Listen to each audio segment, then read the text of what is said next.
Yes, yes. Good evening, everyone. Welcome to the All Elite Wrestling World's End Watch Party, brought to you by This Is Awful. I am your host, Awful Wrestling, along with, of course, not this tonight. It's Alt Jake from Alt Jake Takes On, and tonight we are going to be watching the AEW World's End Watch Party. This is going to be a spectacular night. How are you, Jake? I am good. I am great. Thanks for having me. This is going to be something, that's for sure. Another AEW pay-per-view spectacular. Do want to at least put up for it. I'll be running this part of the show here. We've got a super chat we want to bring in first here with you and Kumi, right? Got to put them up where we can because we don't have the automatic coming in. I got to be controlling right. This. So, well, you and Kumi for $4.99. Thank you, Ewan. AMC is counter-programming AEW by showing the original Star Wars trilogy. Tony should complain. He might. He just might complain. He'll talk to some higher up, and probably by the what's the third movie in the Star Wars trilogy? Probably halfway through that, it'll just cut off. Well, and if they're smart, they're showing the original trilogy that people really enjoyed. Yes. So yeah, be during Empire Strikes Back, they get knocked out. Oh, man, that's great. Oh no, that's fun. I saw somebody else put in the chat that he should be competing it with Time Cop. That would have been what Tony's favorite movie. Yeah, he'd been really upset. He would have dug it. But for those asking, this is unavailable at the moment. He's busy, Holidays. And, he's got a kid. Yeah. He's what's max 12, 13? I feel like that's like a busy 12. Christmas. Yeah. That's real Christmas as opposed to what the rest of us do. But this has been sent the link, and once he's prepared and ready to go, he may show up tonight. But boy, this is going to be a long one. Can we talk about some of the matches that we've got going on? I'm going to go from the least to the greatest for those who are listening in live, and we appreciate you guys listening in live with us. So Samoa Joe, we're going to have Gabe Kidd versus Darby Allin. Oh boy. Yeah. Darby Allin, who has what did he do? Lit his sister's fiance on fire, correct? This past week. That's what I wasn't. I initially heard it was his sister and her fiance, but then I've heard it was his brother. I don't think people know. Okay, so when I first saw it, I just thought it was like a fan who asked him to, and I'm like, did he just? And now that it's a family, at least understand what he was doing a bit. I mean, I can pull that up if you want us to, but we'll have to pull that up later. But yeah. So we have Gabe Kidd, facing Darby Allin. We also have FTR, the tag team champions, facing the Bang Bang Gang in a Chicago street fight. A Chicago street fight for the AEW World Tag Team Championships. We also have a Mixed Nuts Mayhem match. What? Yes, exactly. Mixed Nuts Mayhem match. That's so. Nick, Beards posted that earlier, and I thought it was the joke. I thought that was the joke name. Like, I didn't think that was the real one. I thought that was like, we photoshopped that. No, that's what it's called. No, it's actually called the Mixed Nuts Mayhem. Are you kidding me? Well, that's between the Death Riders and the Conglomeration and Tony Storm. So that means I would imagine Marina Shafir is in this match somehow. Yeah, no, yeah, she's in the bottom there with it. And then I would assume that Mina Shirakawa going to be in there too. Like she was. The one she might be in there. Out. Like, yeah, oh god. AEW fans will know. But we also have two Continental Classic semifinal matches. Kazuchika Okada versus Konosuke Takashita in a supposedly what's going to be like a highlight of the night, as these two Japanese favorites in the world of AEW go one-on-one in a semi-main event or a semi-final match. Yeah.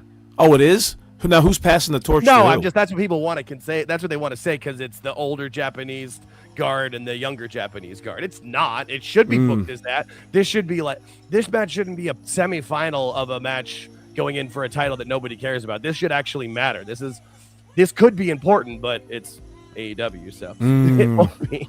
Well, the other semifinal match is going to be Kyle Fletcher versus Jon Moxley. Talk about, I don't like, this doesn't excite me, but we're going to see what they can pull off. What do you think? So it doesn't excite me, but I mean, I just don't understand how Moxley hasn't burnt out yet. Like he's still winning things. He's still actually like contending. I mean, right. Fletcher has to win this match. Fletcher should win the whole damn tournament, I would think. Aren't they trying to book him as like their next Roman Reigns? He's their version of Braun Breaker, like the young star. Gotcha. I'm just thinking of who the young guy you're putting it all in. Yeah, Roman Reigns 10, 15 years ago for sure. Same idea. Where you're putting all your eggs in the young guy basket. Not all of them with WWE, but that's where they're putting them all. And I'm pretty sure they've got a show in Australia. Don't they do that in February? The Grand Slam Australia? I mean, you would think that would be at least have him in the title match there. Maybe he doesn't win, but why wouldn't he win at this point? Like, that's what this has to lead to. And it's all the Don Callis family, too. Why is 3 of the 4 guys in the Don Callis family? I just realized that.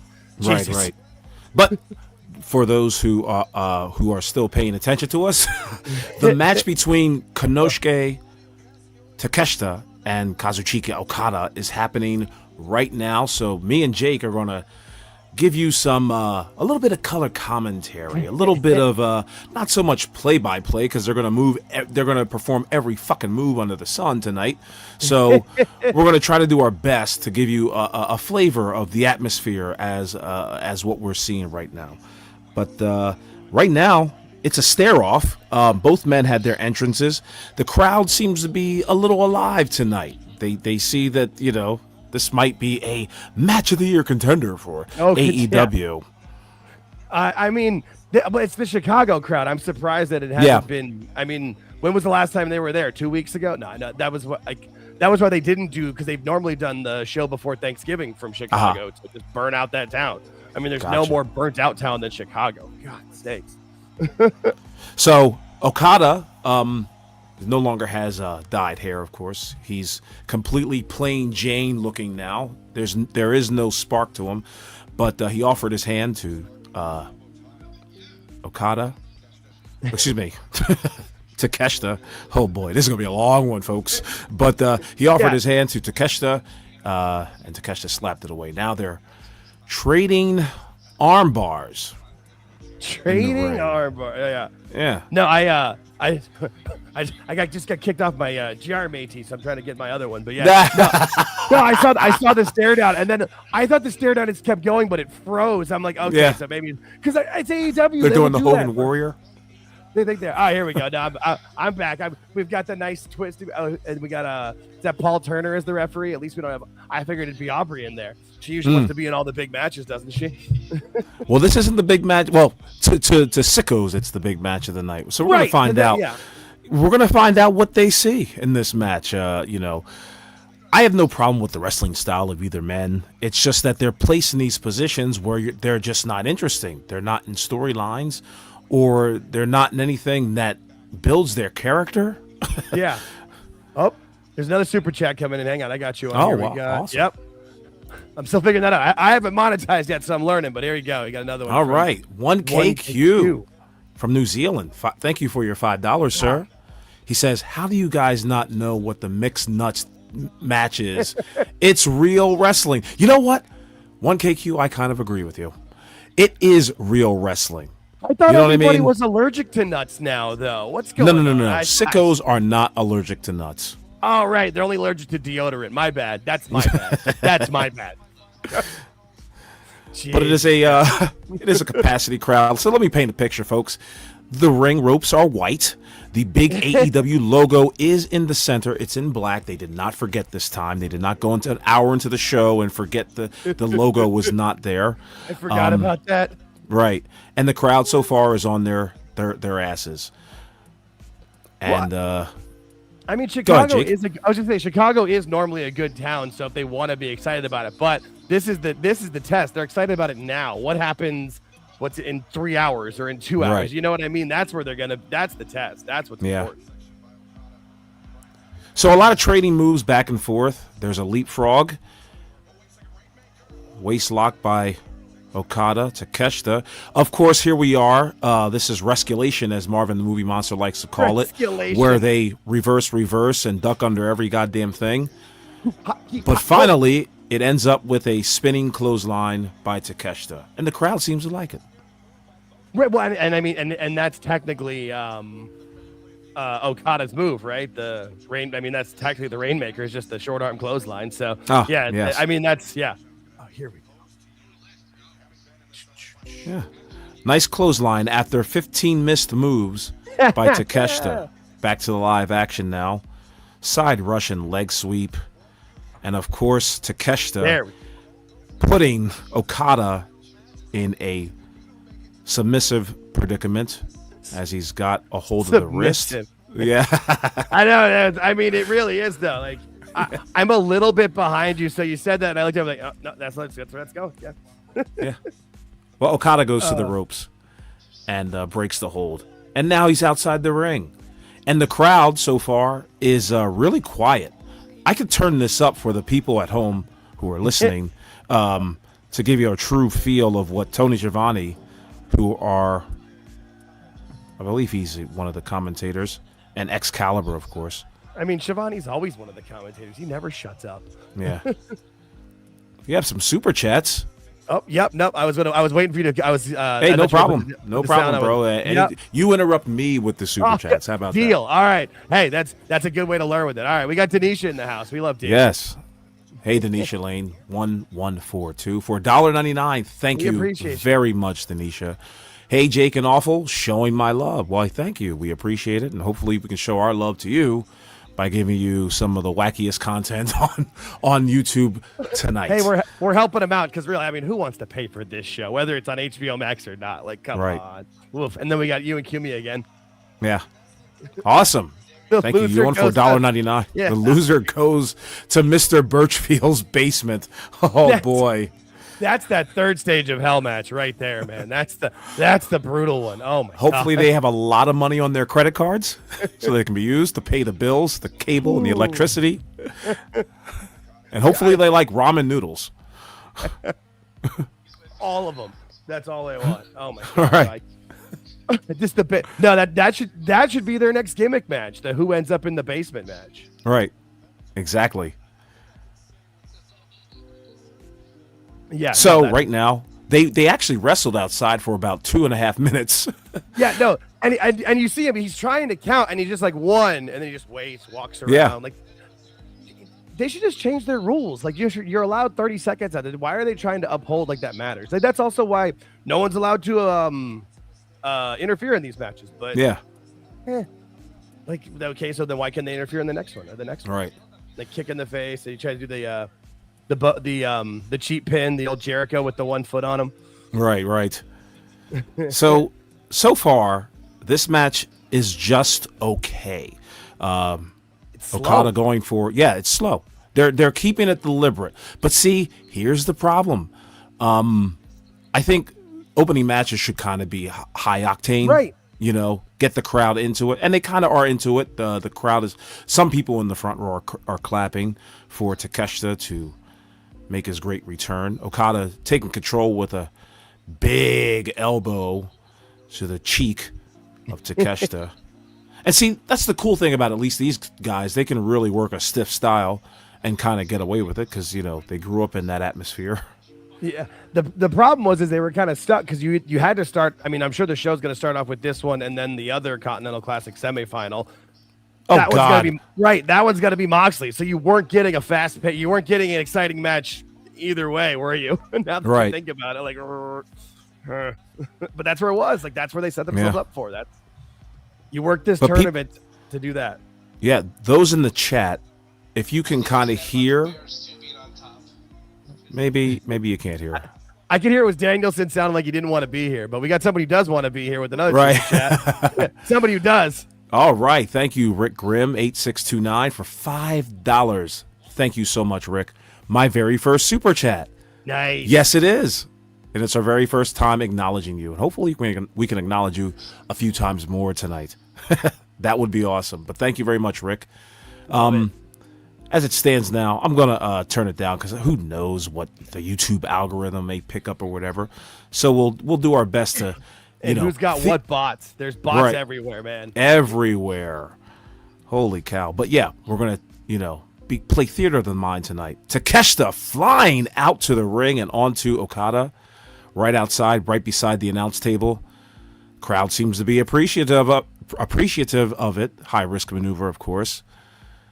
And of course, he's got to do the, I got to get the fans' adulation instead of working on the guy. And aren't they both heels? Why would there be any fan adulation? Yeah, aren't they both a part of the Callis family? Now, of course, I must claim ignorance. I have not watched AEW in quite some time. But I'll give this show a shot. I mean, I saw last week's Dynamite, if that's worth a goddamn thing. It wasn't. It wasn't. All right. No, I've been watching. George and I have been watching every week now. I think we did we're on our 15th week now of watching. Been doing a live show on Thursdays to review it, and I went in it with the most positive mindset. Like, I'm gonna do my best. I'm gonna enjoy this, and I do. I can usually find one thing per episode that's not terrible, but then they ruin it. Right. Right. Like Takeshita, like he should be pushed as their biggest star. It should be he should have one manager that manages only him and talks for him, as opposed to being one of 15. All right. How many people are in? What's Sonny Ono doing?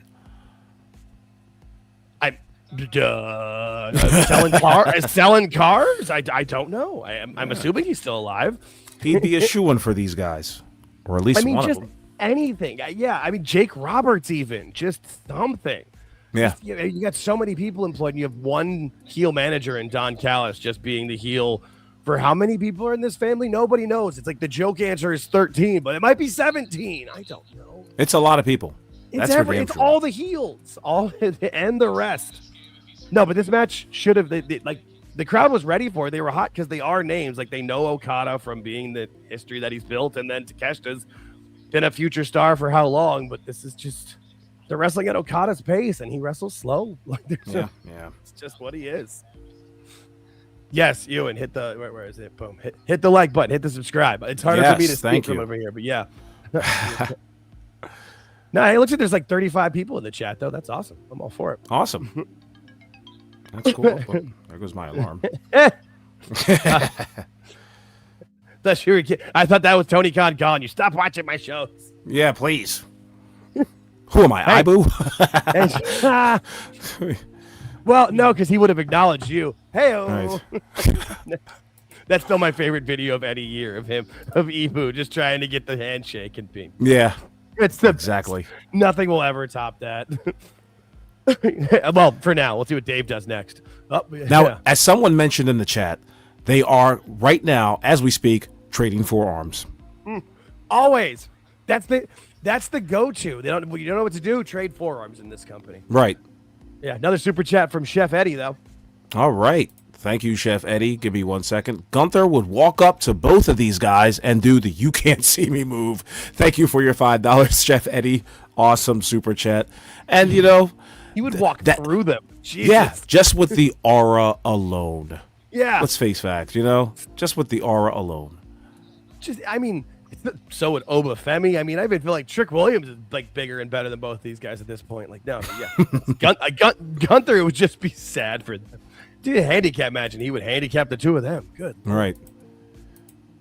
Yeah, no, but just like, because George and I talked about this match because they've been building this for a while. They've been feuding within the Callis family forever, and this is what it led to. Was this?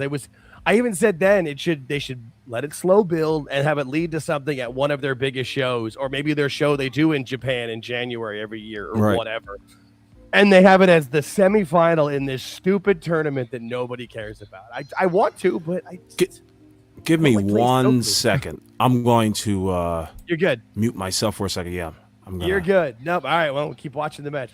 Yes, I will be watching the match as well. Yep. It's just that there's some noise I got to take care of. You're good. No, I'm just for the people who aren't watching. There is like every AEW show, one of the single guys dressed up like Orange Cassidy yet again, dressed up in his death. I mean, I guess that's an easier cosplay than cosplaying for. Yeah, but that helps people do this thing too. They did the wheelbarrow German suplex. I mean, Takeshita should win this match. Your C2 final, if it is supposed to be building up your younger talent to be new stars, it should be Fletcher versus Takeshita, shouldn't it? Which probably means it'll be Moxley and Okada. Oh, yeah. Yes, Ewan is right. He would choke them out in 2 minutes. Yeah. Gunther would just murk the both of them. Like honestly, I feel like it'd be one of those things. What was the old thing? Like the one gorilla versus 100 people? One Gunther versus the AEW roster.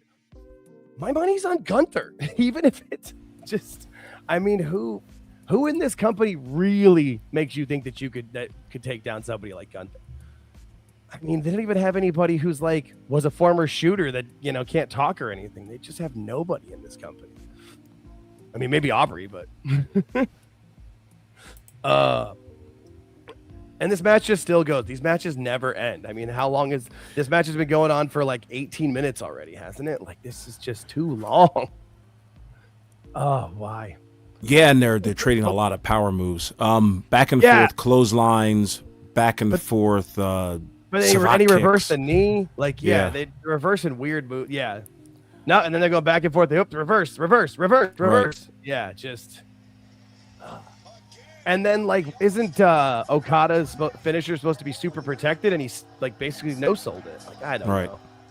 Oh, this company, man. I tried. A lot of reverses. A lot of reverses happening. Reversal City. They went for pinning attempts. Now they're going for attacks. It's the most amazing thing. Yeah. But there is a big, gigantic German suplex by Okada onto Takeshita. Of course, his wrists are still latched. He looks like he's going for a second one. Yeah. Yep. No. And then we got the roll and the push, and they just keep going. They have these flurries of moments, but then it's still just it feels like it's in 3/4 speed. Like this match should be faster. They're going in. You're right. They're underwater. Yeah. No, those are good answers though.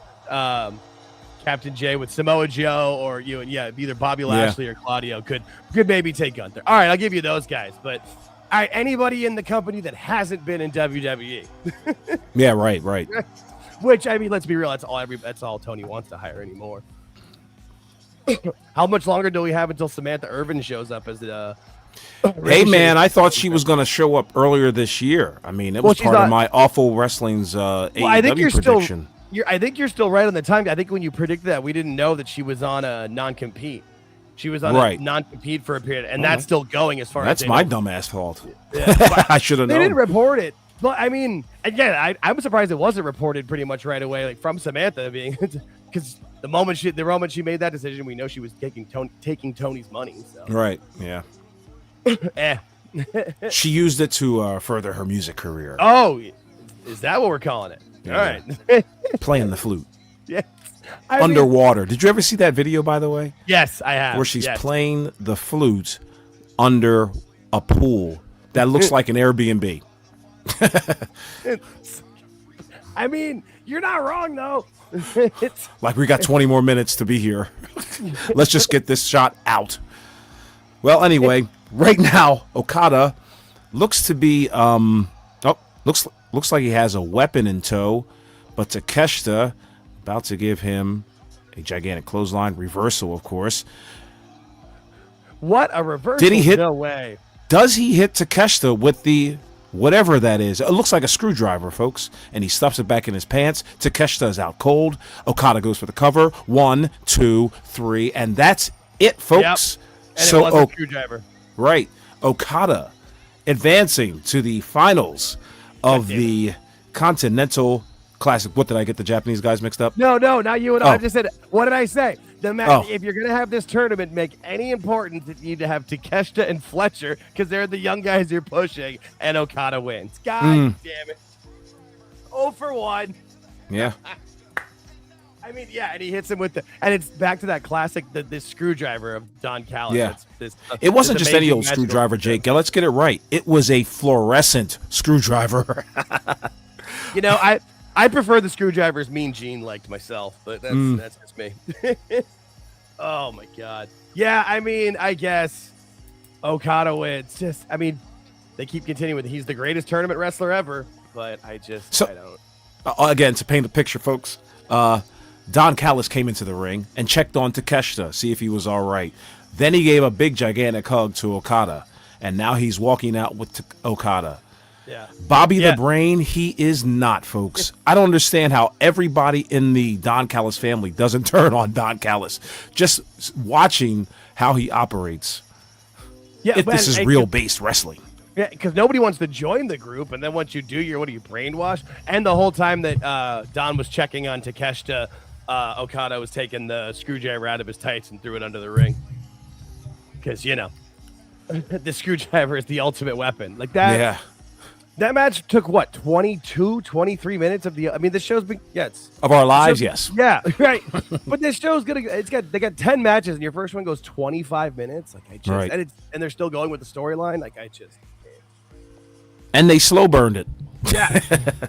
Yeah. Well, right now they're showing a video package of Jon Moxley's, I guess, fall from grace in AEW as he once lost his world championship. Then he lost against Darby Allin, and he was a bloody fucking wreck. But now he gets a chance to redeem himself at the Continental Classic semi-final against the fruitcake Kyle Fletcher. I just don't understand how when he lost the title, how was that not the end of this storyline? Right. Or the tap outs. And it seemed like they were kind of going that way with after he would tapped out a couple times and it looked like he was going to lose in the tournament. They were having people look at him funny when he was making his weird promos and stuff like Daniel Garcia and Claudio. And then he went on a winning streak and is now in the semifinal. And I swear to God, he's going to beat Kyle Fletcher. Oh, my God. He better Do you not. think he's going to beat Kyle Fletcher? No, but I didn't think Okada was going to beat Takeshita. This tournament is supposed to build people up. Okada's as built as he's going to get. He's not going up any higher than he is. He's not going to be better now, as old as he is and as little give a shit as he has left in him, than to go back to where he was. I saw some of those matches on it from New Japan when they used to show them on, was it after TNA or whenever it was on whatever channels back in the day I would see them. And they were good matches, but that was 10 years ago. We're all 10 years older. You can't really keep going with that kind of stuff, Are you looking at the protostar Kyle Fletcher as he makes his way down to the ring there, Jake? Yes, but I don't really want to be. Right. Well, yeah. For those listening. No, sorry, I had to sneeze, and I did not want to get it in. No problem. Right now, Fletcher, Kyle Fletcher is coming down to the ring in his pink and black attack with his pink and black Shredder gear. That's Shredder from Teenage. Oh, it certainly is. How about that? Right, with the gauntlets and the shoulder things. Yeah, he's pink Shredder. So that's the other thing. Why does everybody have to have some super special crazy entrance for every pay-per-view? They act like it's a WrestleMania. Right. If one person, if they're in their hometown or they're in their first title match or something, okay, but it's like everybody. Oh, we got the roving reporter, Renee Moxley Good on the side. Yeah. Unironically, right next to this match is his wife. It's a funny thing because, for as much as we see her on television, she's yet to involve herself in the chicanery with her husband. Have you noticed that? And they keep almost doing it or making it close to, but they never actually do, which is probably for the best. But she's been. That's even like with Roddy and Marina Shafir. We know they're married. It's just weird. The whole thing just doesn't make any sense. Just play it up. In fact, if you're trying to separate the Death Riders from Jon Moxley, why don't they just hold his wife hostage? There you go. You know what I mean? Make something happen there. Get to that point, and then everything else becomes easy as far as storyline is concerned. But right now, Jon Moxley, they put on the red light. It's the red light special for Jon Moxley as he comes out, not from the entrance ramp, but where it looks like the loading dock of the arena. Well, if anybody looks like it, they hang out down the docks. It's Jon. You're not kidding. He looks terrible. To be quite honest, there is no spotlight on him, by the way. He's walking as if he's a part of the crowd. There is no spotlight on Jon Moxley. Well, dress for the now job it's coming up. Dress for the job you want, I guess. Right. Oh, man. No, this is how you're starting the show with these. And that was the other thing, too, is all of Collision. What was it on Thursday? Yeah, the Christmas Collision. All 6 matches on the show were the rest of this tournament. Like, you have this tournament booked out, you have it in here, and you were like, "Oh shit, the last show before. Let's finish the tournament here." Like, right. What? Oh my! They're supposed to have your time and book it out. Yeah, no, just there's Folks, Moxie with his. Sorry to interrupt, but You're good. they just did a wide shot of the entire arena.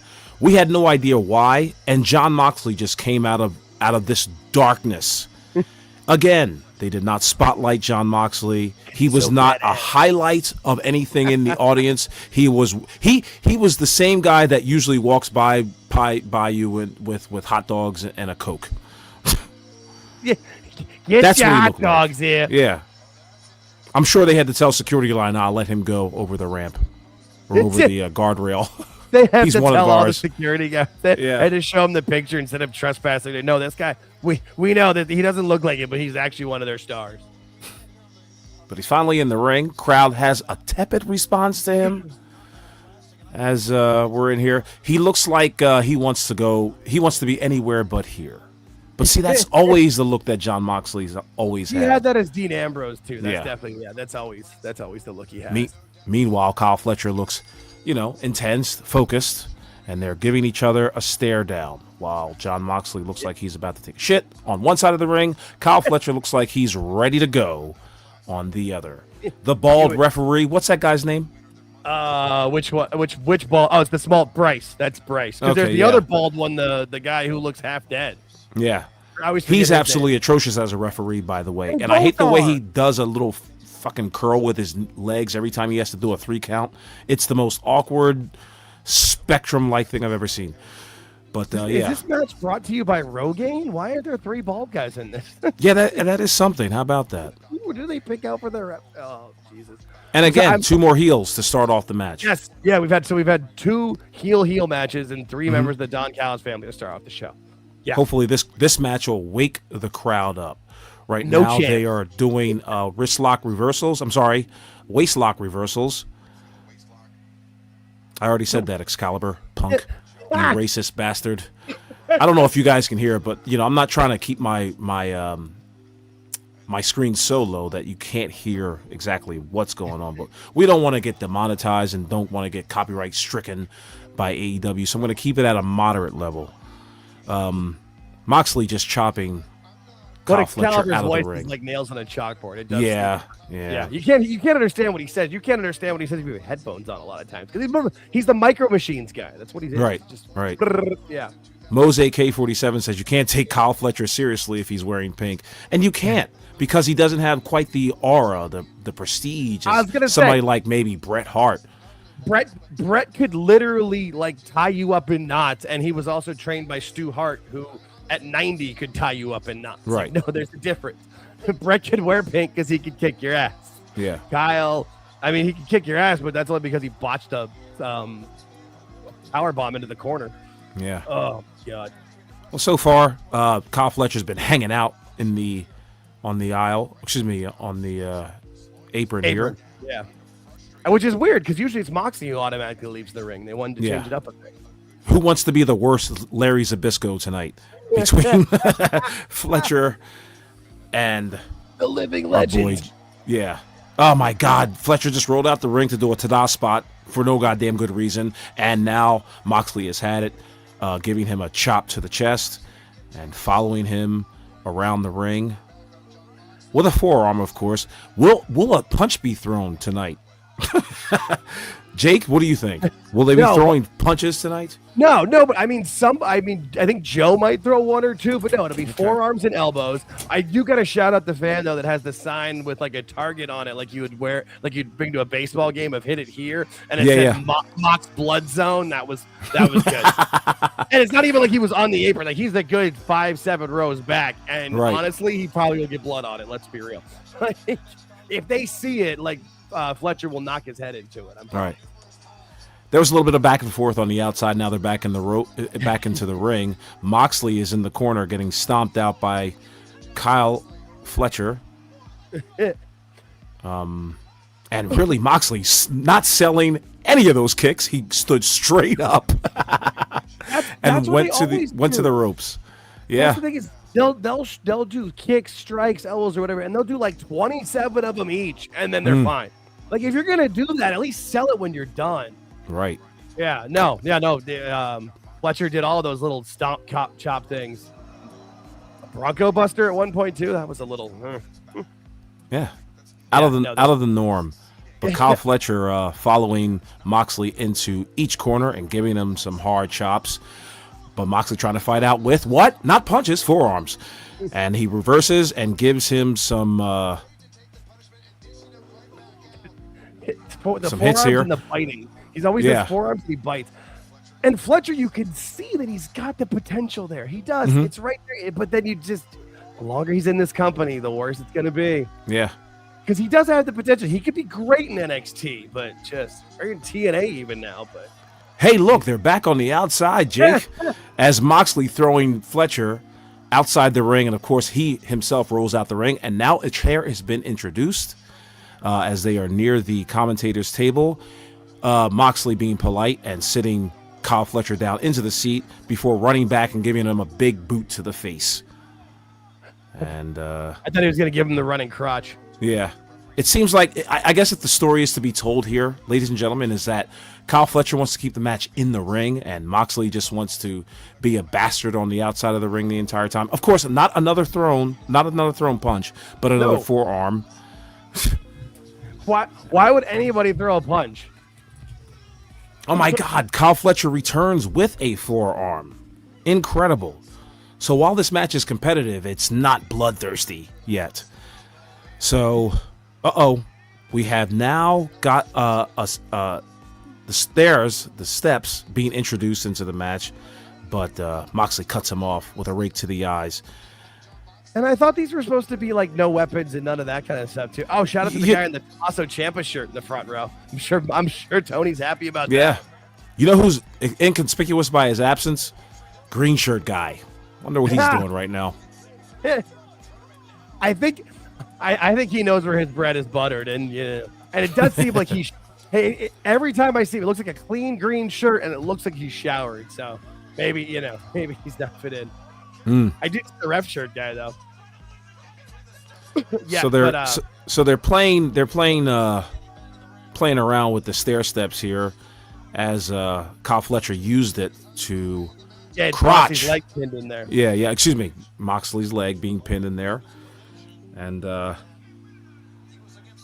Fletcher in full control as he throws Moxley back into the ring. That's like kryptonite to Jon Moxley, being in the goddamn ring for more than 5 minutes, because he's got to show his worth as a wrestler. Get it off me! Get it off me! Get it off me! Yeah. No, you're right. That's his one downfall is in-ring mat wrestling. As we've seen when he lost those judo tournaments to the Home Depot clerks. Right. Kyle Fletcher going for an Indian deathlock, it seems, or a modification of it. Yeah, right. We're close by to the ropes on Jon Moxley. That does look like he's going for an Indian deathlock. And he's posing. Ta-da! To the crowd in Chicago. I was gonna say, it was like more of like an Indian death, like. Yeah. I think a shit shooter. Like remember when Rock used to hit the sharpshooter and it never really looked right. Yeah. Right. Yeah. It's kind of like that. Same idea. Like I see. But it was way faster than what happened when Triple H tried to put it on Booker T at WrestleMania. Oh God, that took forever. But anyway, everything in that match took forever. Yeah. Yeah. Crowd is kind of into it. If I do say so myself, I can't say they're on their feet, but as Fletcher is working the leg of Jon Moxley, the crowd does seem to be coming alive. But it seems to be in the upper decks. Maybe they're bored and want to make some noise. Well, it's also too like they like any AEW card, they're just waiting for the move. They're waiting for the moment. They're waiting for some sort of blood or some sort of spot. Yeah. And they're all too smart for the room. They know when that exactly is going to happen. Right. Yeah, no, they can call it. They can see it. They know. And the wrestlers themselves don't know how to work them. Don't know how to work a crowd or subvert their expectations to a point where it becomes interesting. And if you're supposed to have a wrestling tournament, they should be more of the wrestling-based matches, more of in-ring style. That's what it should be. And And that's what it's claiming to be, but this match has spent more time outside than inside. And they're finally starting to get more of it being inside the ring, but and the one I take it all back, folks. I lied completely. The crowd is really not into this.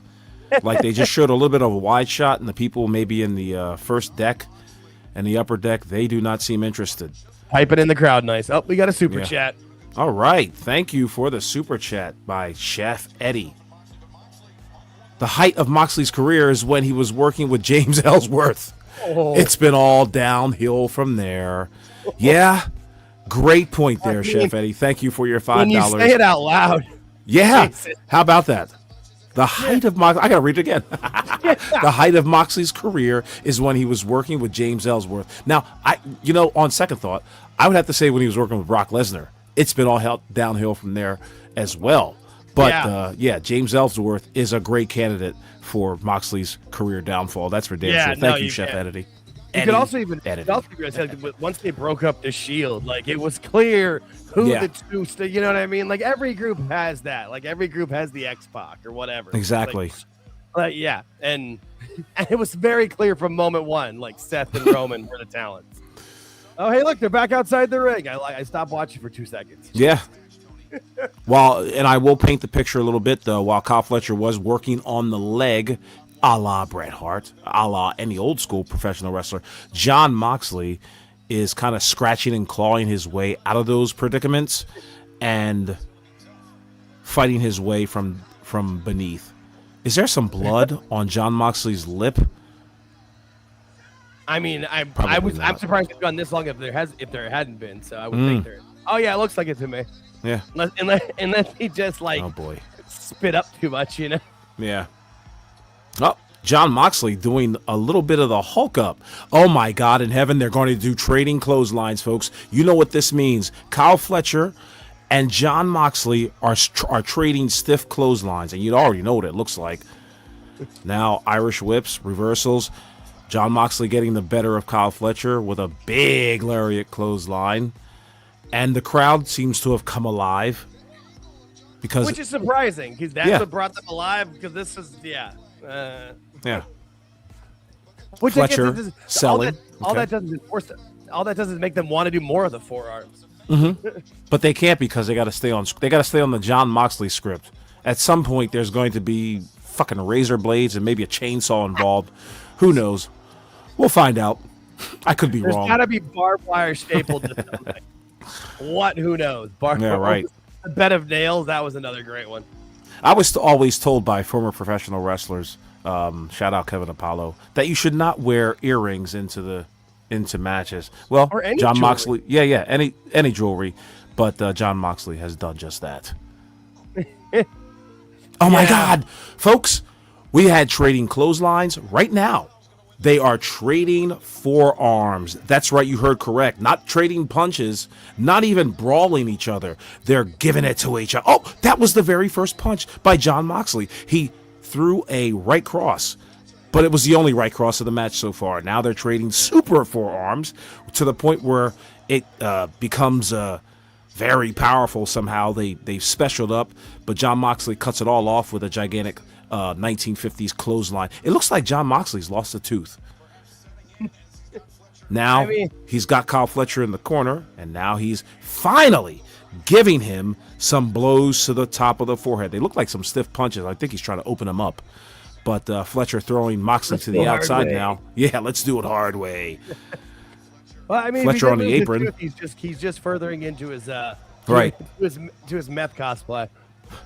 Fletcher tried to do a soccer kick to Jon Moxley's head, but it's almost like the Tom and Jerry move where Moxley catches the foot and trips up Kyle Fletcher as if Fletcher has no equilibrium whatsoever. But right now there's going to be a big brain buster on the apron and to the outside from Kyle Fletcher on to Jon Moxley. Moxley looks like he loves every bit of this bullshit. He doesn't care if he breaks his neck. It did kind of look stiff. When you don't have a brain to bust, what do you care? Right. No, and I think incredible. And with Kyle Fletcher, like, of course he was done having equilibrium. Look at the size of his ears. Like, he's all off kilter.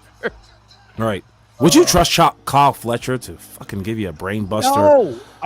No, that was the joke I was making earlier. Was the Adam Cole, which is not a funny joke to make, but it's true.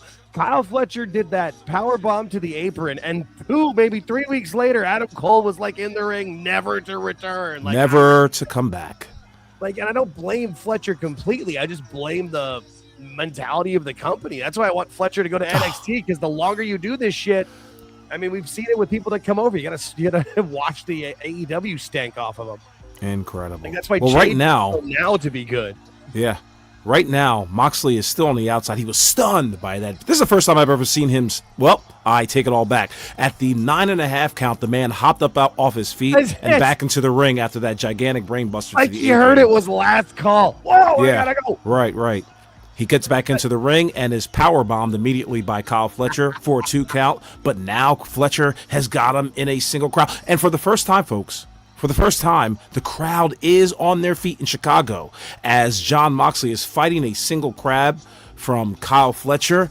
I can't believe this. Jon Moxley is actually working the crowd as a babyface. This really must be the end of the world. Yeah. World's end. That's it. We're all going down. Oh my God. Don't mistake my passion for this match, folks. For my commentating of this match, for passion of the match. I'm just giving it to you as a fan, as if I were a fan in Chicago, an AEW sicko fan. He's reversed it. Jon Moxley has reversed it into a front face lock chokehold. The crowd's got on their feet. Kyle Fletcher is turning purple, literally. He might actually have this move on him. unless he knows the trick like Luca Brasi's character in The Godfather, where he was just like, all I gotta do is just hold my breath, and I pretended like I was getting choked out by the wire. Up now, Kyle Fletcher has reversed it by grabbing the ankle of Jon Moxley and has done the full circle Kurt Angle ankle lock. They're both on the mat center of the ring. Danielson's losing his mind. Yeah. I have my headphones on, so I can only barely hear my TV, and oh my God. Well, I'm like 5 seconds behind you. I thought I heard it yours and pulled my ear. Yeah, Danielson tries, but you can tell he's not. He doesn't have the vocal style for it. He doesn't have the range for it. He wants to do it because Tony wants him to, but let's be real. Folks, I just need you to know, thank you. So for about 35, 40 seconds, Jon Moxley is near the ropes, but he's struggling as if the ropes are 15 feet away. And then all he had to do was reach over and he hit the ropes. And now the move is broken. Kyle Fletcher shaking his head in absolute, disgust, trying to figure out how he can beat Jon Moxley. Go ahead, Jake. I'm sorry. No, when you were saying he was punching the air when all he needed to do was reach over. Yeah. Punching the air as opposed to just lean over. Or you can just roll over. If you're if you're on your back and you want to reach over to on your bed and you want to reach over something on your dresser, your closer arm, gotta lean over. Just lean over a little bit. And he was just punching the air. He was right there. He almost punched the rope. Jesus. Also, how is this match not ended yet? Because whoever wins this match has to wrestle Okada later. I'm assuming in the semi-main event. I don't know. They haven't told us. No, in the main event, it will. Well, not the main event of the because the main event the finals. The final. Well, that was the last two. Kyle Fletcher is working Jon Moxley trying to get him into a superplex position. Jon Moxley, facing the inside of the ring, is now biting Kyle Fletcher on the second/top rope. And so there you have your biting moment. He has to. He has from to fight Jon Moxley in every match. Yeah. Moxley back onto the ring now. I know wrestlers bits folks back in the day, but I never remember it being this prevalent as they have in AEW, where there's somebody's biting somebody all the time. Right. What? I mean, wrestling used to the closed punch or throwing somebody over the top rope used to be illegal, but now we're biting people. Okay, sure. Moxley now with a sleeper hold lock on Kyle Fletcher on the second rope. So, Kyle Fletcher looks like he's gonna. Oh my goodness gracious! So what happened is Jon Moxley had him in a sleeper hold on the second rope, and Kyle Fletcher for some reason tried to do a front flip or back flip over Jon Moxley back into the ring and landed square on his head. I'm sure he's okay, but it looked vicious, and I would have never done it. Do you think he was like trying to have her where like it was still in a grip, you know, like the old Bret Hart right, where he does like where he tries to get him in a pinning predicament. It doesn't even look like something. Actually, look like Moxley released it. Yeah, Moxley did a release, suplex off the second rope. So we were mistaken, folks. I'm not sure what they were trying, except for, like you said, drop him on his head. Yep, that was it. Yeah, challenger John. Right on his heat, man. Like, just right in his friggin' noggin. So John Moxley just did a curb stomp onto Kyle Fletcher, a nod to Seth Rollins and his injured ass. Yeah. And they showed the replay like 4 times. It never looked any better. It only looked bad. Yeah, right, exactly. So that looked good at all. Oh my God. Again, I know it happens. It can happen, but just like, what else were you going to do from that move? There was nowhere else where that could go. Like in War Games when they did the Doomsday device on Breaker and they didn't do the full leg push and but like that wasn't the plan. You weren't planning to drop him on his head. Right. You were planning to drop Kyle on his head. So I want the audience to know that right after the curb stomp, it seems like after a 2 count, you just absolutely no-sell everything. So Fletcher put on a series of moves and like special moves onto Moxley. He himself got a 2 count, and now he's got Moxley in a corner. He's given him a flying kick to the face. He's got him in a brain buster. The crowd is on their feet. He's going for a cover. 1, 2, and of course, no. It's only a 2 count, folks. Don't forget that Mox no-sold that super kick, too. Yes, of course. That's what I'm saying. Like, after 2 counts, there is no more selling. We got to get back to the next move set. But that's what's happening right now. We got to go. Yeah. Also, I don't think Mox lost a tooth, but it does look like he chipped one of them. Yeah. Like, maybe not his front one, but, like, the one right next to it. It does. Now, maybe he had that coming into it. I don't know. But it does look we're like not really sure. Tooth. Like a, what is it, Lloyd Christmas situation. And Fletcher had the big eyes when he didn't get the pin. Like you shocked. Yes. Like you're shocked by a 2 count in this company. Everything. It works. I'm not gonna hate on it. It works. You have to show some sort of emotion, and at least for now, we'll see. There are some certain things you could be doing a little bit better, but for now, they're not focusing on the audience. They're focusing on each other. But the bane of that is that they haven't been doing too many pinfall attempts. It doesn't seem like they're trying to win the match. It seems like they're just trying to that's a good way perform to the best moves in the match. Which means they're just trying to get stars. That's all they're trying to do. Yeah, exactly. Now, Kyle Fletcher giving John Moxley a big clothesline and giving the double bird to the Chicago audience here at the Hoffman Estates. Yeah. And it looks like he's going to go. See, Fletcher playing full heel here now. And he's going to. All he did was remove the rubbering from the turnbuckles. He didn't remove the turnbuckle pads, folks. He just removed the rubbering from the turnbuckles that latch onto the ring aprons. So we're going to find out what happens here. A small package by Moxley as Fletcher was trying to get him to his feet. Only a 2 count. Back into a front chokehold. And I would have thought that the roll-up would have done it because that's usually how these things work. That would have been cool. That would have been surprising to the Chicago audience. But you gotta remember, Kyle Fletcher just telegraphed the fact that he's going to be doing something in that corner. Now John Moxley is playing Hulk Hogan as he hulks up to his feet, and playing now the baby face. He's baby-facing it up. Oh my goodness! Double arm DDT by Moxley. Captain Babyface going for a 2 count, and only a 2 count. Back to a chokehold, folks. Back to the judo chokehold in the center of the ring. Kyle Fletcher. Will he tap out? What will happen in these next few minutes? If anything, if he has to lose, at least pass out. Don't tap out. Right. Like he's the kid. He's the future of the company. You would think. Yeah. But they're in the Now Arena, which is the 3rd biggest. It's like the number 3 arena in Chicago. You got the United Center, the Rosemont Horizon, and the Now. Right. I'll tell you what. Fletcher's face is purple again, and Moxley got him in a sleeper or a modified choke, whatever you want to call it. I guess that's legal nowadays. Fletcher is now grabbing Bryce Remsburg, the referee. I don't know why why is Bryce like feeling the top of Kyle Fletcher's head? And guess what, folks? Kyle Fletcher has been choked out, and Jon Moxley has now won the semifinal matchup in this Continental Classic. I didn't want to be right. Yeah.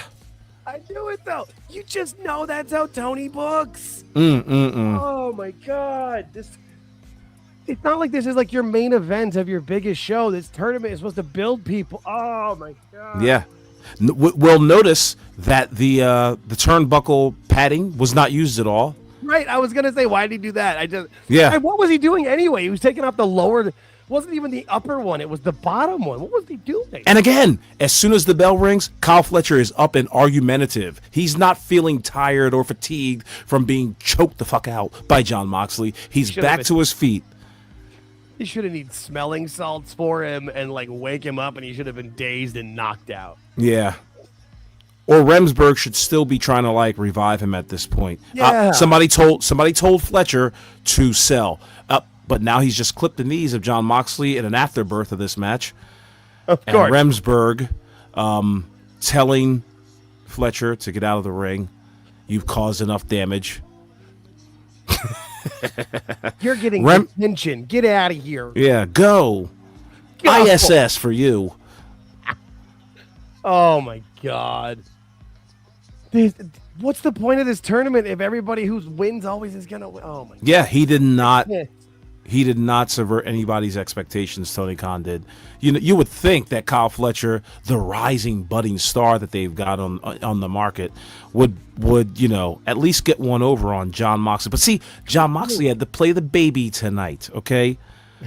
See, we started off as heel versus heel, and now Jon Moxley is spazzing out, saying one more, trying to get the Chicago crowd into it. So he can win another useless belt. Say what you will about Jon Moxley and his drug use. He seems to be in good shape for tonight. Yeah, well, I mean, that could be other drug use. Yeah. Oh, my Alleged, God. I'm sorry. Yeah. Was I supposed to say alleged? I mean, I don't know. He went to rehab. I don't know what happened with that, so. But yeah, no, he's stumbling and bumbling out the ring, and finally they put a spotlight on him as Jon Moxley exits the arena. Yeah. As he came in. So the Death Riders don't have a locker room? Do they just set up like a tent outside? Probably. Little like a little camper. Little camp, yes. We have a generator and a pickup. Yeah. We drive from town to town. The match, I guess, to the Chicago crowd was okay. They enjoyed it very much. I personally had no problem with it, other than there was just way too much hot dogging and showbooting, if you ask me. Yeah, too many forearms, not enough punching, not enough brawling, if that makes sense. But I will say the match wasn't nonsensical. I'll put it to you that way. It was a match. It was a Jon Moxley match. Wasn't his best. Wasn't Kyle Fletcher's best. Not that I've ever seen any of their best. But, yeah, the match was okay, and Jon Moxley goes over on the young upstart, Kyle Fletcher. Your thoughts, Jake? That's my problem with the match, is that you can have it go, it's just why are you having your new young stars losing? Right. Just doesn't make any sense to me. But that's me. I don't know. What do I know? And now we're gonna have the FTR versus one of the Gun Boys and Tony Storm's husband. That's what we're getting next. No, I can't wait. The match was fine, but it was a Moxley match. Why did the match need to go as long as it did? It could have ended 5 minutes earlier, and it didn't need that many kickouts. Not every match needs to be, WrestleMania 3, like with Macho and Steamboat. That's all they ever want to do, and that's. You should want to rush to. You should want to, knowing that you're going to win and have a potential another match in the night. You'll want to have a match that they're really rallying, trying to get a pinfall attempt or win this match. Let's not slow things down. This is a timed match, supposedly. Real base wrestling, just enjoy wrestling. But the fact of the matter is that they laid it out a little slower than usual, and there was no real sense of urgency or importance in the match, probably up until the last 5 minutes. Now, granted, that's how a lot of matches are, whether in WWE, AEW, or anywhere else. Like, you wait till the last 5 minutes or whatever. But this could have gone a lot quicker and could have had a lot more high-paced action. Credit to Jon Moxley for not bleeding all over the goddamn place, though. Yeah, well, and like you said, both those first two matches, people should have been trying to get pins early and right away and trying to wrap it up because you're going to have a second match. Right. But the fact is the pay-per-view started an hour ago and we've had 2 matches. Like, yeah, we're on to the third one now. And this is a street fight for the AEW World Tag Team Championships, FTR versus the Bang Bang Gang. What is does the gun boy have he has a trash can like he's a samurai shield? That's yeah. Okay. Incredible. Wearing it like a backpack.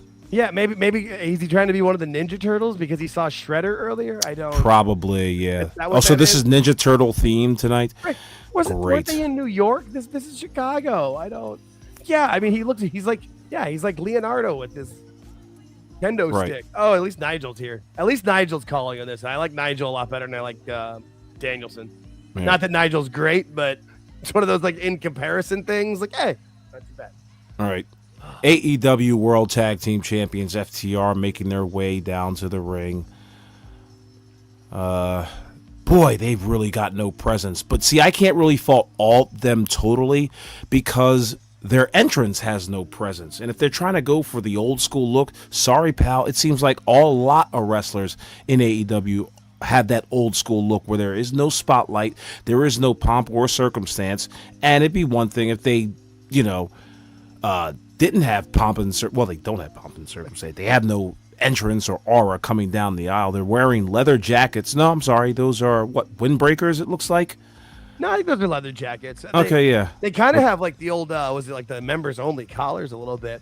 The thing about FTR is when they left WWE and some of what they did in WWE, they built up, and then when their first like year in AEW was at least decent because they seemed to evolve and be growing and doing something, and then they found this gimmick and they just stopped. Like anybody else in that company, they're like, this works, this is who we are, we're not changing. And so now they've just been this top guys, and then I guess they went from baby faces to heels for a little bit, but nobody cared. And Dax went heel online in like 2022, so they've been heels ever since to me. I used to love FTR too. I really did. I love the way they wrestled. I liked the way their promos were. But it's the same thing from 3 years ago. You can't do the same thing over and over and over again and expect the things that they do outside the ring are what ruins their aura in and around the ring. We all know, like, Dax, for as tough as he may be in real life, he comes off like a straight pussy on Twitter and on social media. Oh my God, like making T-shirts with JD from NY. That's about as pussy as it gets. Yeah, I mean, it's a great line from you. And Breaking Wind describes FTR. Yes. Yes, I'd say. So you know what? I retract my statement. Yes, they were in windbreakers because they break wind. Yes, sold. Well, it didn't take long, but the fighting is, of course, it's a street fight. But the action is taking place on two sides of the arena and not inside the ring. Of course, it's no spotlight on anyone. Well, and immediately they break away, and so they're both going in two different parts of the arena. And then this is something that, if you're starting off this hot, like this match should go 9-11 minutes max, and it's going to go so much more. Oh, Dax and Juice are just up the stairs now. I didn't even see them going exactly. up. I thought they went over the barrier, and I look up, and they're like halfway up the ring. Okay. Yeah. And all right. Cash Wheeler and what's this kid's name? The Gun Boy. I'll call him the Gun Boy. I think it's for now. Austin. I believe it's Austin, but I could be wrong. Not sure. Gun number 1. That's what we're going to call him tonight. Gun number 1. Yup, there it is. And they're trading blows on the stage. And Gun number 1 throws. I was okay, right. Cool. Yeah, no, that's Austin Gunn throwing Cash Wheeler into the World's End screen there. Nothing happened. Yeah. Hey, I will say at least Austin threw punches. He threw some decent punches. Like oh my God, where did the trash can come from? Ah, boy. So we're already here, folks. We're already here. We're going into the expensive LED screens. There's trash cans. Hey, I will say, at least Austin threw punches. They look exactly like Billy's too, with like the way he Holy cow. throws the feet and everything. I like that. But listen, not going to fault it. The crowd seems to be very much into it. And if you're into this content, if you like what you're hearing right now and like what you're watching, please comment, like, share, and subscribe to the Awful Wrestling channel, where we can do this kind of content for you all the time and have fun doing it. But yeah, and those who would like to super chat, feel free to do so. We will read your comment on the air and also give you guys a shout out. Yeah. Like Chef Eddie here, for instance. He says, aren't these the guys that Jey Uso caught showering together? Certainly shaving their backs. Yeah. That was what it was. Yeah. So that's what Chef Eddie has brought to the table. Thank you for your $5, Chef Eddie. Yeah, thanks for cooking that one up for us, buddy. In case anybody needed it and forgot. No, that's right. And that was when they needed to leave WWE for sure. But they should have went back when Triple H took back over. That was what happened. Because he would have booked them. He likes them. He likes their style. He likes what they do. But then they thought Vince was coming back, and they re-signed with Tony for however many years they re-signed. All right. The manager of FTR, the little black guy. I want to call him Stokely Carmichael, but I know that's not his name. Hathaway. It's Stokely Hathaway. But I'm with you. Yeah. No, yeah. I always thought that. I always say the same thing. Somebody's going to look up Stokely Carmichael and be like, what the hell? Anyway, set up a table outside the ring, and it was meant for Juice Robinson, but it looks like FTR's Dax Softwood is on it, laid on his back. And it looks like Juice Robinson, back into the ring, he's gone to the second rope. He's gone to the top rope. He looks to be wanting to fly high onto FTR from the table, but he's cut off by Cash Wheeler, who's back in the ring now. Looks like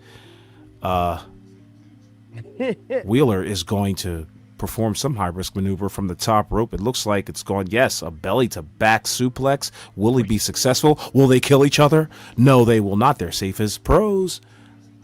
I mean, that's the thing. That's the thing about FTR. They are good professionals. They just are the same guys they've always been. Like, right. Yeah. No, I mean, and I do. And Juice Robinson is talented. He's just been lost in the shuffle. Mm-hmm. And like you said, the gun boy is one of the gun boys. Not much more to say about that.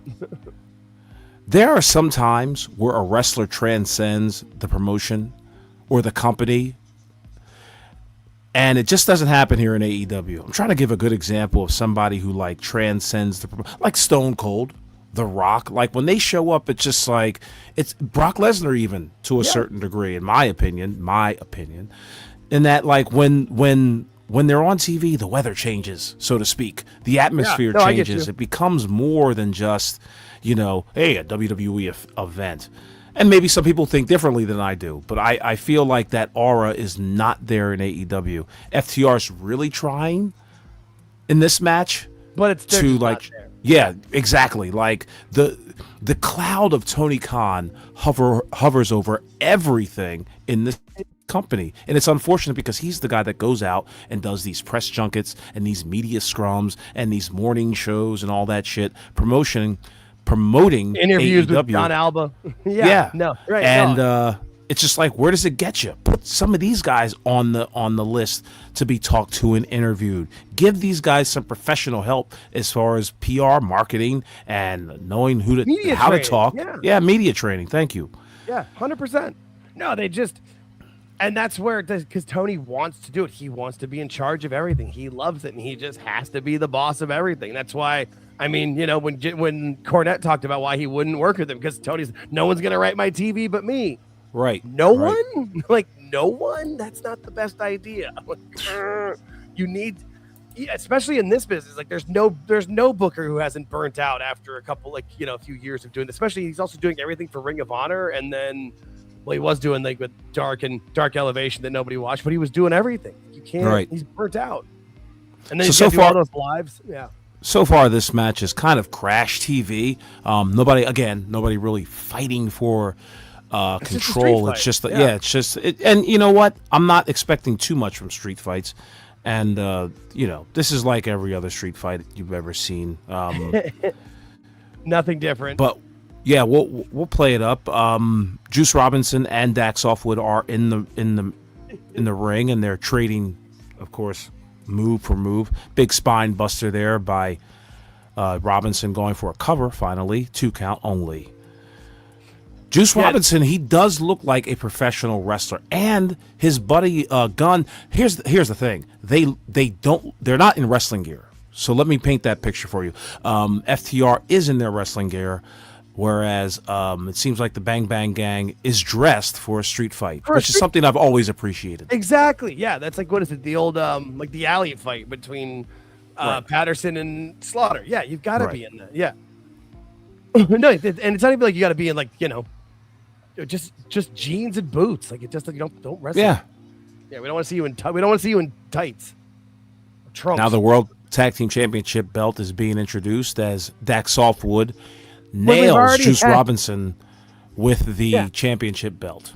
We've already had chairs, kendo sticks, trash cans, throwing people into signs, and now let's get the belt too. Yeah, okay. Jeez. And we're maybe 8 minutes into this match. Yeah, no, because it started. Actually, eight's the exact number. Right? It started 3 minutes past the hour. I was keeping an eye on that because I want to know how long they go, because this match should not go this long. Right. This match doesn't. You know how when you hit a trash can with a kendo stick, and the trash can doesn't budge, and then your hands reverberate in absolutely excruciating pain? Yes. I don't, but I was thinking like Cash Wheeler did such a thing. I was thinking more like when I was an aluminum baseball bat and like little league or stuff. If you hit it, that's an aluminum baseball bat, not a kendo stick. That's fair. That's fair. That's 2 different physical objects there. That's fair. Now the announce table has been introduced as and they have 2 Juice Robinson goes over it. I'm sorry, Juice Robinson's in the ring. The other guy, Austin Gunn. The other Gunn. Is destroyed over the announce table. Juice Robinson gushing blood right now with Dax Softwood. We don't know how he got that because, of course, the camera did not pick that up.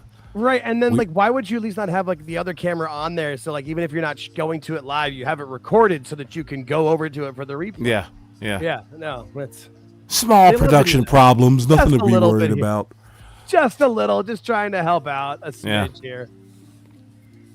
Just trying. Yes, indeed, Challenger John. Juice did get juice. Yeah, nope. And we got a super chat. I was watching. Awesome. Hey, from our girl Honor Sharp. Thank you for your $5. She says, I don't know. Every time Monet shows up, my feelings to the promotion gets worse. Awful, does that count? Yeah, it counts. Evening, everyone, and evening to you, Honor Sharp. Thank you for the $5 super chat. It's very much appreciated. Yeah, indeed. Yeah. I'm not sure if it counts, and it is the truth, because, Lord. Yeah, she kind of does transcend AEW in like the complete opposite way. Like when she comes, she's like, she is worse than the promotion. How about that? Because every time she does an interview, all she does is put herself over. Yeah, you're right. Yeah. I make the most money. I'm the best. I'm the best. I'm the best. You can only say that so much for we're all just like, okay, who are you trying to convince? Oh, Jesus. Yeah. No. A lot of pinfall attempts tonight as Juice Robinson is facing off against both men. He's actually throwing some punches, and they're good ones on Dax Softwood. But, of course, Cash Wheeler cuts him off with a chair shot right to the back of the leg, and he's down in the center of the ring as FTR looks to be setting up for some sort of move. Dax Softwood has pretzeled his legs, and Hardwood comes off the top rope with a stomp to the knee on our boy Juice Robinson. Is Juice Robinson anti-Semitic, by the way, for that Friedman gag? No, that was definitely that Friedman Cordy thing. No, okay, because that was. I mean, that they'd covered that with Max. That was part of the Max's gimmick, and especially with Max at that point trying to be a baby face, and I get picked on, and they threw quarters at me. Now it was brought in. Just asking for other Gentiles. That's all. From a Gentile to a Jew. Yeah, and I mean, I'm only half Jew, so I might not speak fully. But I'm just. Here's the thing. I'm Jewish enough with a Jewish enough name where I've been picked on enough for it at points, and that bothered me none because that was part of the gimmick. Now, if he'd have done that if he'd have done that on like a podcast or something and said some shit, that's different. But Right. he was trying to get heat. He gets heat and people get mad. Like you can't, like, I don't know. In this business, you have to be able to get heat. That's the whole point. This match is a train wreck right now, folks. Oh my God in heaven. So let me paint this picture. Can I paint this picture? Cash Wheeler just did a suicide dive, tried to hit our boy Austin Gunn, while Austin Gunn was laid out on a table on the outside, sprawled on a table. He completely missed. It looked like he was going to run forehead first into the table, but he, at the last millisecond, ducked his chin and did a full on spin onto the table and saved his own life. Pirouetted. Yeah, pirouetted. Thank you very much. Anytime. It's a lot of action going on, and it's kind of hard to comprehend because now there's a fire extinguisher involved. Too much. No, there's too many things going on. There's just it's just all over. The crowd is kind of into it, but again, just like you said earlier, they're kind of waiting for that moment. Yep. Especially in this match, they were waiting for it with the Moxa in singles matches. This match, it's like that's all they're here for. They're right.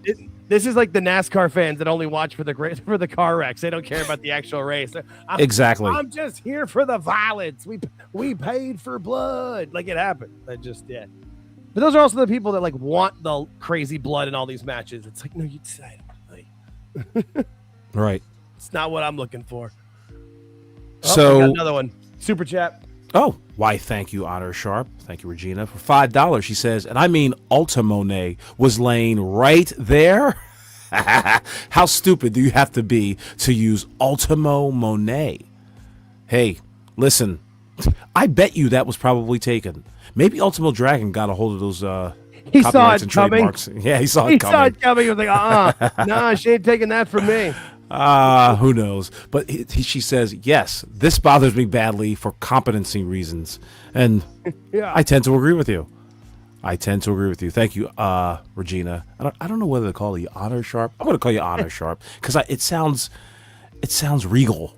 I was just going to say, yeah, regal was the word I was going to pick. Yeah, it sounds more. But thank you, Honor Sharp. Thank you for the $5. And for those who would like to super chat us, you can do so anytime. You can also hit subscribe, and let your friends know that there are two dopes watching the World's End pay-per-view live here with you. Thank you for joining us. You could be anywhere in the world, but you're here. We're here, right here with us, watching this chicanery. Well, right now, watching World's End. Watching World's End, or at least listening to us describe it to you. We're trying to watch it. This show, man. And again, like I try to find things like, oh, this isn't bad, and then it's just like it goes off the rails, or like with this one, where it's like you're getting into a part of the show, and then they immediately go to the other part of the fight. Like you can't fight in the same screen. You gotta have to picture in picture or something. Give me something, man. Give them something.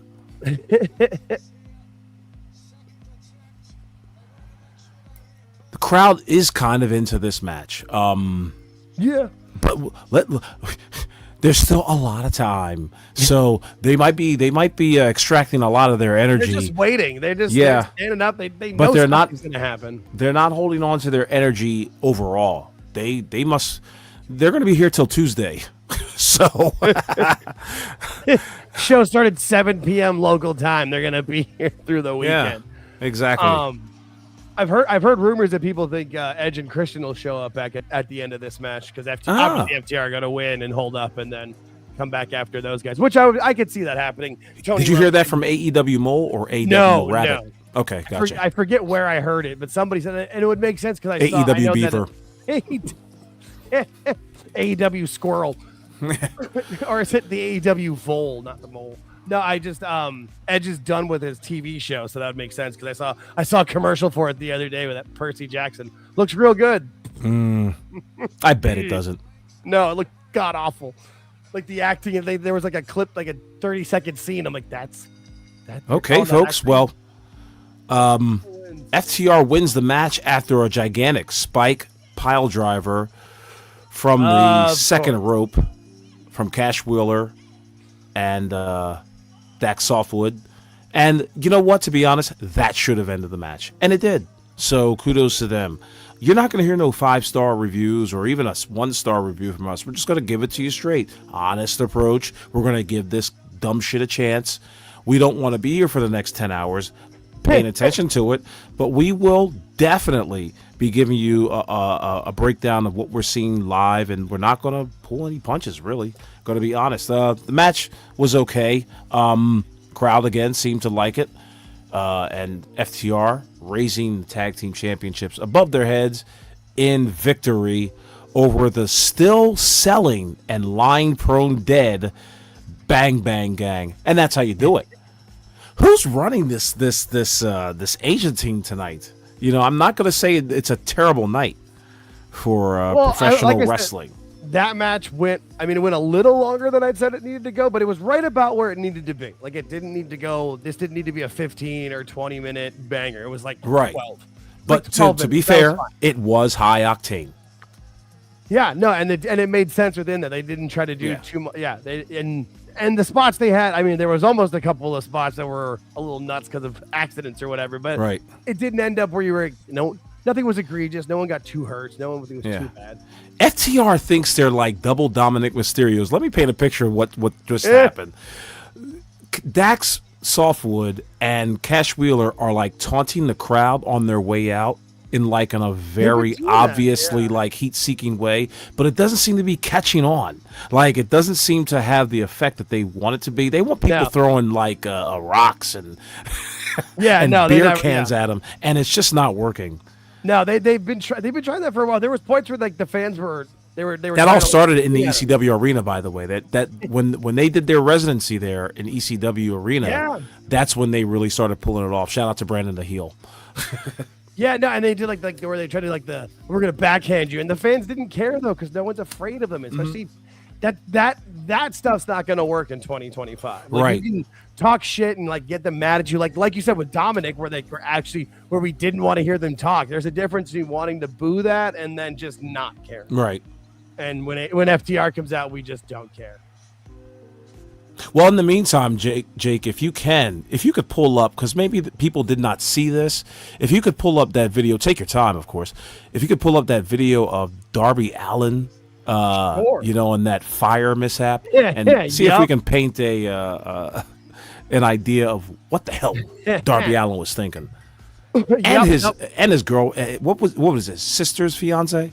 I'm not sure. I don't know. Okay. I saw it from Neckbeards, and I believe shout out Neckbeards, his brother. Yeah, but I'm not sure. Let's see here. Wrestling Neckbeards. I know he posted it. Yes, indeed. I'm having a good time. So shout out to this. Shout out to everybody in the chat. I'm sorry. Go ahead. You're good. No, it says Darby Allin lights his brother on fire. Hang on. Okay. Good move. Yes. Let's see this nonsense. Yeah. No. And let's go here.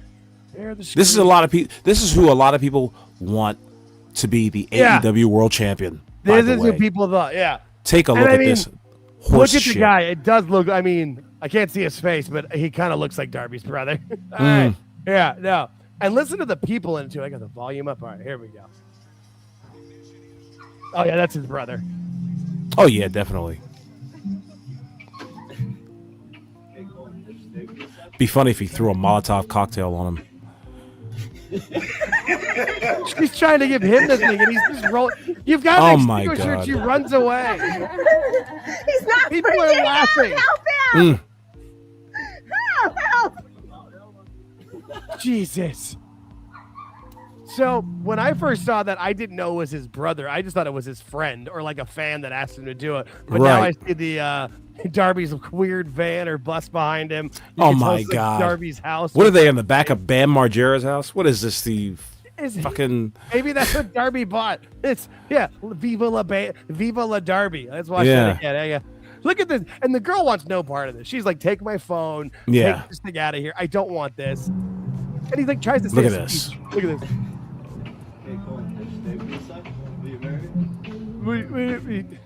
She better say yes quick. What is she doing? Why is she giving him? The girl is giving Darby Allin, I guess, the fire extinguisher. I'm like, no, and that's the tiniest fire extinguisher I've ever seen. Right. I'm not sure what that is, but that's it's the size. It's the size of a 20-ounce Coke. He's not freaking out. Help And the him. people in the behind us. He's not out. He's not out. Help. No. Look at him. Like, oh, sure, I'll put him out. Like, Jesus. And Darby's Yeah. just Did she say chuckling. yes? By the way. She said nothing. She said, put him out. You lit him on fire. And she ran away. Oh, Yeah. my God. Incredible. Good Lord. I can't believe that. I genuinely just thought it was a fan. At least with it being his brother, I at least understand now why people are laughing.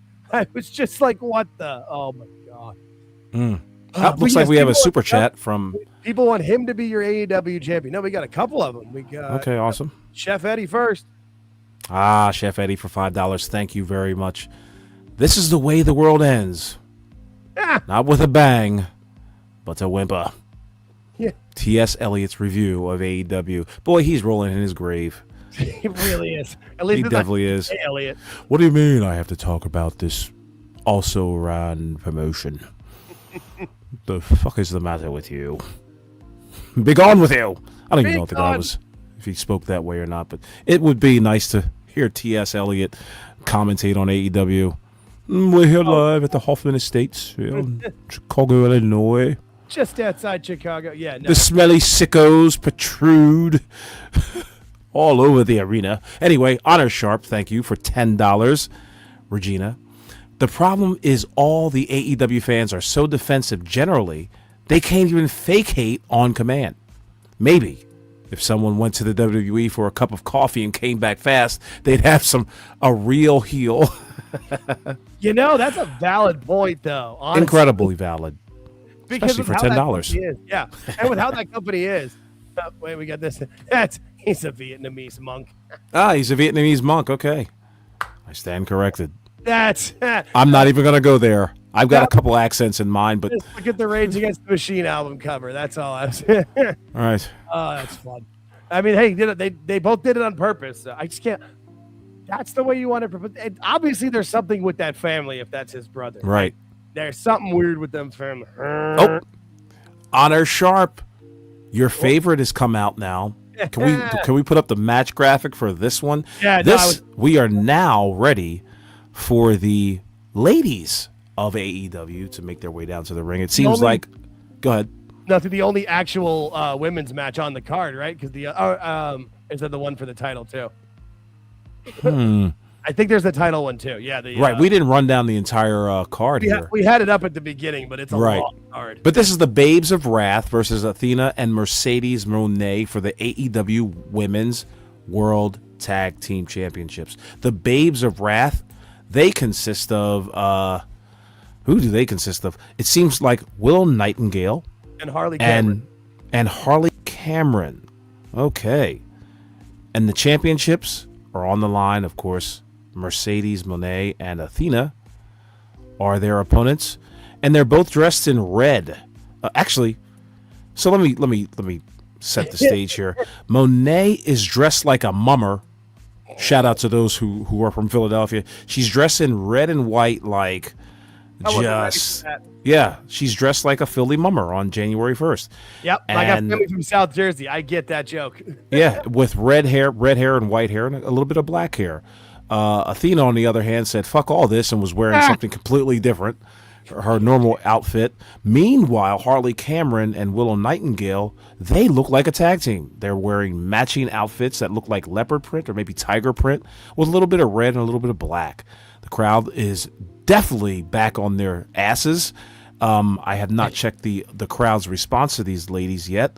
But they are in the ring right now doing a little bit of cutting off the ring, and tag team tandem action is Willow Nightingale and, of course, Harley Cameron. Athena stepping in, of course, to interfere in the match. Harley Cameron cuts them off. Here comes choreo grappling.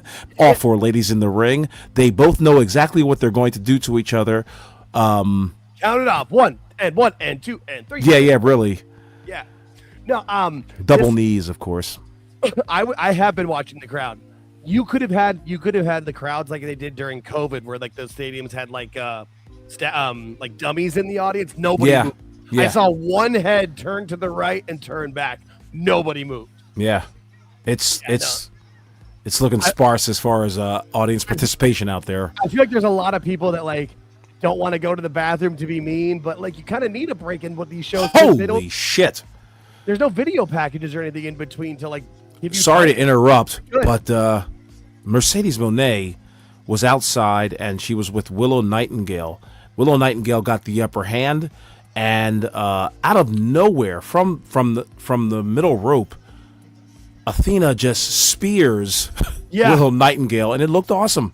But of course, Willow Nightingale no selling anything, and somehow, some way, they are in control.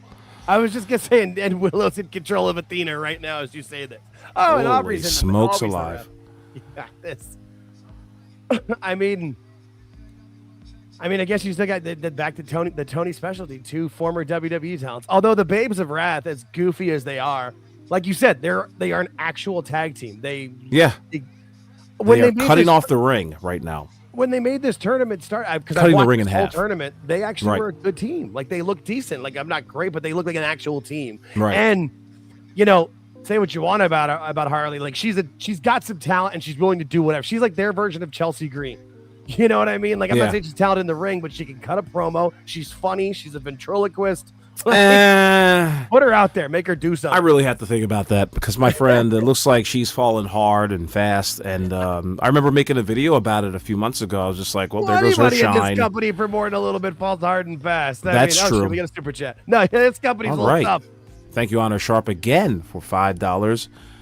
Oh, always appreciated. Thank you very much. Makes it kind of worth it hanging out with you guys. But she says Babes should win regardless of their current skill issues. Sadly, that means a really good chance they give Moan another belt. Yeah. Oh, boy. Honor said that was what I was trying to get across in a bunch of because I couldn't speak. That nailed it. Nailed what I was trying to say in 2 sentences. Thank you very much for that. Thank you, Honor Sharp, for your super chat. Yeah, because one, especially with Athena, this is all she's done on the main show. She's just on ROH. So what are you gonna do? They're gonna bring her up on Dynamite all of a sudden? No. Right. What I think it's gonna be. So I don't think Honor's wrong, but I think what's gonna happen is it'll be Athena's fault that Mercedes loses this match, and then Mercedes will take Athena's belt. Oh, that would suck. I'd prefer. I guess. See, I don't know how long the Babes of Wrath had been tag team champions, but if it's really a couple weeks, don't trade belts tonight. You've got to build up your tag team division. You got to build up your tag team belts.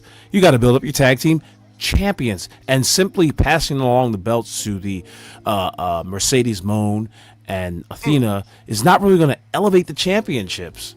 I don't think so. Like you've got to have some semblance of credibility when you're dealing with these tag teams. Because who's going to win the next match against Moan and Athena if they're the champions? These two again? You see what I'm saying? Like it's just, you're right. It's not going to work properly. I should say. No, you're right. It's just and that's the problem is we're trying to put logic into TK booking, which can be a little scary. Yeah. Let's be real. Illogical for us to do so. Yeah, they won the belts on December 10th. So they've only had them for like a little over 2 weeks. Yeah. Oh my God. Was it like the Winter is Coming or the other version? Yeah, there was Winter is Coming with the Samoa Joe and Eddie Kingston show, where they had their title match to be the main event. Right. I knew I'd seen it, so it couldn't have been too long. I've only been doing my live reviews of AEW for 15 weeks now.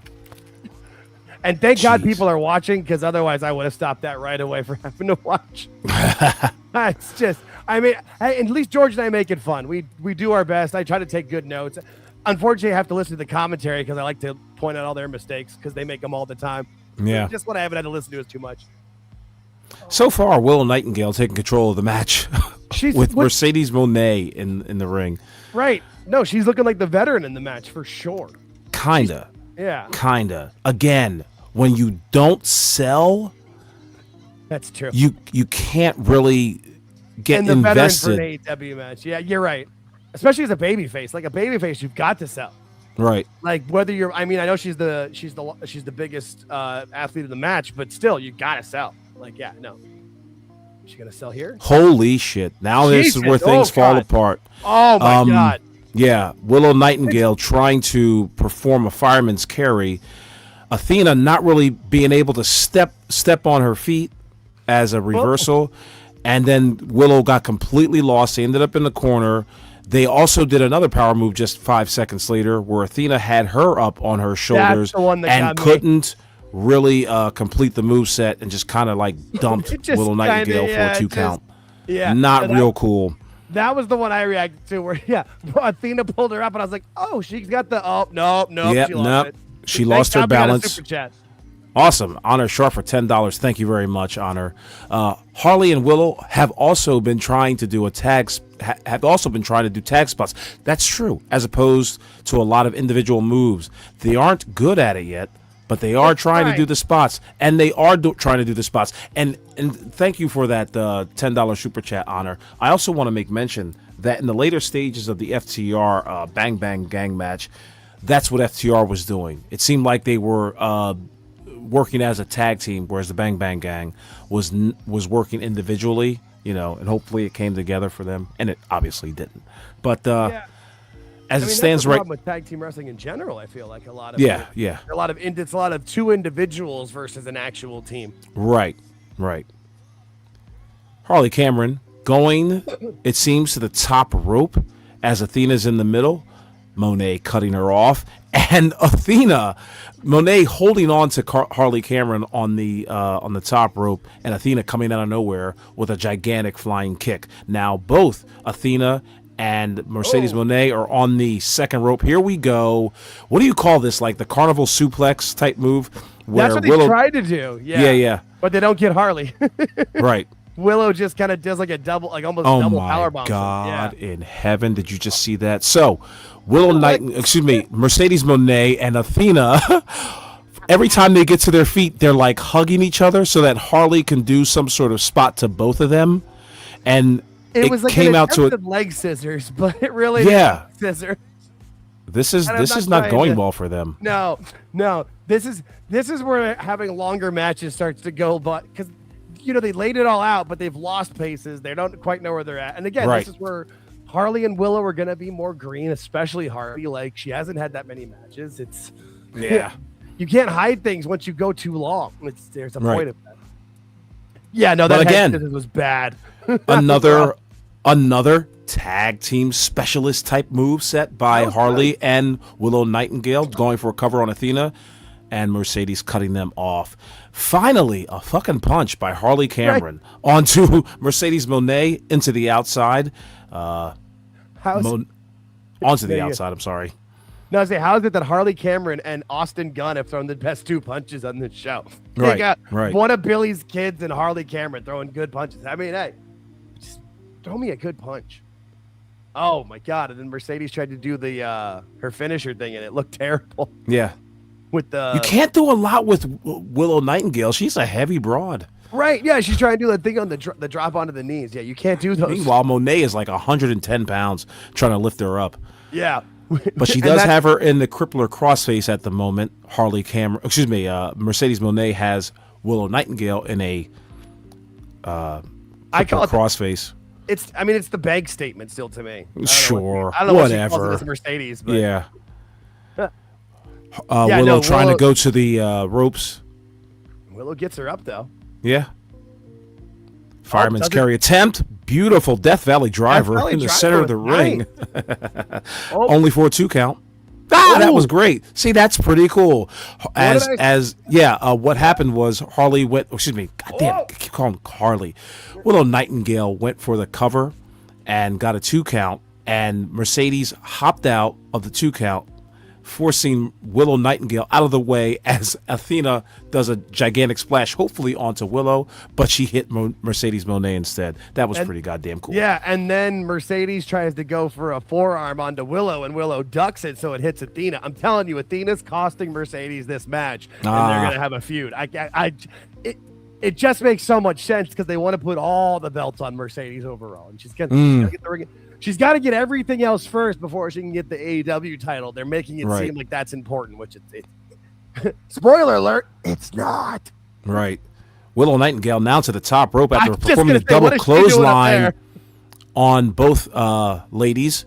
Now she went to the top rope, and it looks like, oh my God, Athena has Mercedes Moné in a powerbomb position, while Mercedes Moné has Willow Nightingale in a suplex position from the top rope, and they definitely looked crappy on that. What is going on? It looked like for about 4 seconds, folks, it looked like Athena had just turned on her tag team partner, putting her in what do you call that move?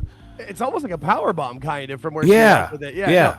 No. But she performed the powerbomb onto Willow Nightingale. Yeah, and then she did like we would do like a front face drop kind of thing, but did that onto her. Yeah, but all of that looked like it was either in slow motion or just choppy. It was just really, really ugly. No, I like this. I refreshed my pirate ship, and now I'm like a second or two ahead of you. So now I'm seeing it and seeing your reaction. This is great because I'm like, oh shit, and then your reaction. This is great. I was like 10 seconds behind. Now I'm a half second ahead. This is awesome. Yeah. Well, anyway, Harley jugs Cameron over there. Jeez, yeah, holy that Christ. camera angle was a little rough. No, that's what you want. Yeah. No. Oh no, unless you're trying to be a family-friendly show. Yeah. What was that? Is that her finish?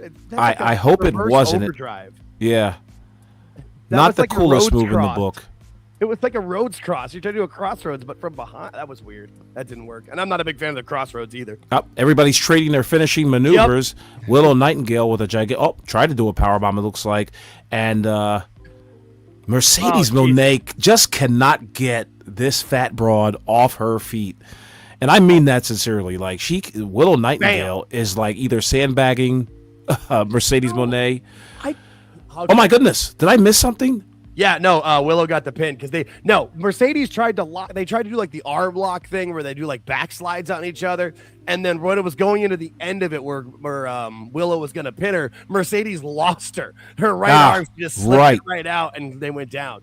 And here's the thing, and I've said this for years, and people get mad at me, and fuck it, I don't care. Mercedes Moné, Sasha Banks, she's not that good of a wrestler. She's fine when other people in the ring with her are good. Like her best matches are with Bayley or with Charlotte Flair. Like when she's got a good opponent, she's fine. But when she's working with people like this, she can't lead a match. Like she should have taken control of this match and just never did. Right. And she also took the pin. By the way, Mercedes Moné. And she's also I don't know what that means. Don't listen. I'm not going to give her any credit for taking. Yeah, bitch should have been taking pins for months at a time. Actually. Oh God, yeah.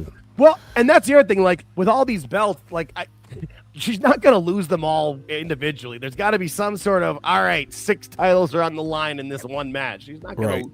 She's not eating. What is it now? 12 or 13 pins.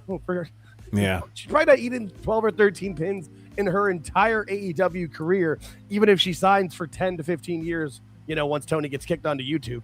Right. Well, Willow Nightingale and Harley Cameron posing with audience members outside the ring with their various signs. One of them said, Babes of Wrath. If there's a Willow, there's a way, is what it that says. was the other sign.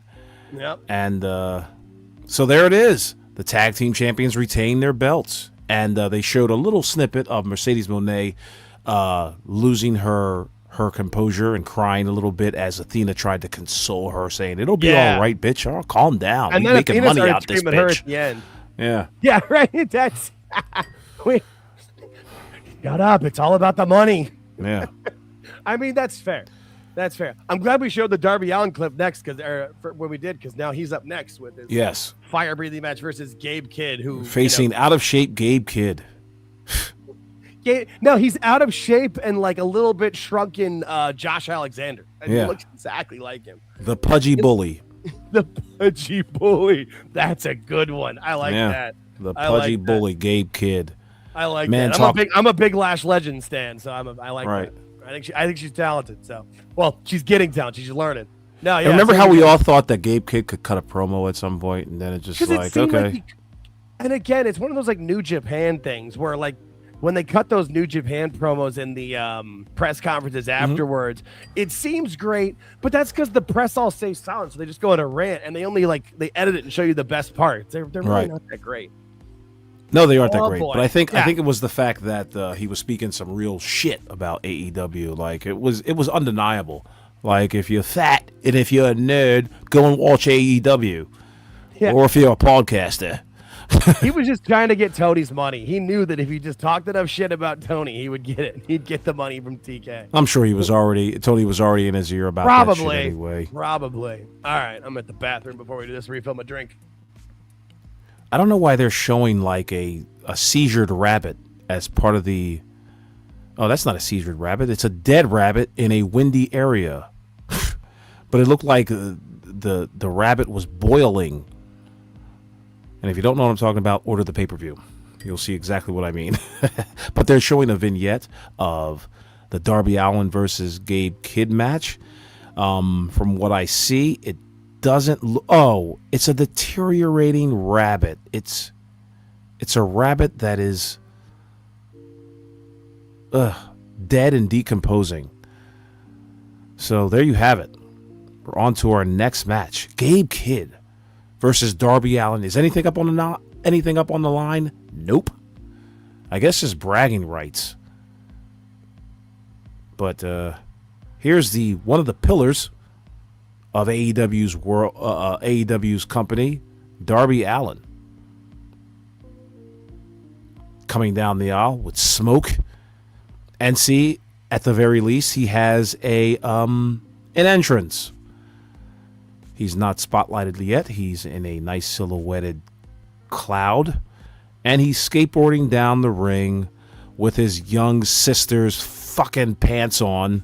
Like, what is going on with this guy's attire? I'm sure the arena is bathed in a dark blue, but I'm sure Darby Allin is wearing that dirty, rusty towel, plush towel, pink hoodie that he always seems to wear and never seems to wash.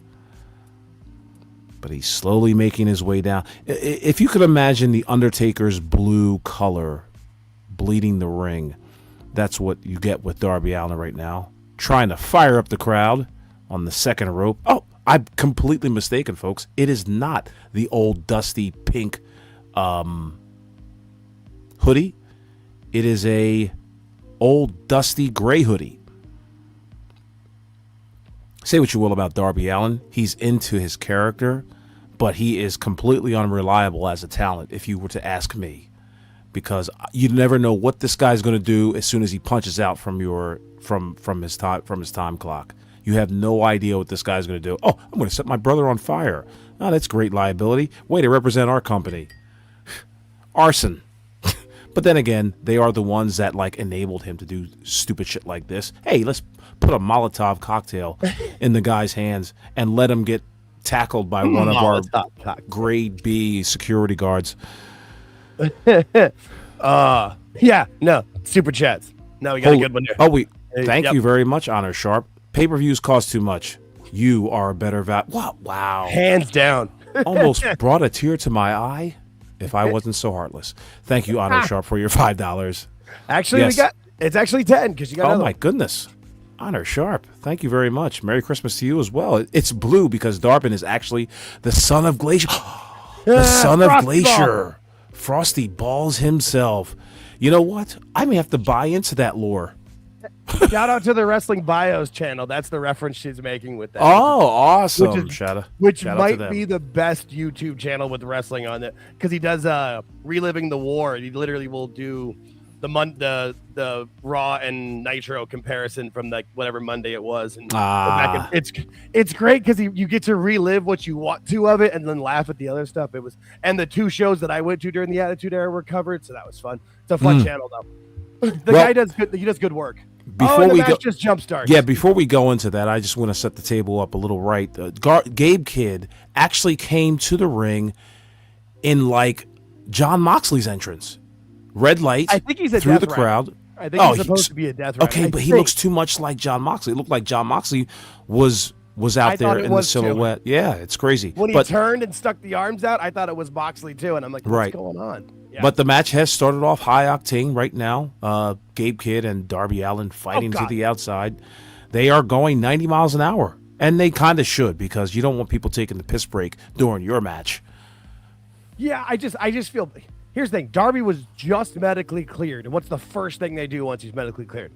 Throw him down a flight of stairs. And then he just and then he was sitting on, like, he was trying to, I don't know what was happening, but he was Yeah, sitting, he was sitting on the top rope. Yeah, and he punched him, and he like flipped over, and his neck crumpled on the ring apron. He's like, Yeah, and I think he I was plays I it don't hate dangerous. this kid. I don't hate this kid. I don't want to see this stuff happen to him. I don't want to see this happen to anybody. But like, yes, I'm that's nonplussed it right about there. him. And the more I see it, the more he does it, I'm like, no, I hate this kid now. I don't just don't do that to yourself. Or again, like where we were talking earlier, where people want Medically cleared, Regina, means that he didn't smoke pot that week. Oh, they don't drug test in AEW. That's for No, sure. of course not. No, like because he should have been in line to be the one to beat Moxley for the title at All In, but he decided it was he wanted to climb Everest more. Here's your career right here. No, I'm going to climb Everest and jump my car off a cliff. Let me gauge what the crowd is thinking about, because Darby Allin really is going 90 miles an hour. Now, of course, there are some slow spots where they have to sell a little bit because the moves are so goddamn devastating and risky and dangerous. But both men are on the outside right now. Gabe Kidd on his back, Darby Allin back to his feet. Darby Allin grabbing Gabe Kidd's head and ramming it into the guardrail barricade. Thank you, Excalibur, you racist bitch. He's racist and what is it, like ableist, because he also he's done both hard R's, either the end of a word or the start of the word. All I'm gonna say, but he's done them both. So it's a real classy guy there. Right. Jesus. It's amazing how he's still working. Yeah. Right, and the voice of the company. And I mean that not as a person who would like to see him be canceled or anything, but I'm just saying, like, boy. Yeah. It's just amazing. There's video out there. I mean, WWE does it when there's somebody showing a nip slip off their television, not off their television, but if they're doing some OnlyFans or some nonsense, they're like, get them out of here. You gotta go. Meanwhile, you can say the N-word and disparage Hispanics, yeah, and somehow you're on national television, every Wednesday. Yeah, no, it's just said it's the N-word, R-word, F-word, whatever he wants. He likes his double G's. He likes his hard R's. I can't take him nowhere. Right. I still, and the thing is, like, if he was really talented at it, maybe, like, if he was like this generation's JR, but he's just not any good. But then again, it's the same company that employs Schiavone, so. Gabe Kidd just looking like a pale lump of shit out there, and I mean that with all sincerity. Like, he's got, of course, these guys are in good shape. They have great endurance. Their cardio is great. But, like, at some point, you should look like a professional wrestler. And I guess now that he's flexing, he kind of does. But, again, just a guy. Default face, default body, generic-looking outfits. Darby Allin looks like at least somebody interesting. But I can't get over those tights underneath those jorts, man. I just can't do it. That. And they're not even jorts. They're Daisy Dukes. They're Daisy Dukes. They're Darby Dukes. He's got the Darby Dukes. Yeah. Oh, we got a super chat from Mike Glass. Our boy. Oh, Darby's bleeding. Darby's bleeding. Thank you, honey. Would you like to say hi to the people out there? Hi, people out there. Say a little louder. No, my bike can't pick you up. Hello, people out there. There you go. All right. Hello. Make sure my supper's ready. No. Oh, thank you, honey. All right. I just keep getting random glances from my wife laughing at me on the couch. All right. Well, anyway, back to the action at hand. Super chat. Yeah. I'm sorry. Mike Glass, my buddy. Shout out Mike Glass. By the way, Mike Glass, I completely fucking lied to you earlier today. What I said as a joke actually was the case. Let's not get into it. Anyway, $10. Thank you so very much, Mike. I'm here. I hear the world is ending. Let's party like it's 1999. I remember that one. Yeah. I get that reference. I think that was my first apocalypse. Then we had 2012, and then was it 2021? Yeah, no, we just keep having them. It's Apocalypse City. You and Cumia asked me if that was my wife or my daughter. It was my wife. What's the matter with you? My daughter lives about an hour away from me. But yes, what's the matter with you? Gabe Kidd now introducing a chair, trying to hit Darby Allin with it. Misses, hits Of the course. ring post. Darby Allin reversing and drop kicking Gabe Kidd with the chair right in front of his face. I don't know what Gabe Kidd was looking at on the chair when he got kicked in the face with it. He was making sure it was shaved down. Right, exactly. Darby Allin is bloody, by the way. I don't know if I've painted that picture. But, yeah, he's a bleeding wreck. It looks like it was a cut from maybe the back of the head. That's where I see a lot of it. Oh, now it's also in the front as well. I'm assuming it happened with the stairs when he did like the flip thing in the stairs or whatever. Now Gabe Kidd is bleeding. Well, from the chair, yeah, of course. Ah, that's right, because when you bump your face onto aluminum, you tend to just get busted open. Well, and like they had the camera off of him for just long enough. Oh, and now Darby's biting the cut. That's great. That's great. Did he spit it up in the air like some... Hepatitis wrestling, everyone. Yeah, really. Safest company, though. Safest company in wrestling, though. Jesus H. I can't with that. Why? Like, what's the point of that? Like, oh, I'm so badass. I'm biting his blood. Don't do that. Oh, and then Darby drop kicks him in the shit. AEW needs to be classified as a new blood type. Hepatitis A, EW. Yeah, there you go. Jesus. Oh, thank God we got a super chat. Oh, thank you, Honor Sharp. You're just so kind. It's a Darby match. He walks out, the bell rings, and blam, starts bleeding. Exactly. I'm actually shocked that Darby's bleeding, but John Moxley didn't. That's what I was going to say. I'm like, normally that's a John Moxley match, but Right. It's... Thank you, Honor Sharp. Thank you, Regina. And by the way, shout out to my buddy of mine, this AEW disciplinary committee. Hopefully he'll be back tonight. Hopefully he can get on. But if he's listening, shout out to you, my brother. Yeah, I'll say if he needs the link again, I send it to him. But yeah, Yeah, no problem. we are good. Yeah, no, like I said, it's the Christmas season. That's the reason I was able to go live on Thursday because I don't have any kids. And Gabe Kidd's now Indeed. rubbing his blood all over himself. Yeah, Why? they're both bloody. Do Jeez. you suppose like they both got tested beforehand? Like No. you're clean, you're clean. They should have, but no. Does AIDS And not exist anymore? Help me out.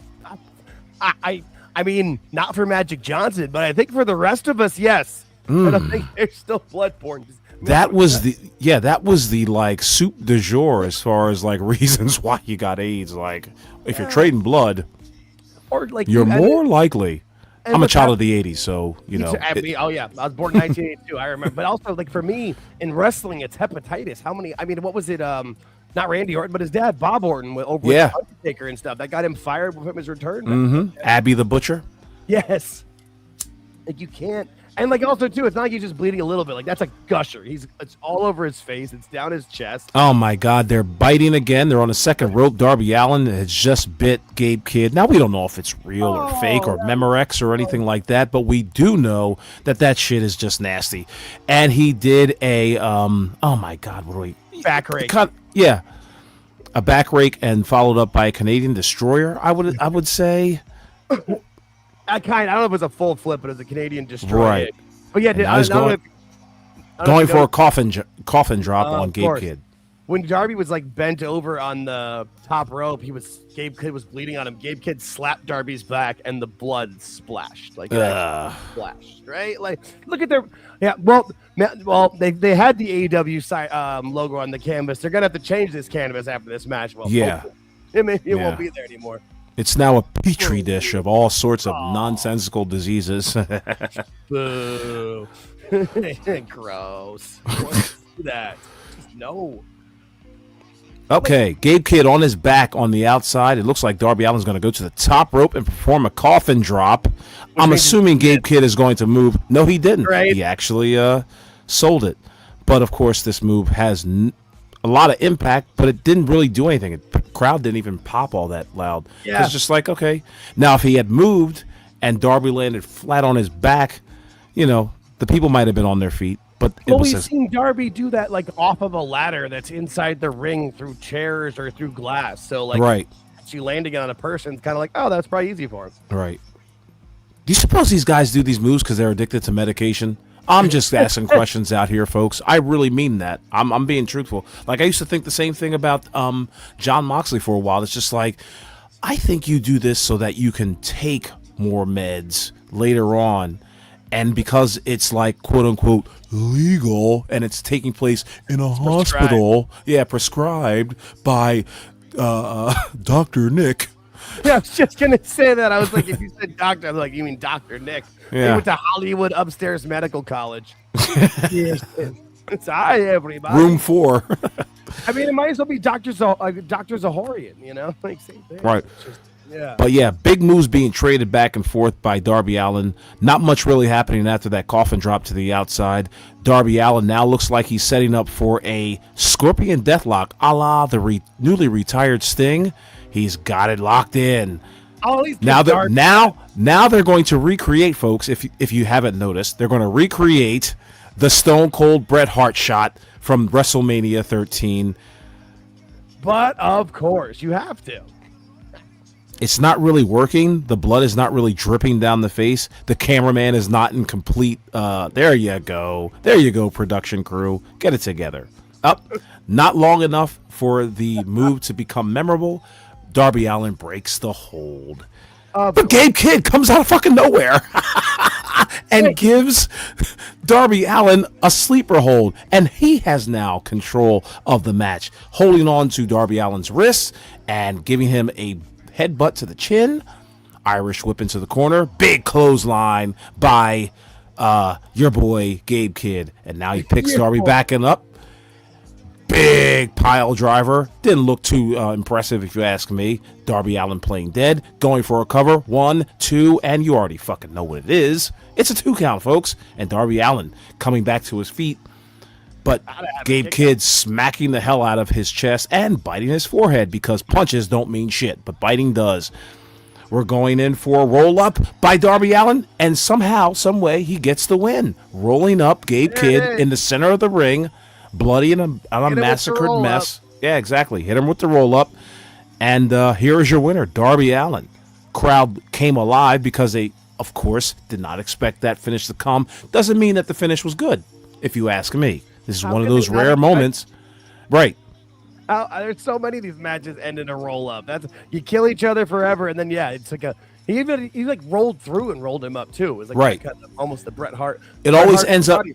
Yeah, it always ends up in something where both men don't have to sell at the end of the match. In fact, the only people that did sell in this entire show so far at the end of the match was the Bang Bang Gang. Can we guess why? Maybe it's because Billy Gunn is their mentor. Maybe he told them, really put these guys over, even though they are the World Tag Team goddamn champions. Try to play your part and build up these guys. And that's exactly what they did. On the other hand, we've got Darby Allin and Gabe Kidd in 50-50 booking. If you ask me, and of course, I don't know if Gabe Kidd beat Darby Allin. He probably did. Who knows? Yeah. Well, there you go. There's his win. There's his big come up. Yeah. But Darby Allin having some trouble getting back to the locker room by that bald guy. What's the guy's name? Mike Knox? Rick Knox. Rick Knox, okay. Mike Knox is the guy who was Kelly's boyfriend. Oh, okay, gotcha. Sorry about that, folks. WWECW. No, it's good. Hey, at least you still reference a wrestler. That was good. You kept it with exactly. But if you like what you're hearing right now, and you appreciate what we're doing tonight, we have 53 people watching on YouTube, but only 10 people liked us. So if you could, please hit that like button, share and subscribe. Tell your friends. Tell people on Twitter. Tell people on Instagram that we are out here suffering for your amusement and entertainment. Thank you so much for tuning in with us thus far. Yeah, and you can find me at AltJakeTakesOn on yes, anything on the YouTube channel as well. Yeah, absolutely, right? Hey, we're suffering for y'all. The least you can do is give us a free subscription. Definitely. We are here reporting this show for you. Hey, it's the Brock Lesnar guys right behind You're right. Green shirt guy is the only guy not there. You are absolutely right. Yeah. He took this one off. He took did. This day off. Yeah. Chef Eddie for $2. Thank you very much, Chef Eddie. The crowd is no selling the show. Chef Eddie, now listen, I agree with you a lot of times. This time, a lot of the matches, the crowd did come alive. It's not that hey, you know what? Thank you for clarifying that for me, Alt Jake. Yeah, they are selling the moments. They are. So I have to agree with you, Chef. The crowd is really no selling the show. But that's how AEW's booked anymore. They're just trying to go for the big moments. Right. Oh, and you got 26 likes on the video, so we're doing all right. Oh, awesome.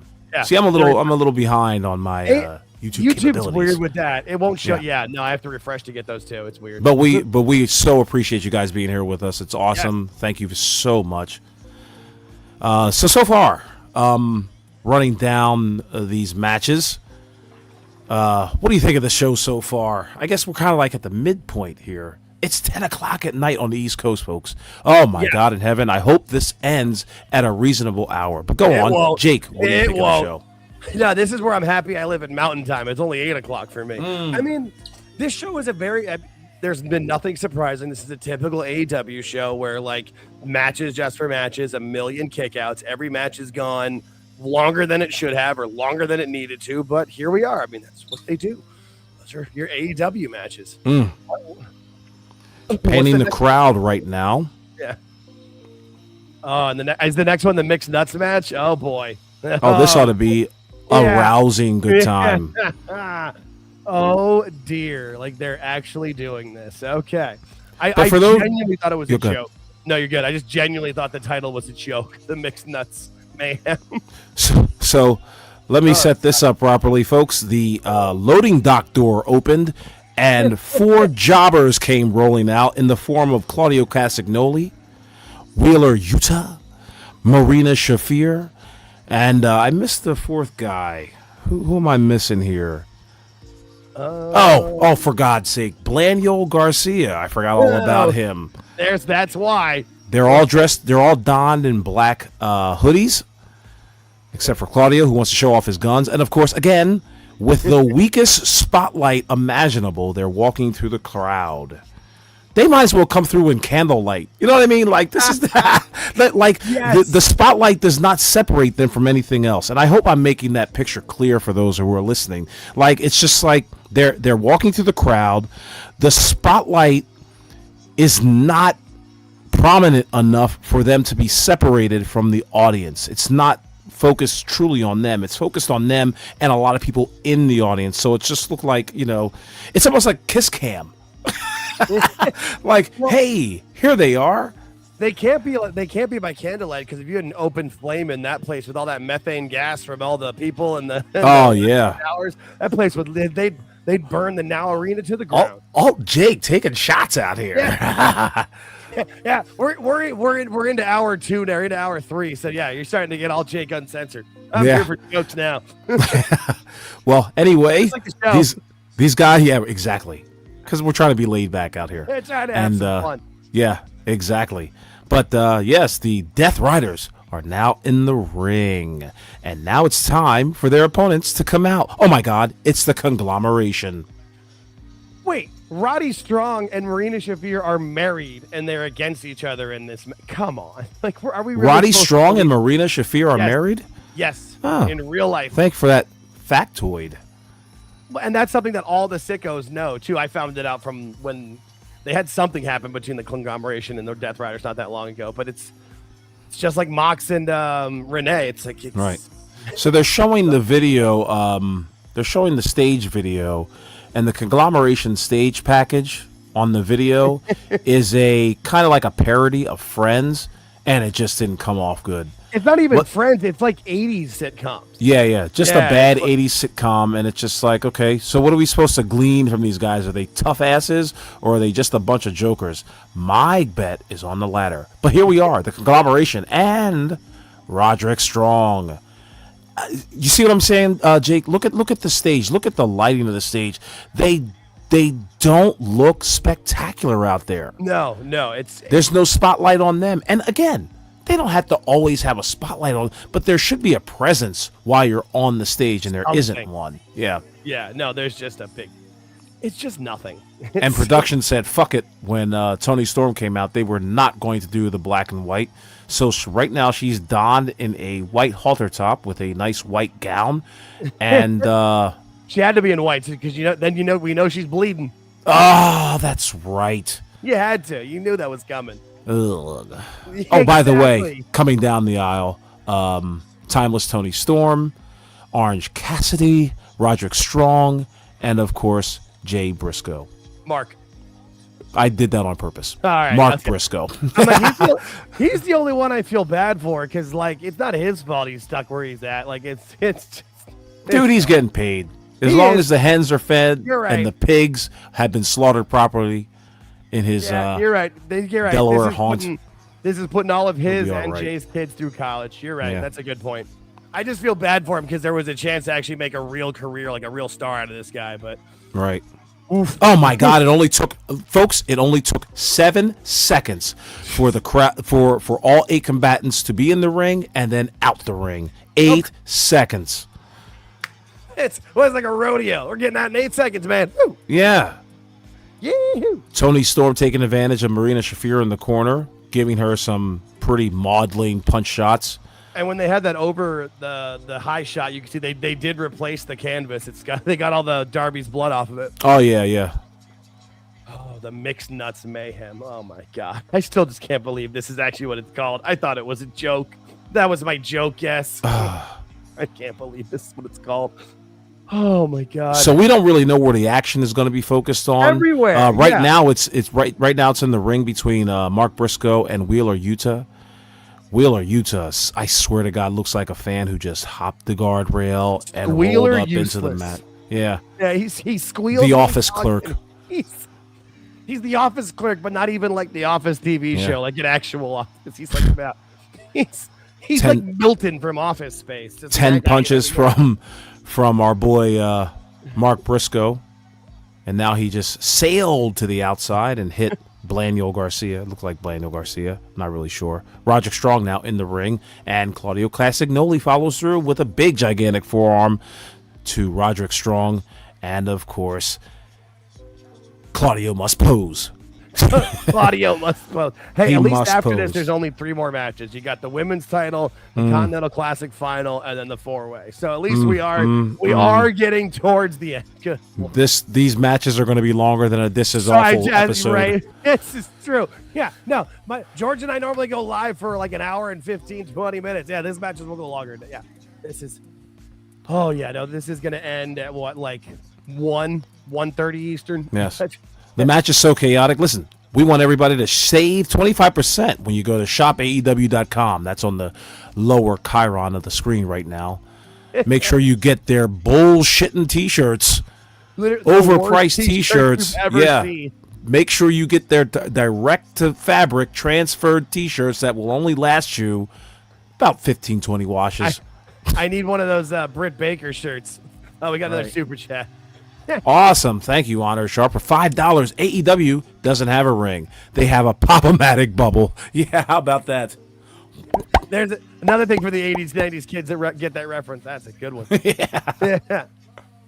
Or like Boggle. Oh, my God. Right now, Daniel Garcia. Blanio Garcia is in the ring with Orange Cassidy. And Rick you know, Knox. yeah, One of and the Rick most Knox. talented people in the entire business, right? there. Oh, man. Yeah. Oh, and Orange Cassidy did the dick dance. There you go. That's what everybody wants. Good. God. Shout out to Anti-Marker Professional Wrestling, who says that Orange Cassidy is likened unto a shit version Calvin Klein model. Yeah, no. Not even. He's like a really bad guest model.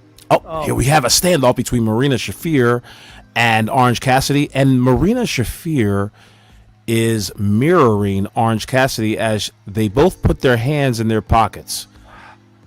Standing in the middle of the ring, and Marina Shafir going to give him a hard ankle kick, but With her bare feet. with her bare feet. And she's, for some reason, not going to use her hands in this particular spot. I don't understand this shit. Oh, Don't understand any of it. Orange Cassidy, still with his hand in pockets, does a kip up after throwing Marina Shafir outside the ring. And now he's got the spotlight, a Tada spot, until Wheeler Useless comes back in and cuts him off. And is actually giving him some punches. They're not good punches, but at least they're punches. They're not good forearms. punches. No, of course not. That's fair. No, you're absolutely right. Claudio getting double teamed by, Orange Cassidy, the Calvin Klein reject, getting double teamed by Claudio and Wheeler Yuta, only to stop and to do what? ta-da pose for the crowd.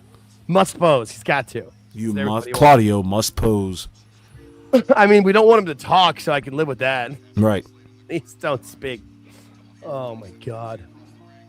No, this is like of all the matches on the card. Like this was just one where, hey, I love all you guys, so I'm going to put you on the pay-per-view. Right.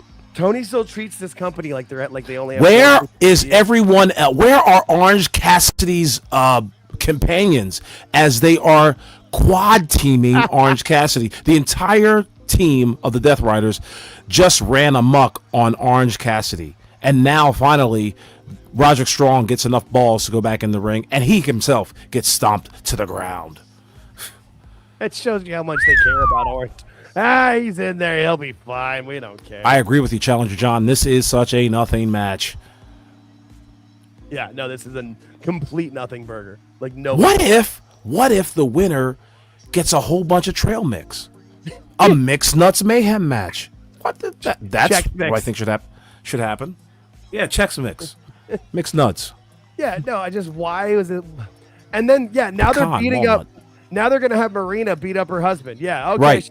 Yeah, this is what everybody wants to watch. What they did to Orange Cassidy, they're now doing it to Roderick Strong. Where the fuck are my tag team partners? What is this group? The conglomeration of nothing. You've conglomerated nothing. They're just beating up people left for nothing. Yeah. And now it's Mark Briscoe's turn. Now they quad team him. Folks, I don't know what's going on. Everybody's getting their taking their turns, getting their ass kicked. Marina just led her team running a train on her husband. That is what we just saw. Yeah. A A physical train. A train of clotheslines and forearms. or like ass balls. What is happening? Claudio Castagnoli Garbage. had Mark Briscoe in a camel clutch. Then Daniel Garcia and Wheeler Yuta stood next to Claudio, and they just did another ta-da pose for, I don't know, photographers who I guess want to put in their magazines. I don't fucking know. Now they're doing it to Jay. This is absolute bullshit, folks. This is choreo grappling at its worst. They just did the same moveset with 3 of the conglomeration members, and no one has come in to help. Haven't done anything else, yeah. Which can only mean one thing. They're going to get their receipt in about 5-6 minutes, and we're going to see the entire conglomeration team up on Claudio. If we're lucky, it's going to be 5 or 6 and minutes. Blandiel. Yeah, exactly. Honor Sharp with another super chat. Thank you so much, Honor. Damn it, now I need to go after the Chex Mix. Thanks, Jake. Be My right bad. back. My bad. Thank you, Honor Sharp. Hope you enjoy those that Chex Mix. Chex Mix is okay. Not a bad There's certain After ones dinner that snack. are real good. Yeah. No. You said the trail mix. That was the first thing I thought it was checked. Yeah, no, they're still doing this. Like this is just putting the Death Riders more and more over. Oh, here comes Tony Storm. Oh god. Oh boy. Yeah, exactly. Just just Now are they going to quad team her? uh-oh. Another Nope, train. they certainly are. Claudio Castagnoli grabbing Tony Storm by the back of the head, but Mark Briscoe coming to her honor. And now there's going to be an Irish whip in from Claudio. A double shoulder block by Mark and Tony Storm onto Claudio Castagnoli. Just why? What's the Oh point? boy. Like you said, what is happening? Why is this happening? What is any of Listen, this and why? listen. I just came to my sentence. We should all just just enjoy wrestling. Okay? Okay. We should just. I thought you meant Jimmy Eat World, the band. Oh yeah, that too. If Jimmy Anything does be better Eat than World. this. Oh my God, there's dancing in the ring, folks. Of course. Between Orange Cassidy and Tony Storm. They're dancing and performing moves on Wheeler Yuta, who's just stupid enough to say, okay, that's a cool spot, I'll do it. Tony. That's all Tony Storm really does anymore is her dance moves now. Every time with Right. Tamina, when she comes out, they do their choreographed dance moves when they come out to the ring because that's she was Marina the biggest Shafir. star. Yeah. Marina Shafir breaking all this nonsense up with a terrible clothesline. But Tony Storm with a vicious belly to back. And now they're on opposite sides of the corner. Tony Storm running in, tried to do a butt drop onto Marina. Claudio Castagnoli tried to do a forearm on Tony Storm. She moved out the way and hits Marina on the outside. Oh, boy. A lot of high-paced action going on here. None of it means a goddamn thing. Mark Briscoe off the top rope with a big elbow. The crowd seems to be enjoying this from what I can hear so far, though. Me, not so much. Yeah, no. Well, they're enjoying it because it's like one of those. It's like pound for pound because there's so much going on that you can find something to watch. Like if this isn't fun, I'm gonna look over here. This I forgot my wife gave me a special gift for me. See if you guys can guess what it is. I have no idea.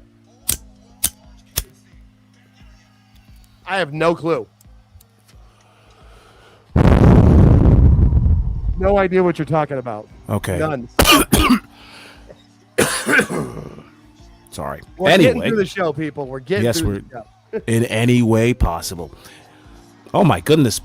Pretty cool belly to back from Tony Storm onto Blanio Garcia and Wheeler Yuta. Crowd seems to be into it.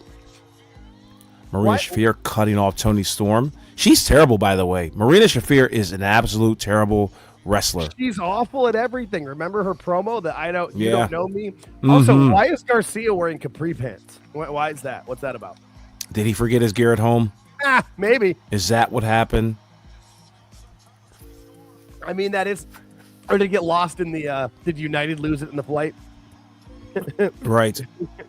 Tony Storm with a flying DDT onto Claudio Castagnoli from the top rope. But Claudio is about to give Tony Storm an airplane spin. And he's moving fast as shit because she's only 126 pounds. He just tosses her like a bag of potatoes. That was pretty cool. But Roderick Strong and Marina Shafir, are they going to make out? Are they going to fight? Is he going to get to one knee? Is he going to divorce? There was a kick straight to the chin by... I would have given credit if the Chicago fans started a divorce chant.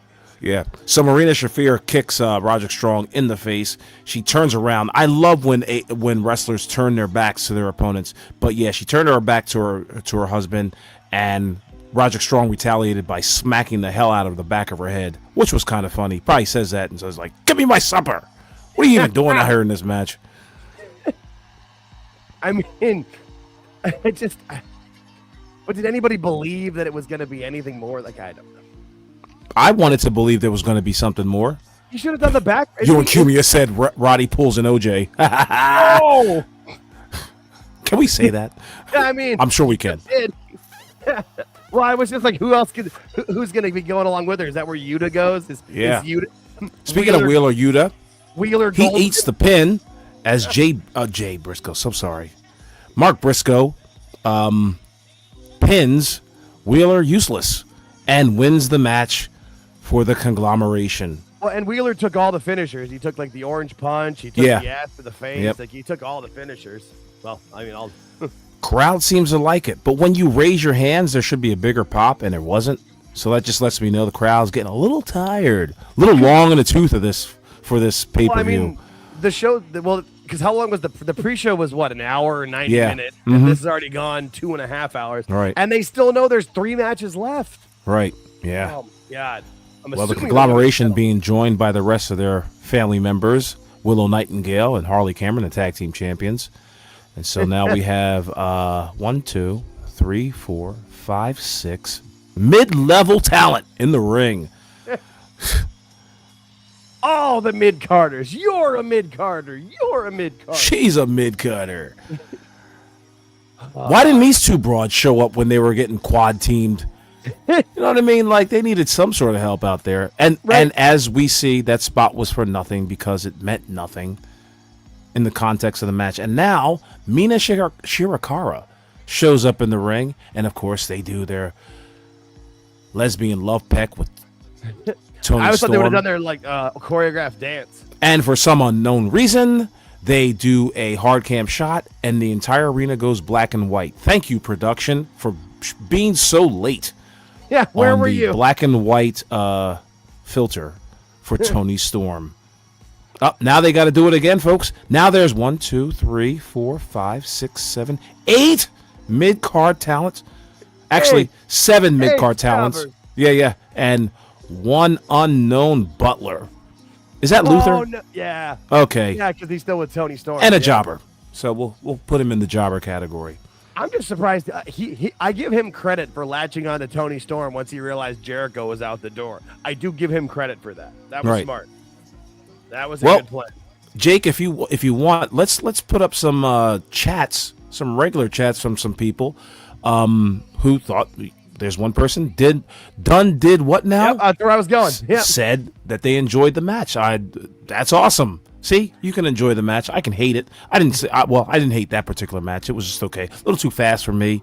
Funny how this match was fast, but it was fun. Too much going on, and a little too much, but it was fun. I can see why the Chicago crowd loved it, being there live, because there's plenty of things to look at, because maybe some of the action is happening nearby and all that. But as far as an overall match, served no real purpose. Some of the moves in there just absolutely were clown show, to the point where it's absurd. Like your teammate is getting ransacked by 4 members of your opponents, and what is happening? I'm just going to sit out here and watch, and then when it's my time, I'm going to get my ass kicked too. I was just going to say, it wasn't my cue yet. I had to wait for my cue. Yeah. No, and not a high bar, but probably best match of the night in my opinion. Yep, that was it. That was where I put him. Like, you could say it was the best match because they're not a high bar with what's gone on with this, and most of the singles matches have been terrible. If I had to. But then we got Anthony saying the same thing. Like it was just like the worst conglomeration of Vince, Kevin Dunn, Bischoff, all rolled into one. Yeah, it was a spectacle. And the camera missed. How much did the camera miss that during that show? Jesus. Yeah, a lot, of course. Yeah, exactly. But there are some of your. There it is. None of the show serves a purpose. That's true. That's true. That's the problem with these shows. I've been saying for, like I said, 15 weeks I've been watching these shows live, trying to make them work, and it just doesn't make any sense. It never pans out. It's all crap. Every match seems to be a blow off. Oh shit! Somebody from my area, B Sharp, 1981. I live in downtown, or just north of downtown Phoenix, brother. Good to have you with us. All right. Thank you, B Sharp, for tuning in and listening to us ramble on about this pay-per-view. We're trying to do it the best we can. We're making it with work. What we We're got. making it work. Yeah, exactly. Matt Buswell knows what's up. We don't. Yeah. Dude, 62 people watching in the chat right now. Please hit that like button right at the top there. We'd greatly appreciate it. All that good stuff. Yeah, exactly. And we, again, appreciate you being here with us. And if you like what you heard, please comment, rate, share, and subscribe. The share with a friend really helps, especially with the YouTube algorithm. I've noticed when people take the link and copy and share it, YouTube notices that, and they appreciate it. Pretty cool. Which, like I said, I think you could just click on my name from there, in the description of All Jake Takes On, and go right to my page and follow us. George and I go live every Thursday to review AEW, and our whole goal, it's kind of like what we're doing here. We review the entire show segment by segment. We watch so you don't have to. So you could still make fun of the sickos, but don't actually have to watch the show. We're doing it for you. Exactly. It's a little rough sometimes, but it's fun. We make it fun. We crack jokes, and if Tony Khan hopefully goes live beforehand, we watch those. Yes. And George lets me know. I don't even follow Tony. I let George. So he lets me know to put it in the thing, and I live react. I've never seen it. So what sucks is that when you're blocked by somebody like Tony Khan, you can watch his videos, but you can't download his videos for mockery. I don't really like that. I always have to go to some third party Twitter to MP4 nonsense and try to do my best to copy and paste it and download and all that. But shout out to Neckbeards and shout out to a few others who kind of give me those downloads before the man. Because when you're blocked from Tony Khan, you can't if he goes live and he stops a live broadcast, we don't get to see it. So I mean that makes it, and I'm not surprised that he does that because that's what he wants. Yeah, I mean because he only takes his place. Not a bad move. I don't hate on it. Yeah, that's my thing about him. I just wish he could take a little bit of criticism. Like, I mean, say what you want about Vince, but Vince didn't give a shit what anybody said about him. No, was that man even on Twitter? You know what I'm saying? Right. And if he did, he would use it to his advantage, make fun of people right through the show. But yeah, he'd wish a couple people happy birthday or say like, big event. Got a thing called WrestleMania coming up. But other than that, it wasn't like. I think the only person that I ever prefer got the sickos, pal. I think the only person that ever got to Vince McMahon was Mushnick? Or not? Yeah, not right, Mushnick. right. No, yeah. the reporter, because he even had he had Cornette ream him in one of those rants that he did. The reporter used Phil Cornette Mushnick. like Phil. a puppet. Yeah, well, I mean, at least with that one, Cornette was like, I don't care because it's Phil Mushnick. Because that guy, if you ever read any of his shit, none of his articles are ever anything positive. It's always, this is the worst. This is the worst. The guy just peddles in negativity. He won't. So, like, right. That's the only person that I can remember that ever got to Vince, like, on the show. Like, he attacked Costas or whatever, but that was on Costas' show, not Vince's. All right. Well, women's folks, the Women's World Championship on the line as Jamie Hayter, the challenger, faces Chris Statlander, the champion. Both of these talents are kind of competent wrestlers. They kind of know what they're doing in there. I think they're going to try to pull out a clinic. If they can, let me give you what some bullet points right before the match. What do they call that in sports? Like highlights, I guess. Yeah. If these guys can not do any ta-da spots, if they can cut down on the forearms and really start doing punches. Right now, they started off well. Collar and elbow tie-up. Very rarely seen in AEW recently. Have we seen that in this show? I mean, like, I know the Darby match started with the drop kick. And I don't think we've seen a collar and elbow tie-up yet. And to be fair, they're not dressed slutty. They look like female professional wrestlers. Yeah, that's a good point. Jamie Hayter. Jamie Hayter is showing a little bit of cheek. But Chris Statlander, she looks like she's ready for a fight here. Another collar and elbow tie-up. Refreshing. And Statlander showing her muscle and throwing Jamie Hayter right outside the ring.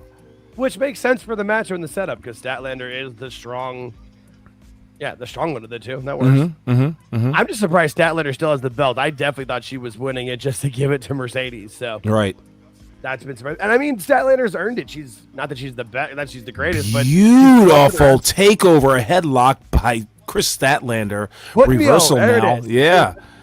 By Jamie Hayter. Head scissors. Sweeping the leg. Miss kick. Hayter going for a roll-up pin on Statlander. As you can see, so far, so good.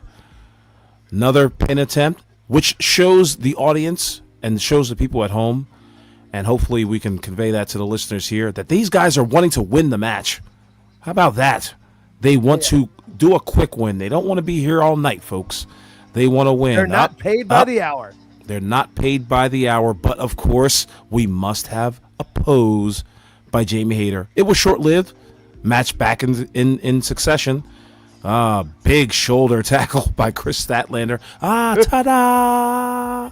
Showing her muscles. And sometimes a ta-da spot is not bad, but when it's overdone, 5 matches. Just like everything. That's like blood or anything. Yeah. A face-off now. They both go to the ropes. They both do a shoulder tackle. They both look at each other oddly, and for God knows what reason. Let's do that again. One more time. They both go to the ropes. They do a shoulder tackle. They both end up on their feet, both kipping up. Jamie Hayter, not really adept at kipping up because she had a little bit of trouble. And Statlander. She doesn't seem like a kip up type of person for me. Yeah, no. Yeah. A little too bottom heavy, if you ask me. That's the way to put it, yeah. Yeah. A lot of underload. But now they're trading forearms. Oh, my goodness gracious. Statlander putting that to an end with a gigantic kick to the face. Running into Hayter at the ring ropes. And a big rude awakening by Statlander onto the apron. Leaving Hayter dangling from the second rope, and Statlander performing a unsafe leg drop, which made our girl Jamie Hayter bump her forehead right on the apron. Wouldn't be surprised if she's busted open hard way on that one. Yeah, from the back. Yeah. She looks a little dazed. The former alien and What reject. the hell was that trying to be? For some reason, Statlander did a backflip onto the floor, went nowhere. Yeah, Statlander's not the one I want to see doing backflips. Either of them I don't want to see doing backflips. Yeah, But it also, somehow it Yeah. ultimately ended up with a monkey flip onto the ring steps from Statlander to Jamie Hayter. And maybe Jamie Hayter's doing a blade job right now. I'm not really sure. We'll find out in a few seconds. I mean, that's usually what they do when in this company when they actually are focusing on one person. It's usually because the other one's blading, unless it's Mox. He likes to do it on camera. That's his favorite thing. He wants you to see him cutting his forehead. The old Hogan slice. I mean, even the announcers don't sound that into this match because it's so long. I mean, they've been at this for how long? Watch us find out, like, a few months from now, like, that was all by design, like, don't give these guys the rub. Make sure that they don't, don't put over this match too much. Because they probably know that these guys are capable of having a good match. Don't forget about the White Castle nationwide deal. That's right. The Bacon Brawl combo. I just saw that one off the screen. That's your nearest White Castle. We still haven't seen a price point on that. Which, by the way, the 2 small burgers, that's like nothing. What are those, like 2-ounce burgers? You get 4 ounces of beef.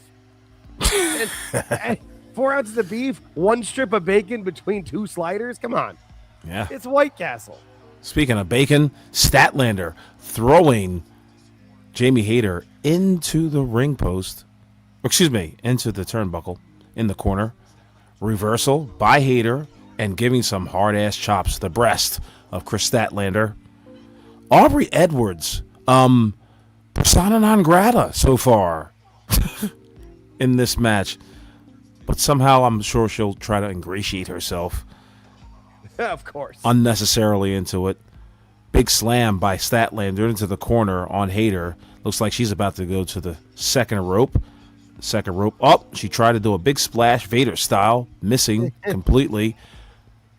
And Hayter with a big kick to the chin of Statlander. Big, but she's not Vader bomb big. That's got to be like Willow Nightingale at home. You know what I mean? Like, yeah, she should be pulling moves like that. And I'm kind of surprised that Willow Nightingale has not taken a lot from Awesome Kong. That's where she should get her moveset from. Yeah. Now she's not quite as big as our girl Kong. Yeah, but in this she's, company she is. In this, I mean, there's. I mean, oh yeah, she's gigantic. Right. She's a Pittsburgh 6. Ah. Oh God. What's that make Baker? Heyo. She's a Pittsburgh. Fired. Yeah. I mean, I know Tony said that he could bring her back, but I'm pretty sure she's just doing full-time dentistry. Oh, now we got the Spanish announce table.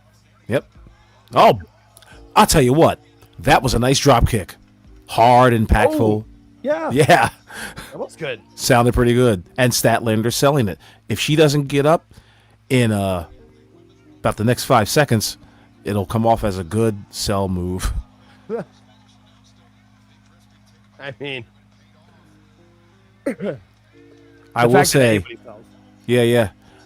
Hayter really trying to will the crowd into this match. Grabbing Statlander by the hair, bringing her back into the ring, following her into the ring. Hayter going to the second rope. What's she going to do here? Another gigantic drop kick. Looked pretty goddamn good. It's momentum sailing Statlander into the other corner. Big clothesline by Jamie Hayter, followed up by a big Northern Lights suplex. Will she go for a cover? She certainly will. That's how it's done. 1-2 count and no. Hey, at least she went for the cover. Yes, exactly. Yeah. And perform your big move. Go for the cover. Like it wasn't like she like underhooked the arm or the head with the because the Northern Light suplex sometimes they don't actually hook the head. That was a good one. Yeah.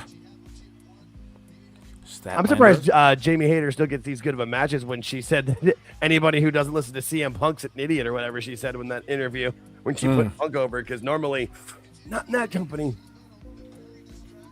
Well, she had to work hard to get back into good graces, I'm sure. Oh, yeah, and it's not totally it's not totally, just butter Tony up a little bit. It's not hard. Yeah.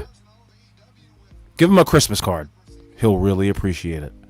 Just give him a hug. He'll be so happy. Oh yeah. He'll nestle his face right, not in your breast, but on your shoulder. Right. He'll make like sure a good he doesn't. little simp. Right. Yeah. Exactly. He'd be one of those people that doesn't actually touch somebody in the picture. Like, no, I was being nice. Yeah, exactly. You could touch somebody's shoulder, but if you're, I was making a fist. Where are you putting that fist? What is this? Big high impact moveset by Chris Statlander going for a 2 count, not getting it done. 2 count only. I mean, you nailed it. Those going for a 2 count. That's pretty much what you're doing in this company until you get that roll up or a major move. I feel like there's going to be a face-off moment in this match, though, and that's where Aubrey's going to get in the middle and make herself in that scene. You and Cumia asking, did anybody ever explain to Britt Baker who Mussolini was? She said, what's a Mussolini? Not even who. Yeah. She didn't realize. She thought it was a dish. I was going to say, she thought it was Italian food. That's exact. She thought it was a pasta. That moment, still to this day, I believe, is when CM Punk realized he had to get the fuck out of there. When she Stalin, what is that, a taco or something? What's a Mussolini? What's a Trotsky? Is that some sort of bread? I'm confused down here. Mussolini? I think I had that last night for lunch. I don't know how to do a Pittsburgh broad accent. Nah, so. yeah. I mean, a long-faced Pittsburgh broad. I was going to say, Pittsburgh's not really an accent I know too well. There's not that many people that make it to the west from Pittsburgh. They usually stay in Pittsburgh. Well, I'll tell you what, folks. People are slowly getting into this match between Jamie Hayter and Chris Statlander because you know why? A couple things are happening. They're selling, okay? Right now, Statlander's holding her chin. She looks like she don't know what's what. Jamie Hayter looks firmly in control. Not a hair out of place for Jamie Hayter, by the way. Have you noticed that? Well, she's got a lot of Aquanet in that 70s. Yeah, very, very well put together right now. She's been wrestling for 5 minutes. Not a hair out of place. Incredible. Not a hair out of place. Oh, we got another super chat. Oh, we do. Honor Sharp for $5. Thank you, Regina. Thank you so very much. In Baker's defense, she did go to Modern College. She certainly did. She certainly did. Pittsburgh School of Dentistry, I would assume. Oh, I thought it was Hollywood Upstairs Dental School. I have no idea. Birchfield's Basement Dentistry. No, no. You can check out anytime you like, but you can never leave. No, that's right. Leave your wallet right here. You can leave as long as you leave your wallet. Yeah. No, you looking at the crowd though, like you can see like there's parts where they want to get into it, but it's just even like this isn't a bad match at all. But if you've been there for this many hours, it's just hard to get into. It's exactly what I thought would happen. They've run into a good match. Oh my goodness! I don't know what kind of pile driver that is, and who gives a fuck. But it was a pile driver like move from Chris Statlander onto Jamie Hayter, and only getting a 2 count. 2, not even a 2.5 count. It was a package pile driver. Yeah, no. Yes, thank you very much. Yeah, package pile driver. Yeah. I like how everything needs to be categorized as a name. How about a modified pile driver? How about what a maneuver? I'm about to start using that when I don't know what it is. I'm going to be like, what a maneuver. Here's the thing. I would prefer the what a maneuver over Sockface yelling at me in Spanish or Japanese what a move. That's true. You know what I mean? Like at least this move came to us from El Santo in 19. Right. Like what the? Yeah, a package pile driver. I can understand that. I get that, but I don't need like a Tiger Driver 84. Like no, or a Tope. Yeah, give me a break. A Tope Cone. Yeah. Fuck off, dude. Like seriously. And like I've lived in Phoenix more of my life than I have, and I was born here. I speak enough Spanish to where I know what he's saying, and just stop. Never mind that he can't really roll his R's, so he's a racist bastard. He's a racist. See, I can roll my R's. I'm like him. Yeah. You know what's interesting about this match so far? Chris Statlander and Jamie Hayter are kind of brawling, and the move sets that they're performing make sense in the context of the match. They're struggling to get to, oh my Lord in heaven, oh my God. Well, let me see if I can describe this one to you. Chris Statlander and Jamie Hayter were both fighting on the top, and Chris Statlander looked like she was about to give Hayter a suplex, but she turned it into a top rope power bomb maneuver. It almost was like Omega's finisher with where you drop them like that, or like one of those type of things with a little bit of a twist on it. But she did not go for the cover. Pin. Yes, exactly. But you know what? She shouldn't, because she shouldn't. I must agree with this. She shouldn't, because no way you kick out at 2 from a move like that. But now she's got control. And she can sell it because she also came off from the top rope. I'm right. Too, yeah. Oh, boy. So Statlander wanting to clothesline Hayter reversing and giving her a gigantic belly-to-back suplex, going for a 2 cover. Nope. And Aubrey Edwards is not selling the 3 count. I just now noticed that. She went for a 1-2 count and literally had to stop herself from like even attempting to do a 3 count. And she did it before Statlander kicked out. And she did incredible a beanbag thing that she did too. Yeah, she was ready to say 2. Yep. Yeah, she's always got to be the center of attention. Incredible. Great series of reversals and kicks by both women. No selling, of course. No, Matt Buswell's got it. That's where Britt went. The Isaac Yankem School of Pain. Yeah, there you go. The only other dentist in wrestling. Oh, God. She graduated from Unabomb High School. Oh. See if anybody can get that one. Like, I can get... Ted. No, I got Mr. Kaczynski. No, the Philly jokes. No, Jake. That was Isaac Yankem's. That was Glenn Jacobs' original gimmick, the Unabomb. In Smoky Mountain. Yeah. With what was it? Al Snow? Was Al Snow the one with him? Yeah. I come with the historical heat out here. With the historical heat. Thank you all for joining us. If you haven't tuned in already, or haven't tuned out already, we thank you for being here. I feel like if anybody has, it's just because the show's gone on too long. They got to sleep. It's at some point. Some point. Almost 11. But hopefully, for those who don't want to watch but do want to listen, hopefully we're at least painting a good picture for you. I told Jake, I said we want to present to them theater of the mind, theater for the mind. Or is it theater of the mind? I can't remember my prepositions, but I think of, but either for works. The problem is we're always just then he just calls that forearms. They're trading forearms. Yeah, they're trading forearms. It's hard. We're letting them know if the crowd's into it or not. So far, the crowd is being willed into the match. So you can tell when like the crowd is into it because you can hear the top of the arena. Yeah, and it sounds very bassy. So from what I'm hearing right now, I can't have the volume up too high. It sounds like they either sweetened up the volume. But of course, I think they're doing a rest spot at the wrong part of the match. Yeah, and but they are getting a light tepid "This is awesome" chant. A justified light tepid "This is awesome." Yeah.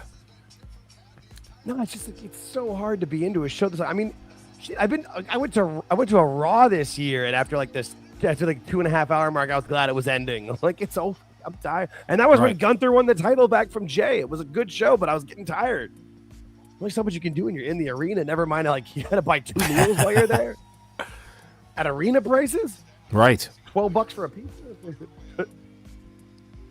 I don't know why Jamie Hayter didn't go for the pin after that pile driver. Yeah, it was a pile driver she did. Well, they both ran after each other, and Hayter got the best of her with a stiff-ass clothesline. But now, again, of course, they're trading moves. Tombstone pile driver by Chris Statlander, immediately going for a cover. And that's the match, folks. 1, 2, 3. That's her finish. Okay, awesome. Well, there you have it. Yeah. No, see, if you don't watch the product as much as others do, a move like that, which is logical, which should end the match, ends the match. Come to find out it's her finisher. Okay, that's cool. Yeah, no, that worked. That worked. I was good with that. She's still the champion. Chris Statlander is over Jamie Hayter. Again, Hayter's hair still in perfect condition. It's a lot of Aquanet. All right, we got 2 matches I've never left. seen Aquanet in my life, but you can understand why. Well, yeah, I was gonna say I just the '80s, and all I ever think of with that is I got 2 cousins who are older than me that like they both of them just hair, just the higher the hair, the closer to God, my friend. Oh boy, that's what it was. That's how it works. That's just is that what justified? That's what they say. I mean, yeah, that's if you watch any of like the newscasters from the '80s. That's some of my favorite footage you can see. Just the hair just gets higher and higher. They just pull it out. I mean, hey, you got to afro it out, I guess. All right, well, there it is. Statlander had to win that. Again, though, that match went like 8 minutes too long. You could have done that. Go to home. They could have went home a lot sooner. You got to make 8 minutes too long. It seemed like the match was 8 minutes long, if you ask me. I mean, I feel like it was longer, but I could be wrong. That's every match in this company goes forever. Jake's been drinking. Jake's been drinking. Just a bit. Not too bad. All right, let's see how long that match. Hilarious. Oh my God, I thought they just threw another match at us, folks. I thought we were going to see Ricochet versus Jungle Jack Perry for the AEW National Championship. But sadly, and fortunately for us tonight, that's going to be on AEW's Dynamite. New Year's Smash. New Year's Smash, yeah. We're also going to... That's live from Omaha, Nebraska, because Oh my that's where God. I want to spend my New Year's Eve. Mm-hmm. No, In Omaha. but yeah. They really get down in Omaha. Yeah, they were just in New York City or in England, but yeah, we're going to spend New Year's in Omaha. Yeah. Oh, my God. Well, here we are, folks. We are here. AEW's World's End live sellout crowd, apparently. And we are at the Continental Classic Final between Okada and John Moxley. So there's our graphic right there. Of course, we couldn't modify the motherfucker. Who do you think we are? JD from New York? Come on now. Stop with this. I mean, they put him in the middle. They knew what they were doing. Oh, Right. my God. They put the Sears Tower in the middle. No, I think it's the Hancock. The Sears is behind him. It's the Oh. Hancock Tower. I think. I'm not. I British. No. I think I'm right. You I think probably I'm getting this one. Is that They the didn't make Sears it Tower in the middle? Is the Sears Tower the referee? No. Anyway. I mean, this company would have a referee taller than all of the talent. But no, I'm looking on AEW's page. They didn't make a graphic for this match. This is the one they made with the C2 final. Right. Let me see if I can play this part. Moxley and Okada. And with all the talk about the unified champion, Can you hear that? when the same man who was Continental Champion at the start of this tournament wins it and walks out with the Continental Championship, he will still be the unified champion. And that is what is going to happen. First now? time The ever, belt? one man wins back-to-back Continental Classics. And it's this man, the Rainmaker. I said earlier tonight, that I was going to try to collaborate with my coworkers. And John, It's so I crazy tried how to talk to you tan a few weeks ago and how sickly threw it in Don my Callis face. looks. You Well, look at his intimidated hand, me. though. His face is tan, Well, but his hand is like congratulations. definitely Right. white. Because now you get Both hands. New Year's resolution number 2. You gotta put the pan on your which hands, is me too, bud. exacting And why aren't vengeance managers on taking the people P's who and Q's have for Bobby the wronged Brain me, Heenan? John? You want to look like you're made of $1 million. Yes. You may need some glimmer. You may need some shimmer. You may need some shine. The only thing that that's shining on Callis's head is Callis's head. What the hell? I ruined that joke. We've Anyway, been at this for 3 hours. It's a lot. that's all right. No, that's no excuse for my shitty joke. But yeah, Don Callis looks like an office middle manager. He doesn't look like he's dressed for a success. Like he should have a pinstripe suit. He should be wearing a necklace. When he lifts up his hands, he should have 6 rings on his hand. Yeah, I don't know you're what right. Okada is saying right now, but No, Let's read some of these super chats. gonna get a Honor super Sharp. chat, Yeah. yeah. Thank you very much, Honor Sharp. Regina. I don't know whether to call you by your stage name or your government name. But oh God. You gotta get me to talk like this? Okay. Yeah, waiting for this one. Hey, don't you be putting Omaha down now. They really know how to do the partay, as the kids say, don't you know?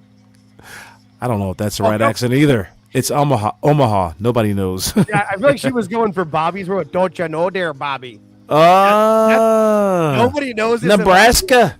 That's Okay, my I got you.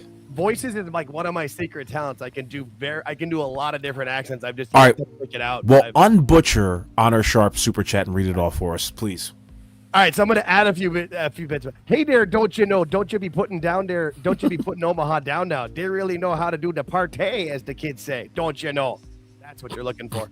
I think. I don't know, because Regina's right. Nobody knows the Omaha accent. The only thing anybody knows about Omaha is Peyton Manning. Omaha. That's all I need. Right. That's it. Like, name me anything else about Omaha. Like is the what is it? The Nebraska Cornhuskers. Mutual of Omaha. They play For all the finance geeks out there. All right, there's a good super chat from her. She gave us an. Are there any finance geeks listening? I hope so. On the channel. No, Regina gave us another super chat to let us know. Sharp.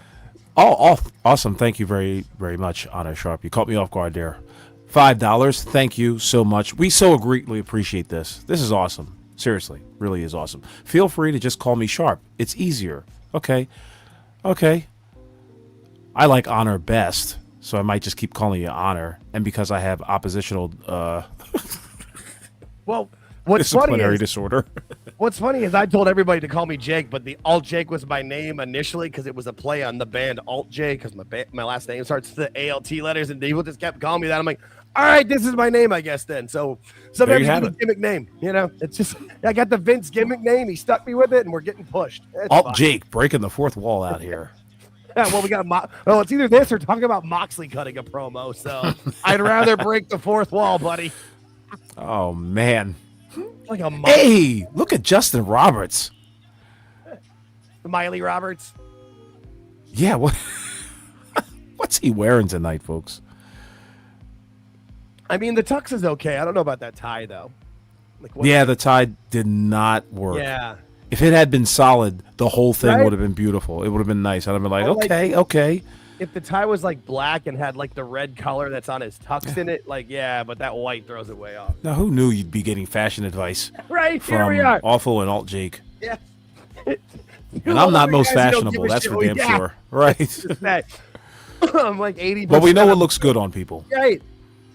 Look, if I was going to be on television, I'd make sure I looked good, all right? Yeah. And, his attire is very acceptable for television. It's just that tie. Listen to the sound like hens out here. What is this, the fucking View?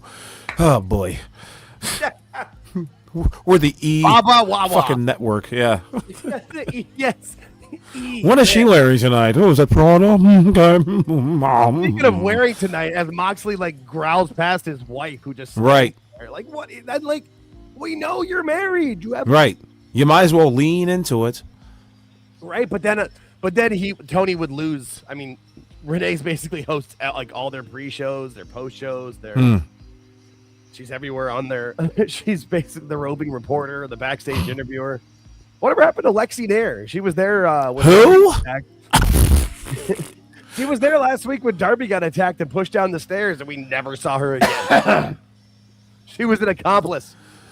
Oh, we got a super chat from our boy. Do. Oh, there's Mike. Mike Glass. See, he put the music notes emojis on there, so it looks like I got to follow through on that. It's the end of the world as we know it, and I feel high. I thought maybe you might not know REM, back to the whole. No, I got to listen to that bullshit all the time. What's the matter with you? No, they are one of my. Yeah, I'm not a big fan of REM. I'm not a fan. Hold on, let me retrieve my dignity real quick. Thank you, Mike Glass, for the $5. There's literally, I don't think there's anybody better than Mike. Brad's pretty good too. I like Brad a lot. Those guys help me out a lot. Oh my God! Awesome. All right, here we go. The Continental Championship, the Continental Classic Final. Oh, Here who we do you go. break? Oh, and we get 2 entrances with Mox and Okada. We got to watch them enter twice. All right. I know, Mike. I know. That's why I said it. I just didn't want to offend anybody else. I'm still in the stage where I'm still growing as a channel. I just try not to be offensive to anyone. Oh, I don't want to you make. I just want. middle ground coward. Afraid to make a fist. I'm just trying to make a profit, man. I just want to monetize. Once we're monetized, we can talk. We're just trying to get there, buddy. We're just trying to get there. I mean, hey, I've already started getting haters because we now review AEW, and I can't be middle ground about what I see. Right. Yeah. I don't think we've been middle ground about what we were seeing tonight. No, I think we've been fair and honest very and honest. objective in our subjectiveness. Like, we have an opinion, but we can sort of back it up with what we just saw and what Memorex records for us. Oh, all right. See, Challenger John's helping us out. I saw that Mercedes was doing a promo earlier, but yeah, I didn't realize that was with Lexi. See, Lexi's around. Okay. Yeah. Whoever she is. DDP's daughter, the other announcer girl, I think she's married to Big Bill. Oh, who cares? The one who's, yeah, exactly. I'm just trying to be like, well, if they're going to do something with Renee and Moxley, you got to have other people doing what Renee does, because she can't be like Mrs. Death Rider and then doing pre-shows with Jeff Jarrett. So now we're doing the whole boxing introductions with Justin Roberts. Let's get ready to. Oh wait, no wait. I don't want you to get demonetized for that one. I won't say that line. Yeah, please, yeah, really. Yes, it's copyrighted. So Okada versus Moxley. What are we anticipating in this match? Will we see, first off, chat, Jake? Will we see a collar and elbow tie up? With Moxley, what are your has thoughts? he ever done that? With Moxley, no. I don't think Moxley does those. Okay. But maybe, but I don't think so. My guess is that we will see a collar and elbow tie up, because at least somebody in this fucking company has got to let these people know about the basics. So we're going to find out in about, I'd say, 4 or 5 seconds. Both men staring each other down as if they've never seen each other before. Like, is this really happening? Are we really about to do this? Is this really going to happen? Hoping for the crowd to, get behind it. Okada, I swear to God, dude, he looks like everybody else. I can't even, he just looks like everybody else. Yep. Yeah, no, exactly. There's nothing. He looks like he would have a guest star appearance in The Office. as the Dunder Mifflin Japanese contingent. Yeah. Okada The now actual extending owners. his hand for a handshake. Moxley Give just the middle finger. Yeah, talking smack, and of course gives Okada the middle finger as if he's Stone Cold Steve Austin. Had to. Like he doesn't do the middle finger. He's just not John Moxley. Because he's so badass. I was right, folks. Oh no, I was wrong. Oh no. But they faked you I thought out. I thought they were going to do a collar and elbow tie up. It looked like right they were now. going to, but just I don't even know if Moxley knows how to do one of those. Oh my God! They went into a amateur wrestling / jiu-jitsu maneuvering here into the corner, trying to gain control over the other. They both look bored. Neither of them looks to give any shits about this at all. Right. Let's just go through the motions. Let's get this match over with, and get that paycheck. Get the paycheck. Let's not do anything outrageous out there. We're going to keep it safe. Right now, they are reversing each other's wrist lock holds. Moxley gaining a little bit of advantage. I'm actually going to talk as slow as as the action is moving. Moxley now with a wrist lock, reversed by Okada. Moxley to the outside. Working his leg. I can't do that for too long. People would get bored. Much like this match.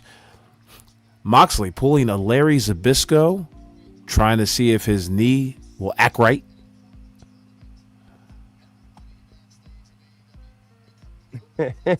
Moxley Anything getting right though. Yeah, right. Moxley getting back into the ring.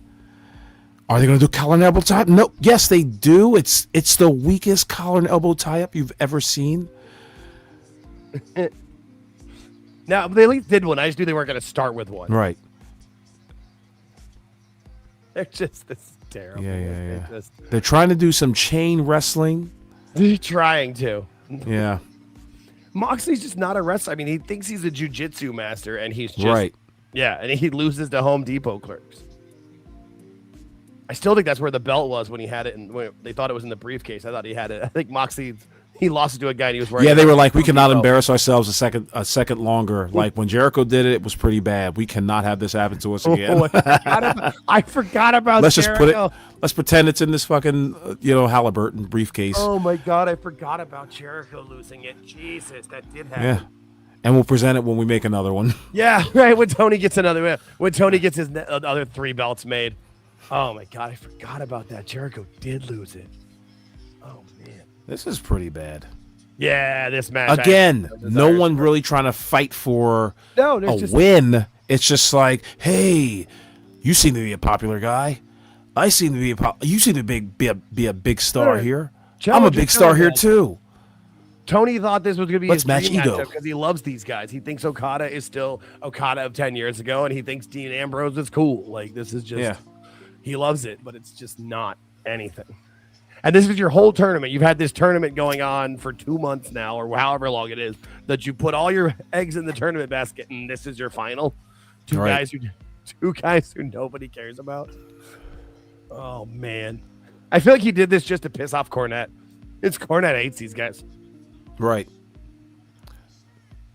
Oh, Okada does not really want to go to the outside. I'm sure he's got to go to the outside, but he doesn't want to. Yeah, but he performs a big DDT on to the floor of Moxley, and now he's looking at us and the camera with a big smile on his face. Beach. I'm not going to remark on what I think that smile reminds us of, so I'll stay quiet in the interest of monetization. Yeah. That's a good way to put it. Yeah, it's funny. Oh, no, I just like this. When I said these two were going to win, I wasn't serious, but I knew it was going to happen because of Tony. And this is just end this and get to the 4-way. Oh, my God. We're on the outside now. Yeah, really. Right, exactly. This is going to go forever. Just forever.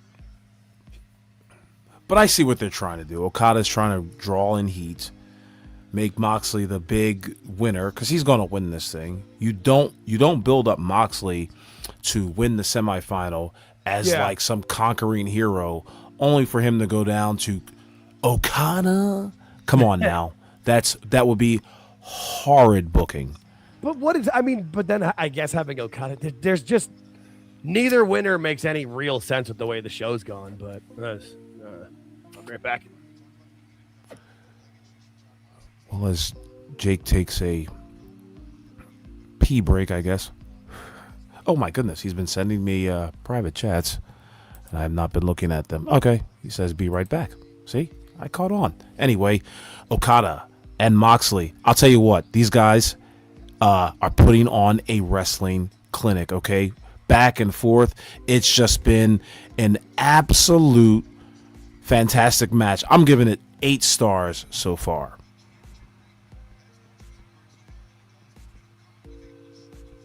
Fuck that. 9 stars. How about that? This match has just changed the atmosphere of professional wrestling.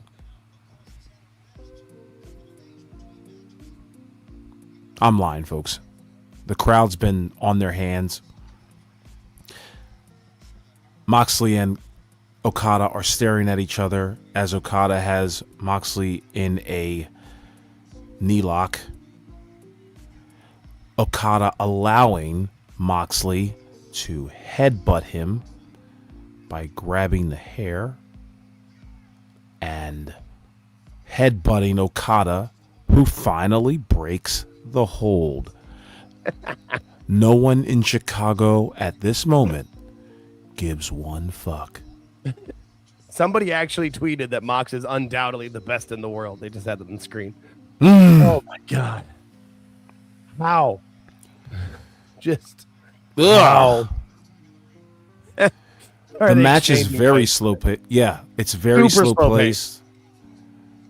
And I'm not even sure that you could say there's any pace. Like this is like no pace, not even slow. Right. Like there's just like they're just doing spots and moves, but like with no psychology, no reason.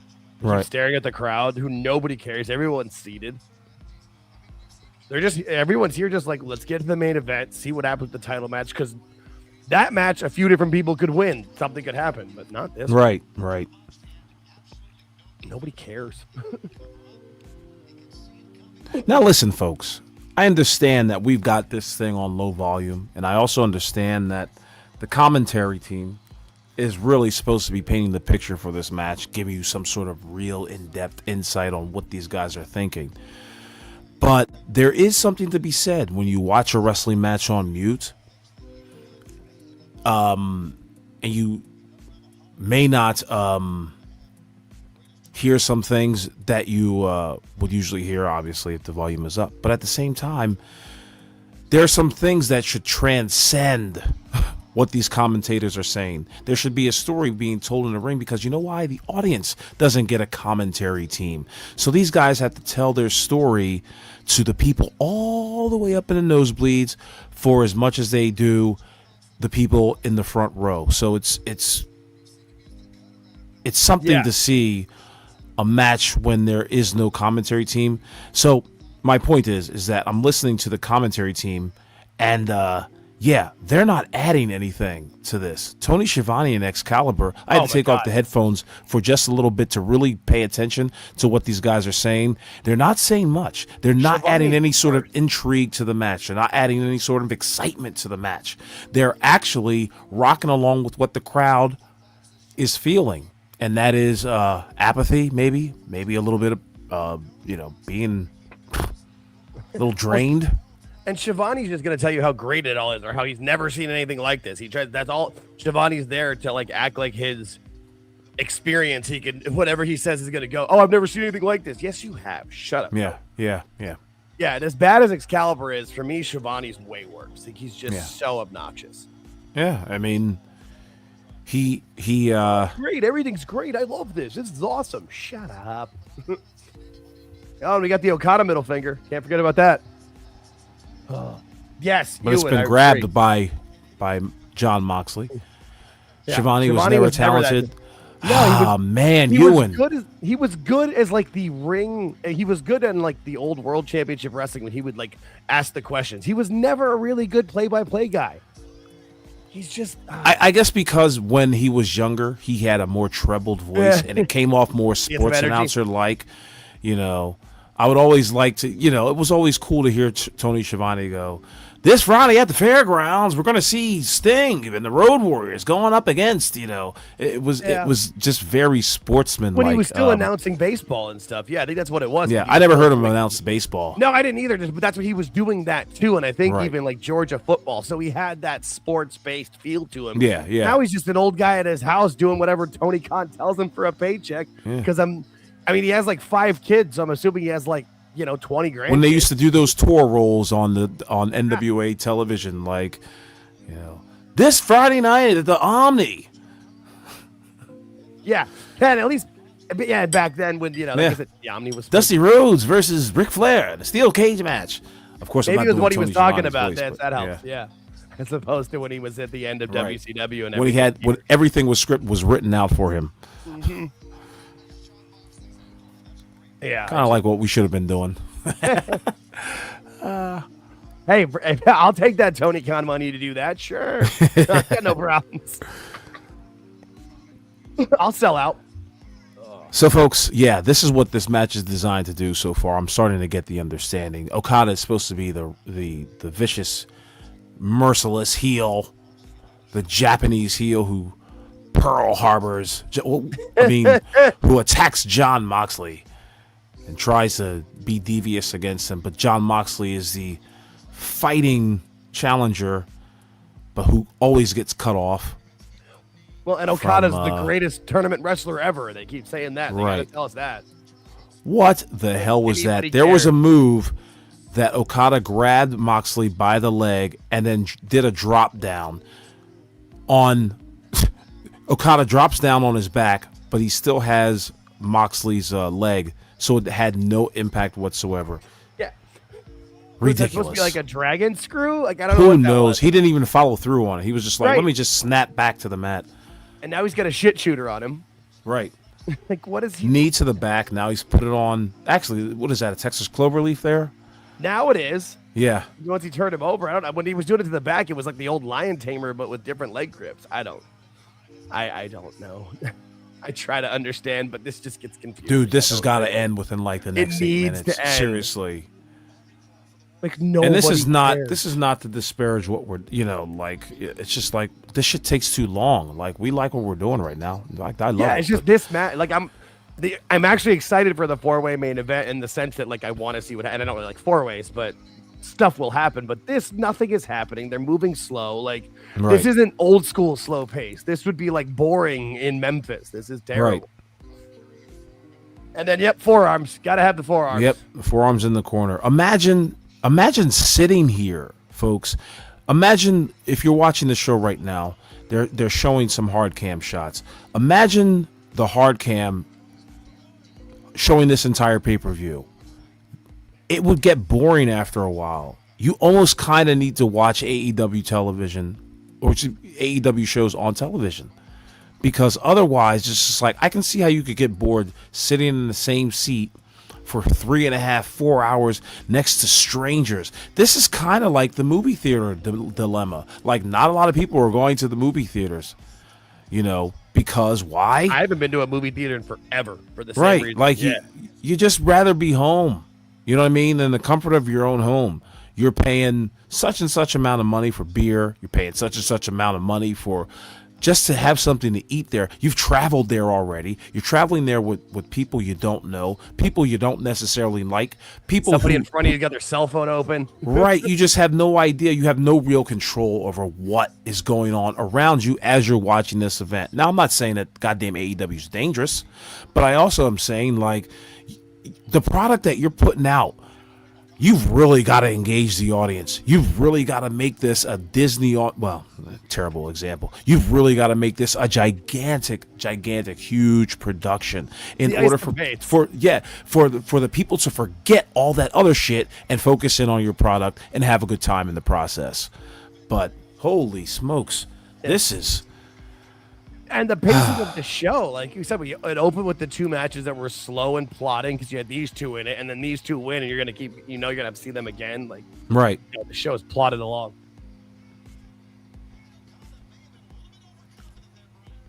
Yeah. So far, Okada and Moxley have been trading back and forth. Moxley obviously fighting from underneath.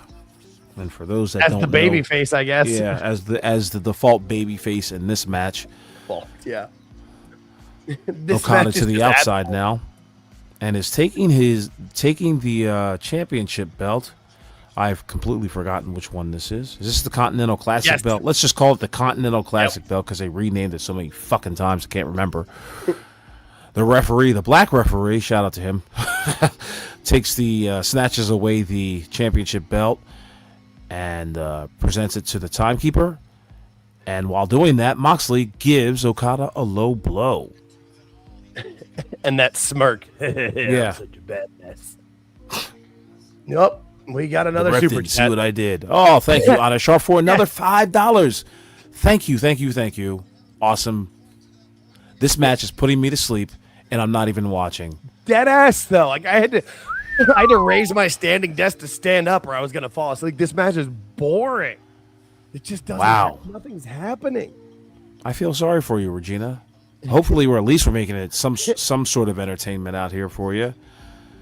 But it's kind of tough when you've got two wrestlers who are playing it, slow. And of course, again, this is every match we've seen this, a face-off in the middle of the match, and of course, trading of forearms. Unbelievable. Look. Okada is sitting there waiting for the forearm to be thrown. Yeah. So does Okada want to win a match or just prove to Jon Moxley that he's a tougher professional wrestler? It's the Look at the dude in the fighting middle. spirit. Look at the audience in the background. Did you see that shot? Yes. There was one girl who was half asleep. No lie. I looked at the guy in the black shirt who was. Yeah, I maybe saw him too. Yeah, like the meme. The bearded guy. Yes, he was just like with the one eye. He had his arms crossed, like, I can't believe Yeah. I spent so much money on this. I'm still They'll never. I guarantee you, they won't do another shot like that, my friend. Production caught it just like we did. Oh, they did it again. Oh my God. True, they're terrible. Who's the green-haired lady who's right? Green and We don't give a purple. shit Green what's and going on purple. right now, folks, in the ring because they're just trading forearms. Neither does anybody care. Look. Yeah, at them. right. Nobody gives a shit. Yeah. They're all thinking the last train's gonna leave this. Their last train's gonna leave in like 30 minutes, and I'm gonna miss it. I'm gonna have to take a $75 Uber. Home. That's what they're thinking. That's what those faces were. That's what Tony Khan can't relate to. Yes. Even somebody like Vince McMahon related to that. He knew that he had to appease middle America first. Yes. And he made sure that whoever was in that ring, or excuse me, whoever was in that arena had the best time that they could have. Now, Yes. that's not to say that nobody else is following or emulating that formula, but we just know Vince McMahon did it a lot better than even Triple H is doing it. But we're digressing. Back to the match. I mean, is it over yet? He's got him in a chokehold now. Just Yeah. Just whoever's gonna win. No one's gonna care either way. And honestly, the storyline either way doesn't make much sense. I mean, I feel like Okada's got to win, but I don't know. Now they're going to give this one to Moxley. Really? Yeah, they're going to give this one to Moxley. It's starting to become that Tony Khan's booking is very predictable. In its I called unpredictability, this, it's right. very predictable. You're right. I said this was gonna happen. I didn't want it to, but that's a good point by Mike there. Okada can afford stem cell treatments like Rey Mysterio gets, or like Sheamus just got. Like, yeah, that could help him because he does. He just walks around like he's hurting. Yeah. Yeah. Yeah. And we know why Moxley doesn't get the stem cell treatments. He wants to get his prescriptions instead. We get that. This match. Curb Stomp by John Moxley, another ode to Seth Rollins. I liked when he did it at the pay-per-view and the fans started singing Seth's song. They may do it tonight just to entertain surprised they haven't, themselves. Right. Followed up by gigantic spike double arm DDT. And there's your winner. 4-3 count. John Moxley winning the Continental Classic. And I'll tell you what, I'm just going to set the atmosphere. People in the first maybe 5-6 rows, happy. They look excited. But I'm looking at the middle of the screen. I'm looking at the people way, way in the back, people up top. They don't seem that enthused. You see, like every fourth person is like lightly clapping their hands. Right. I'd say every 10th person. Yeah, probably. Yeah, it wasn't a lot of people out there that were really into it. This is AEW's Groundhog Day. John Moxley just won, and we got 6 more months of the Death Riders. Fuck! I'm going to play about 4 seconds of the audience right now. See what you think. All I hear is the music. Yeah, and there it is. I don't hear there's fans there, but there's no loudness. There's no big pop. There's no big, Right.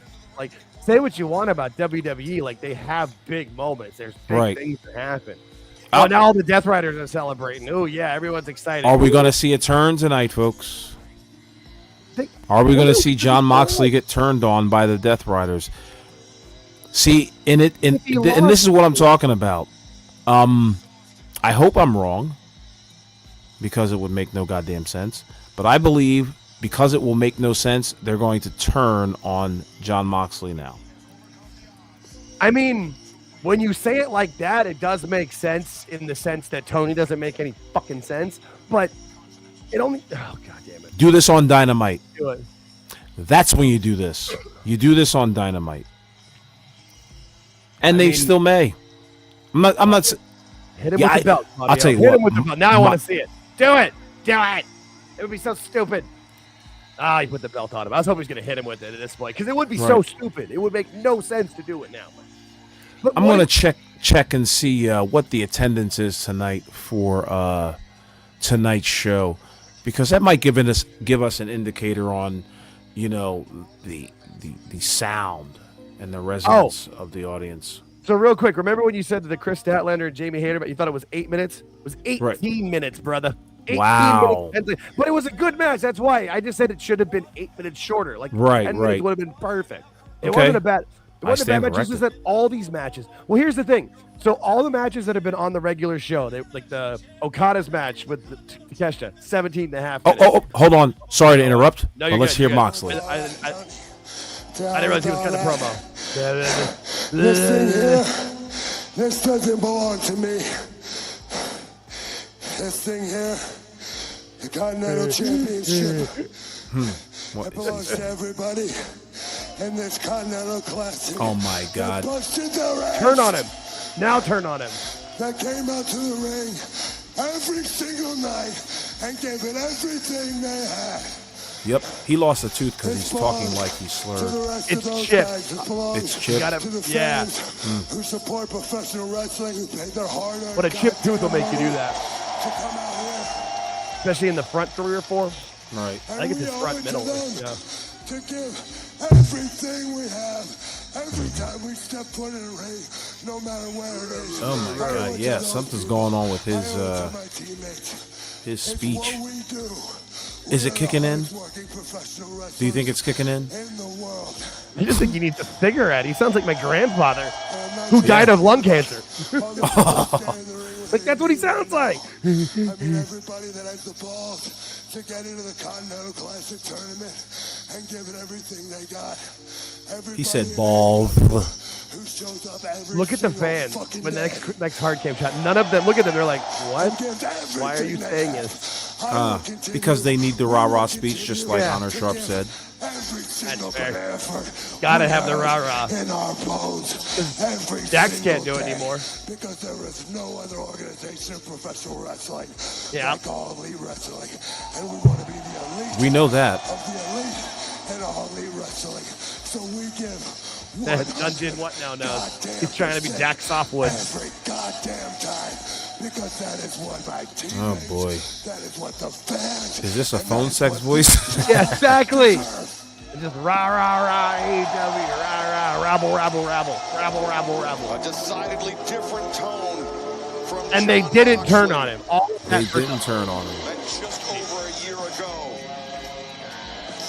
Perhaps Nothing There's that still has time. happened with the Death Riders since Moxley Well, there it lost was. at All In has made a damn lick of sense. Not that it made much sense before, but I could get behind it. But the moment he lost the title, his whole thing has just not made any fucking sense. Yeah. Oh my Rah God. rah AEW speech. Who would have ever thought it would Yeah. come from John Moxley?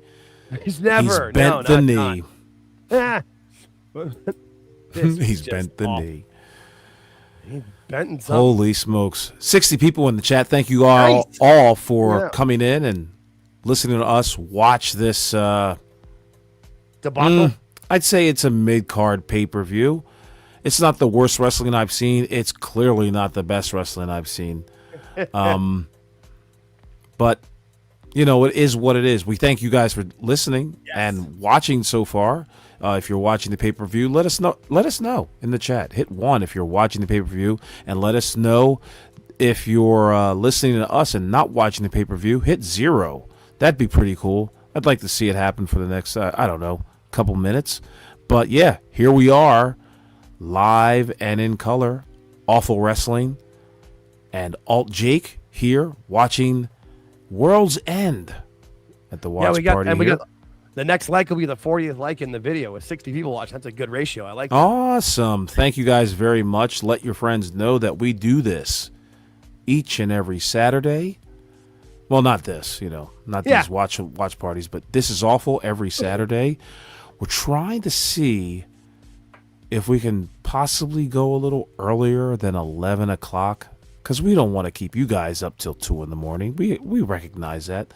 So we're going to see if we can modify our times and make it amenable for everybody, and fun for everybody as well, But anyway, yes, we are here now at the main event. Thank you all, Jake, for showing up. All Jake, Absolutely. actually, first off, put this together at the very last minute. and did a wonderful job of doing so. Thank you. I appreciate it so much, Jake. Happy to It step was in and help awesome. out where I can. Yeah, definitely. Appreciate you And having me. also, You guys are my boys. huge shout out to AEW Disciplinary Committee, who couldn't be here with us tonight, but obviously part of the show here, half co-host. I mean, what do you want? Yeah, He's part of the half fam, of yeah. the show. Yeah, right. His name is the first thing smoking on Right. This Is Awful. So yeah, shout out to him tonight. Shout out to AEW Neckbeards. Shout out to Marvin Movie Monster. Shout out to Kevin Apollo. Shout out to Phil Marks, George Captor, and everybody out there. You know who you are. I mean, come on now. If you've ever DM'd me on X, you already know what it is. You know, we don't bullshit with each other. We're real people. We don't F around. And we have a good time. And we hope you're having a good time with us again tonight. Oh yeah, I'm sorry. I was getting a little verklempt. AEW's World's End, AEW World Championship 4-way. Of course, we have Thank Swerve God. Strickland versus Samoa Joe, who is the world champion, by the way, versus Hangman Adam Page versus MJF. Your thoughts, Jake, on how this match should go, other than Sorry, 3 hang minutes? Does Swerve not remember like the Green Lantern movie with Ryan Reynolds? Why is he coming out with the Green Lantern entrance? Sorry, who I just knows? always Oh with these- my God! I mean, so but to actually talk about the match, I feel like either Joe retains or MJF wins, because I feel like Swerve and Hangman are either going to go back and fight each other again or be mad and team up or something. Neither of them winning makes any sense, especially not Right. Hangman. That's We've not seen what Static Hangman- Shock right there. That's not what he's coming down the ring in. I thought it was the Green Lantern because of the ring. And yeah, look at the thing on this on the Titantron. That's the Green Lantern logo. Okay. Yeah, I'm not the. I'm not the biggest of familiar I just remember with- the Ryan Reynolds movie being terrible. Oh yeah, Challenger John says Green Lantern. I'm Okay, not the thank biggest you. comic book guy, but I know enough about him. Right. Awesome. Thank you But yeah, for that this- Challenger, I John. just- But again, like this is where every pay-per-view they all gotta have like their badass entrances and think they're so cool, like it's WrestleMania. Like Rey Mysterio did has done comic book entrances at WrestleMania or SummerSlam. Like they just do it for every pay-per-view. And then Nana and his dancing. Gotta have his dancing. Do we credit or fault Rey Mysterio for this? I mean, I don't really Seriously. credit her fault. Because there had to be people doing it before too, though. Like Ray was just one of the first people to put the comic books involved with it. It just worked for his character. Right. Yeah. Oh, that's a good point there. My co-host George has a good point of if MJF wins and he gets the dynamite, he can try to get the dynamite diamond ring back from Bandito at the AEW show that's here in Phoenix. Oh my God! Ever since CM I Punk most likely left, gonna go. MJF No, yeah. has been like fighting in mediocrity ever since. We're talking about a goddamn diamond ring. Well, That he's kind of been like I understand the lore of it. He's won it. He's never lost it or whatever. he's the only one to have it. Yeah. Yeah. Okay, big deal. It's a ring, and you've put no prestige behind this ring. Right, Does it's it never come done with a? anything. All right. Does it come with gigantic bonuses? Does it come with perks? Does it unlock the key title to the shot. city? It comes with yeah. one title shot that everybody gets in this company. Oh my God! That's the lore. That's the hook. That's to my understanding. Yes, MJF has made it a big deal because he also would like use it to knock people out or whatever. And he's wearing it in the picture there. But I'm just not. I can hear the knuckleheads now, like, you didn't know that? What kind of a... No, dude, it's not for me to, like, really digest until the time is right. But for now, as a fan, you should be telling me how to look at that ring.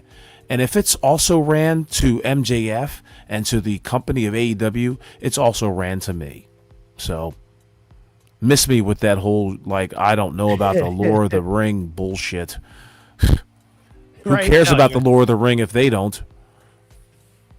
It's just another one of those things like with the whatever MJF just cashed in 2 weeks ago or whatever. That was a title shot. Everything earns a title shot. It's either a title shot or a duffel bag full of money. That's all Tony knows how to do. Yeah, We're gonna right. give you a belt or a duffel bag full of cash. And nobody's made that big, gigantic bag of loot money. It's not been a bounty on anything. See, that's what I'm saying. Like, it's just like, oh, you win this match, you win this money.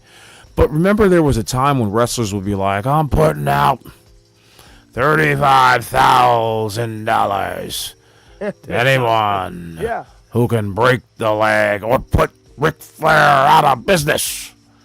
If anybody can do it, I've got. Look at these clean bills. Look at them. Take a look at the briefcase. Get in close on that. Look at all them hundreds there.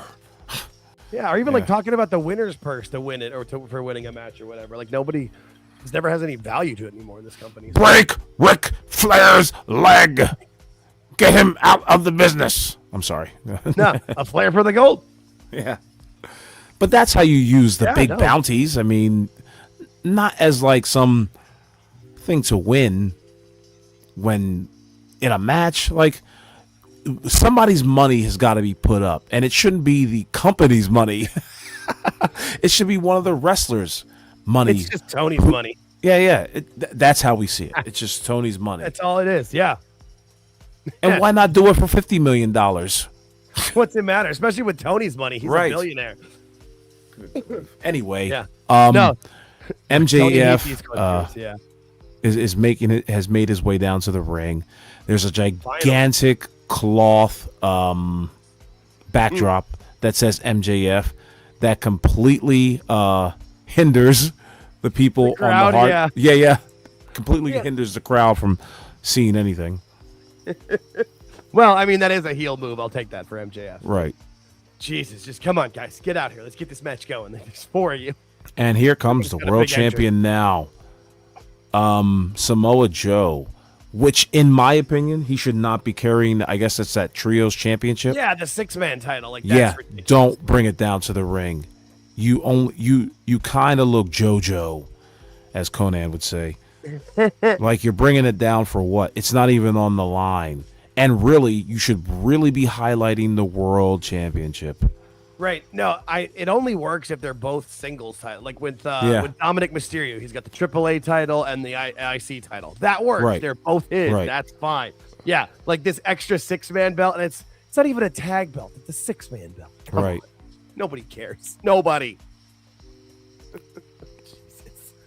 Oh, all right. This match is going to take. All right. If so AEW knows 25 minutes. Yeah, if AEW knows what they're doing tonight, folks. They don't. Oh, by the way, thank you for the poll. I saw a lot of you aren't watching the show.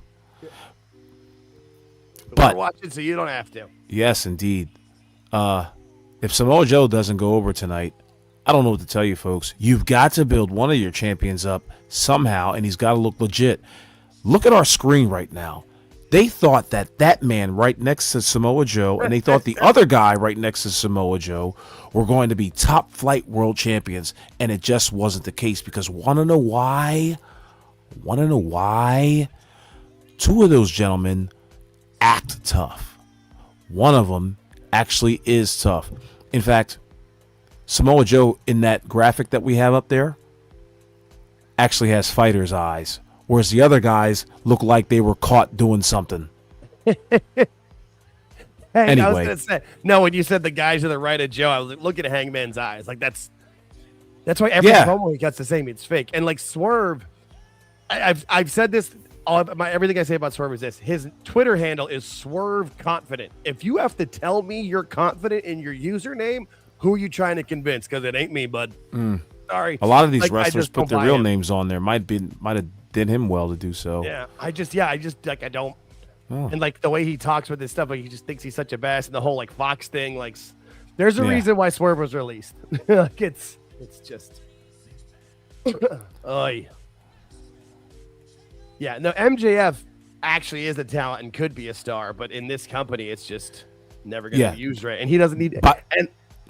No, I was gonna say I don't feel like he tries to. He's not going to evolve his character because he's waiting to get to WWE to do that. That's why he's doing the same shtick he's done for what, 5 years now, 6 years, however long it's been. They're doing the introduction with horrible lighting. Really bad. No one's bathed in spotlight. This is the world champion you're talking about. He's in a dark arena. The ring is not well lit. And you could be now, like the crowd, you can actually see the crowd upstairs, so it should be well lit. Why isn't it? Right. You're acting like it's a dynamite. in a They've theater. used the arena house lights as some sort of like aesthetic, but that's just highlighting. Yo, there's more of a spotlight on the front row than there are of the wrestlers. Look at that. That's incredible. That's terrible. You're right. That is incredible. And Swerve is barely to be seen on screen. Well, that's probably a good thing. Holy cow. Oh, good. We got Remsburg as the referee. That'll be fun. Look at the wide shot. The whole crowd is bathed in spotlight. They are. The Look at ring them. is dark as pitch. It's a horseshoe around the ring of fans. Yeah, incredible. I can see you doing that at a Dynamite where you need to show, like, hey, we got people for our TV show. Right, like, right. And they need to be swirling lights that go all around the arena to create some sort of excitement. That's a production And a value. I don't know.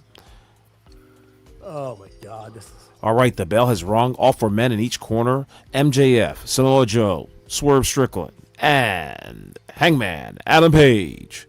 This match started at 20 minutes to midnight Eastern. Good Fuck. God. And that's almost 20 minutes to, and it's almost 11 o'clock local time because they're in Central Time in Chicago. Like, it's not early. Good God almighty, folks. They're doing a standoff in the middle of the ring. Right? Thank God they're brawling. Holy shit. Because it four-man was, standoff. I thought they were all going to just look at each other like, who starts first? You know what would be cool?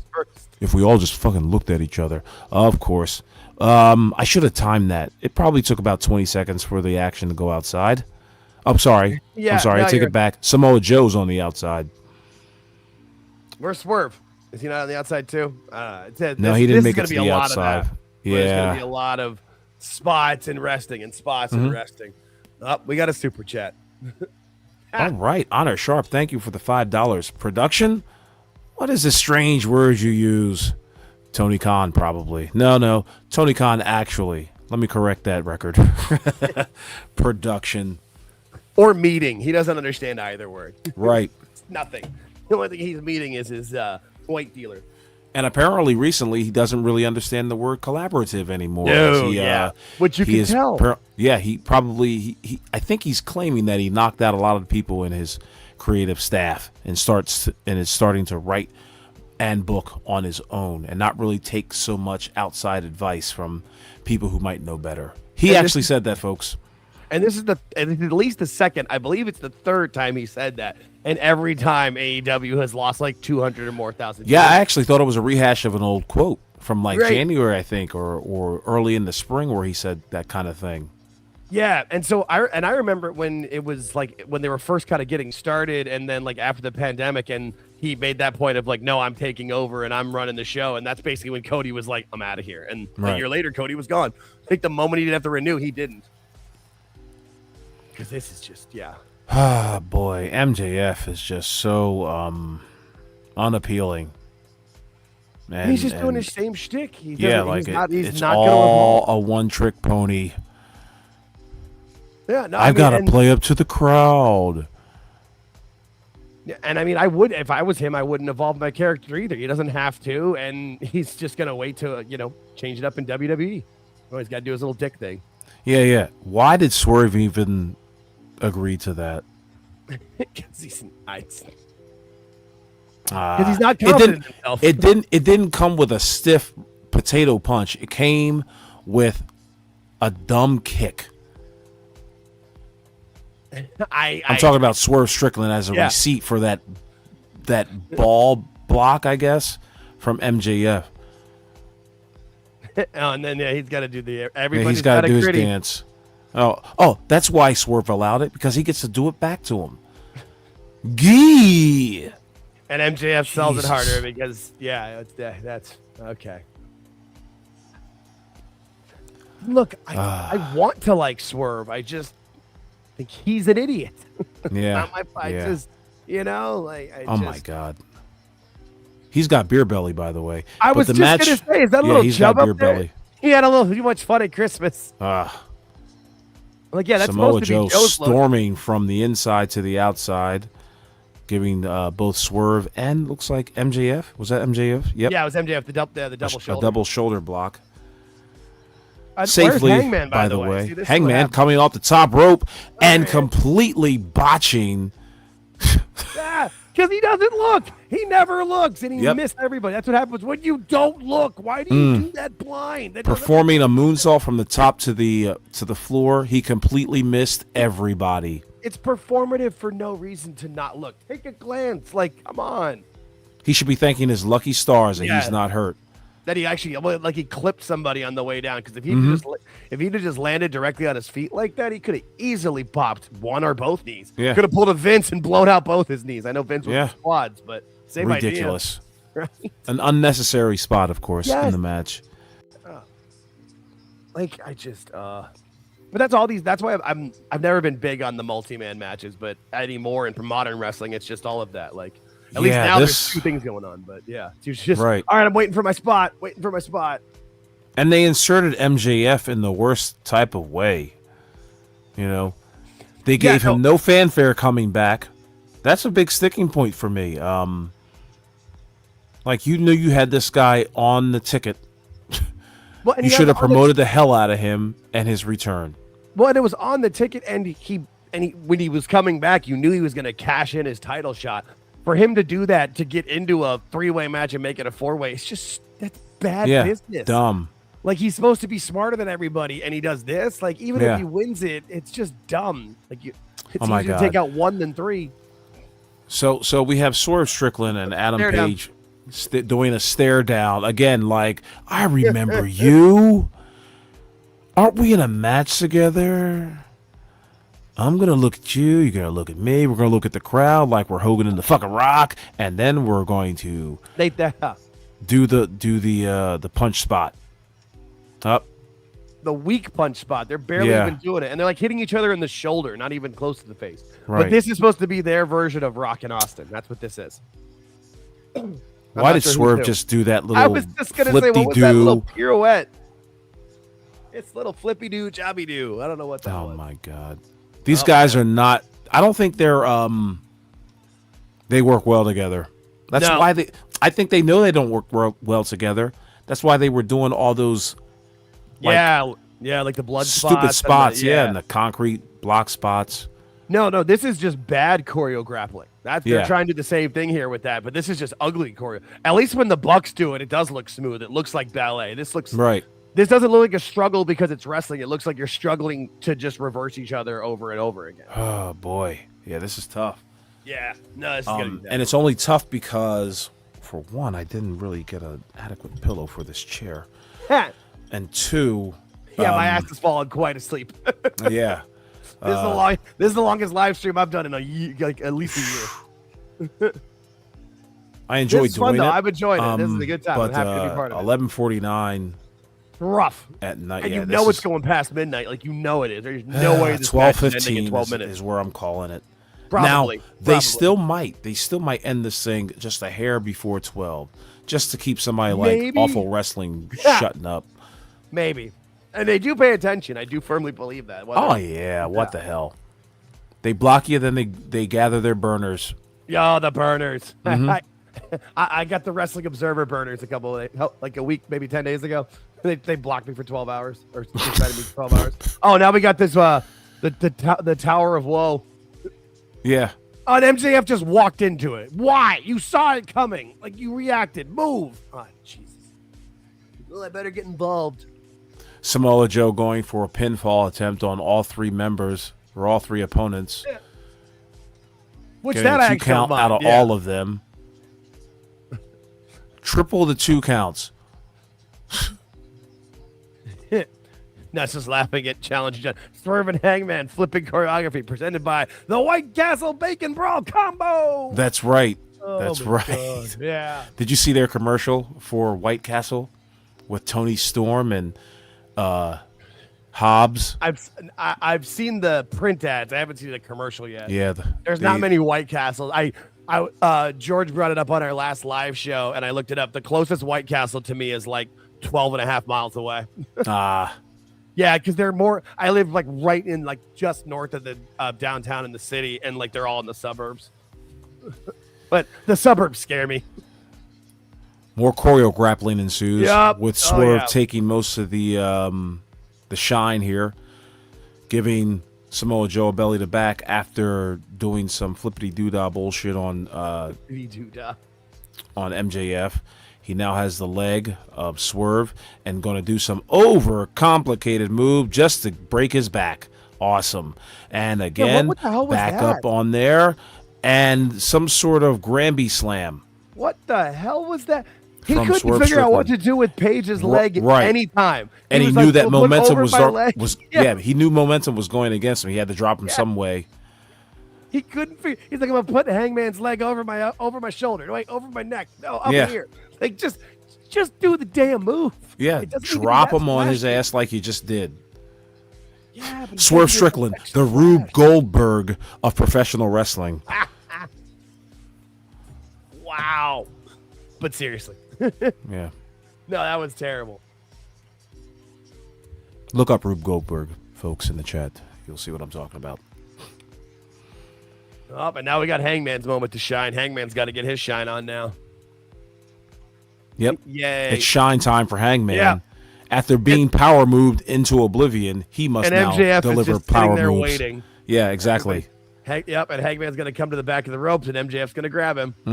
90 Yeah, more no, seconds. Right? That's just all this is. Just spots and moves. Waiting for my cue. Ah! We got another super chat from Shark. That's a great one. Honor Sharp for $5. Thank you so much, Honor. I, too, never know what to do with a spare leg. A valid point. Thank you, Honor Sharp. That's a good line. That's a good line. That popped me. Comedy's like 90% timing and delivery. That was a good one. That delivered well.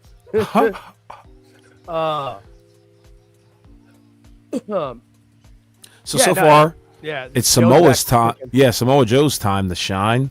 All three men on their backs right now. MJF quietly in the corner selling. He's like road. I always call that road dogging in the corner from when I think it was the '98 Rumble where he just sat in the Right. corner and held on the ropes. My Yeah. favorite thing in a Rumble ever. I'm like, that's what I would do. So anytime anybody's in the corner like that, I'm like, oh, he's road dogging in the corner. Oh, Samoa Joe shopping. You know what Samoa Joe should do a few times in this match to really get across his monstrosity? He should use one of the wrestlers as a weapon against another wrestler. Just do that 2 or Look at 3 my times in the leg. match, and you'll get a clear understanding, if you haven't already, of who Samoa Joe is. Like, he's going to use everybody Yeah, no. as a weapon.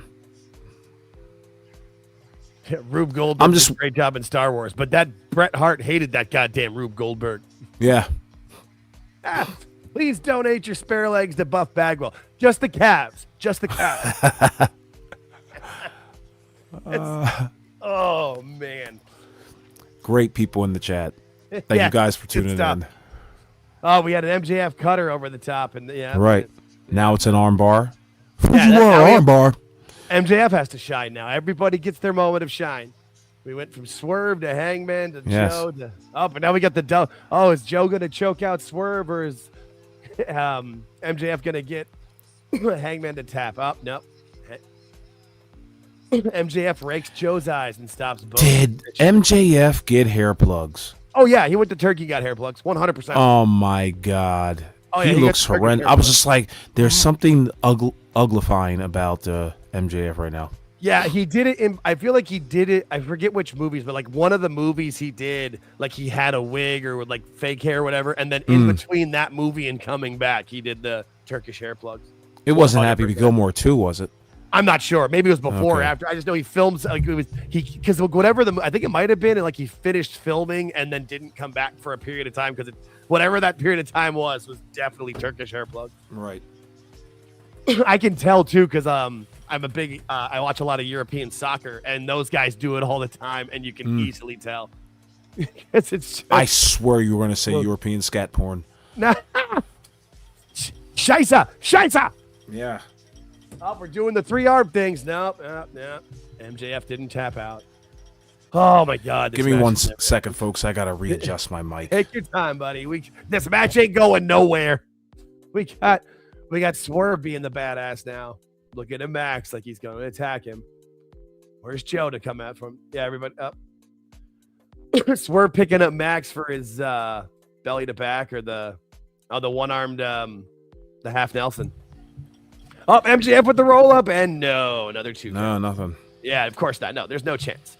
Oh, MJF did the flip and the thumb to the eye. That worked.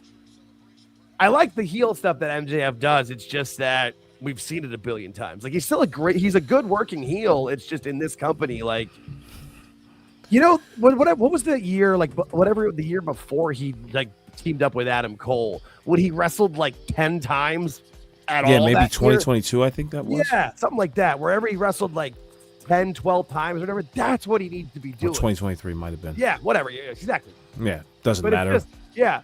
But ever since then, he's just been like, he joined Adam Cole and just wrestled in every match, wrestled twice on a pay-per-view. Like, he's just been bramp.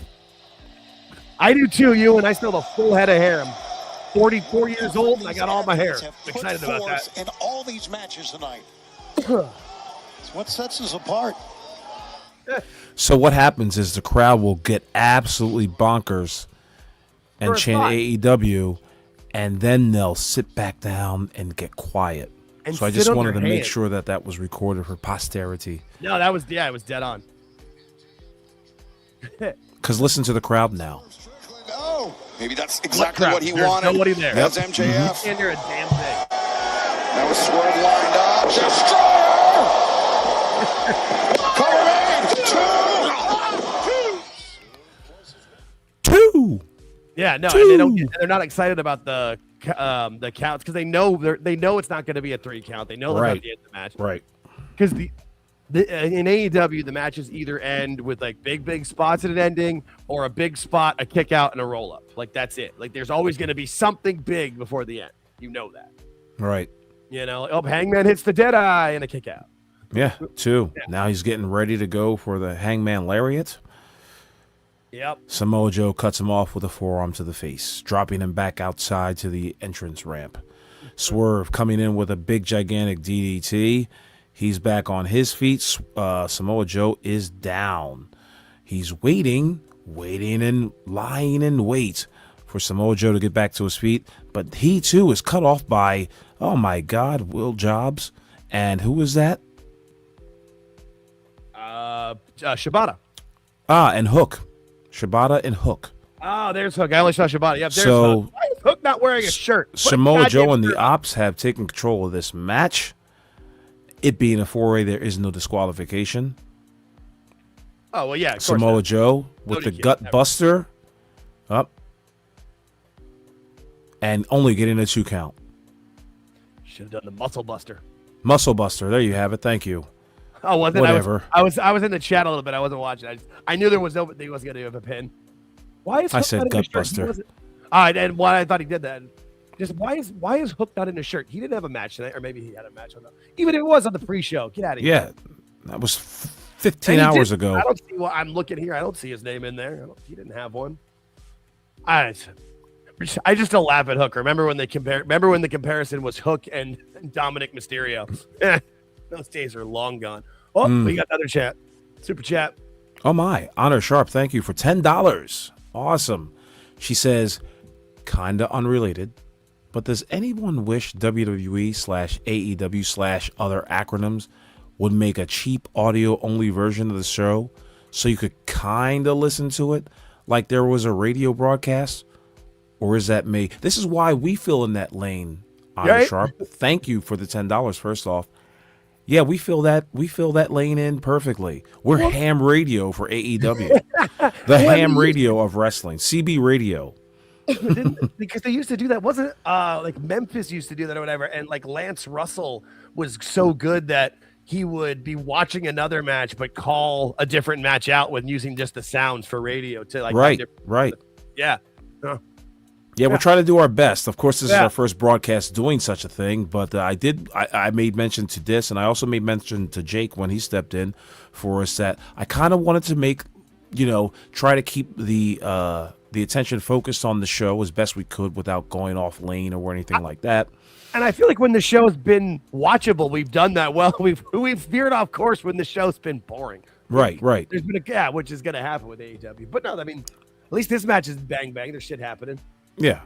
And it's happening at a pace that's a little too frenetic for first timers like us. But I'm sure maybe like if this is going on in maybe like half a year, 6-7 months from now, we'll probably get more adept to doing radio announcing for these pay-per-views. Yeah. No, absolutely. Keeping it strict and to the point, and also having a lot of fun doing it. Of course. Absolutely. But right now, Samoa Joe and Swerve Strickland. Oh boy, big power bomb. Yeah, that's a power bomb by Swerve Strickland onto Samoa Joe. Which we should say he got him up there because Joe was trying to go up to the top rope and he came up from under him. It was one of the big boy power bombs, not like not like Swerve got him up for it. I just want to. I mean, if Swerve could get him up, that'd have been great. But right. MJF pushing Swerve Strickland off the top rope and into the announce table. Now feeling like he's taking control, but Adam Page comes out with a big boot on the apron, and now he's set up for the buckshot. Yeah, buckshot lariat. I called it the hangman lariat earlier. 2 of them on Samoa Joe, still keeps him on his feet. And Samoa Joe's still on his feet. Yeah, no selling the fuck out of those moves. This is man's finisher. Pump up the crowd. Yeah, exactly. Yeah. All you're doing is shitting on your own finisher, dude. Well, MJF pushes Samoa Joe out the way as Hangman was performing his buckshot lariat and giving Hangman Page a nut shot. And it looks like MJF pins Samoa Joe to become the AEW World Heavyweight Champion. At midnight, too. Right at midnight. That is no credit to them. The match just shouldn't even have gone this long. Please, don't give them their fucking flowers because they ended it. They ended the show on Sunday. Yay! Yeah, we got it right, George. We had it right. Wow. That one it had to work because otherwise, it just shits all over MJF with it. If you're gonna bring it back as your star. I don't agree with this. He doesn't have to take the pin tonight, but Samoa Joe should not have taken the pin. That's my opinion. I'll give you that. But that when he had 2 hangman finishers and then forget what MJF calls that pile driver, but no, I mean I was surprised that was the finish though. Like when MJF hit it, I thought someone was gonna come up and stop him, and nobody did. So all right, yeah, I'll take that. Holy cow! Well, there you have it, folks. Definitely going to Dynamite on the 14th because MJF's in the wrestling for sure. All right, I'll go to that. Here's the thing: I don't have to drive. It's 3 light rail stops from my house, so I not bad. Take public transportation.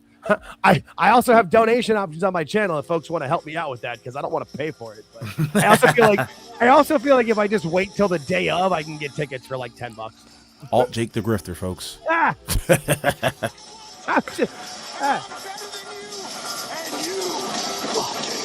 And you can play MJF music because it's unlicensed. That doesn't hurt you. Oh, okay. Nice. Yeah, his music's unlicensed. I don't know why. But. Well, he's standing tall with the AEW World Championship. Swerve Strickland looking like an idiot to the outside. Adam Page in total embarrassment, still shielding his face from embarrassment. Total embarrassment. Yeah. And Samoa Joe, God only knows where he went to. But that is the show. Yeah. MJF winning the AEW World Championship. Will it make a difference in the future of AEW? You already know my answer is, folks. They already tried the MJF experiment a few months ago, or a few years ago, just like they tried the Adam Page experiment a few years ago, just like they tried the Swerve Strickland experiment a few years ago. And what happened? It doesn't matter who has the belt when Tony is the booker. It just doesn't matter. Mm-hmm. Yeah, no, I could see that though. MJF and Lashley for a feud. I'd be all right with that. Just because I still don't understand why they kicked him out of the Hurt Syndicate. None of that made any sense to me. But all right, right. It's a good idea from you. I don't know if it's a good idea for the company. And what is there? Okay, but what is the good idea for this company aside from like keeping the belt on Samoa? I just told you, keeping the belt on Samoa Joe, having him hold on to that belt, give it the prestige, give it the rub that it fucking needs, because you need some legitimate badass to hold that belt for a minute or two. Then, as you're building up MJF, from the return that he just had. He just had it. Like, this is really no foreplay fucking right here. This is like just going in balls deep, dry as a whistle. Straight in. Yeah, straight on in. Oh, Like, the man comes up, and all of a sudden he's the AEW champion. It makes no sense to me. In a way it does, though, because he's the biggest star in the company, like the way Tony looks at it, with who he is, because he is a movie star. Like, it's the moment he was in the match, he had to win it. They probably shouldn't have put him in the match. That would have made the most sense. Put him back into he should have just got himself in the Dynamite Battle Royal thing, won that back, and got his title shot from there, and then lost that, and then cashed in his own. You know what I mean? Like, that would have made more sense. Listen. But when Tony books it, you got to just go through it, and this is booked. You got to super chat. Honor Sharp. Thank you, Regina. Thank you, Honor. For $5, she says, Adam Page right now. I knew I should have worn my lucky bedazzled butterfly jeans. Yeah. It might. I don't think it would have helped, but I'm sure that's what he's thinking. It's still my favorite thing of everything I've done so far in this 10 months I've been Thank you, making Regina. content. Yeah. When the first time we had you on our spaces, we made fun of the butterfly jeans, and I made sure to put that in the thumbnail. It's my favorite thumbnail I've ever made. Just the Adam Page butterfly, and I cropped the rest of him out. It was just his butterfly jeans. Yeah, it's just the amazing dumbest shit. Oh my god, Captain Butterfly jeans, man. Well, that was World's. The world didn't end, I guess, but oh god, this company has to. I feel like whether it's Netflix or Paramount, AEW is not getting renewed on anything. Like, that's just not happening. Yeah. But they're not going away, though. They'll just go to YouTube. Like, that's where, I think your book needs to be the death of AEW TV, because Tony's just going to keep paying for this on YouTube or on indie shows until he is no longer with us, is what I feel like is going to happen. Which, the way he lives, it could happen soon. I don't know. It's just how soon do you think that the IWCNN is going to crow about how this is a turning point for AEW?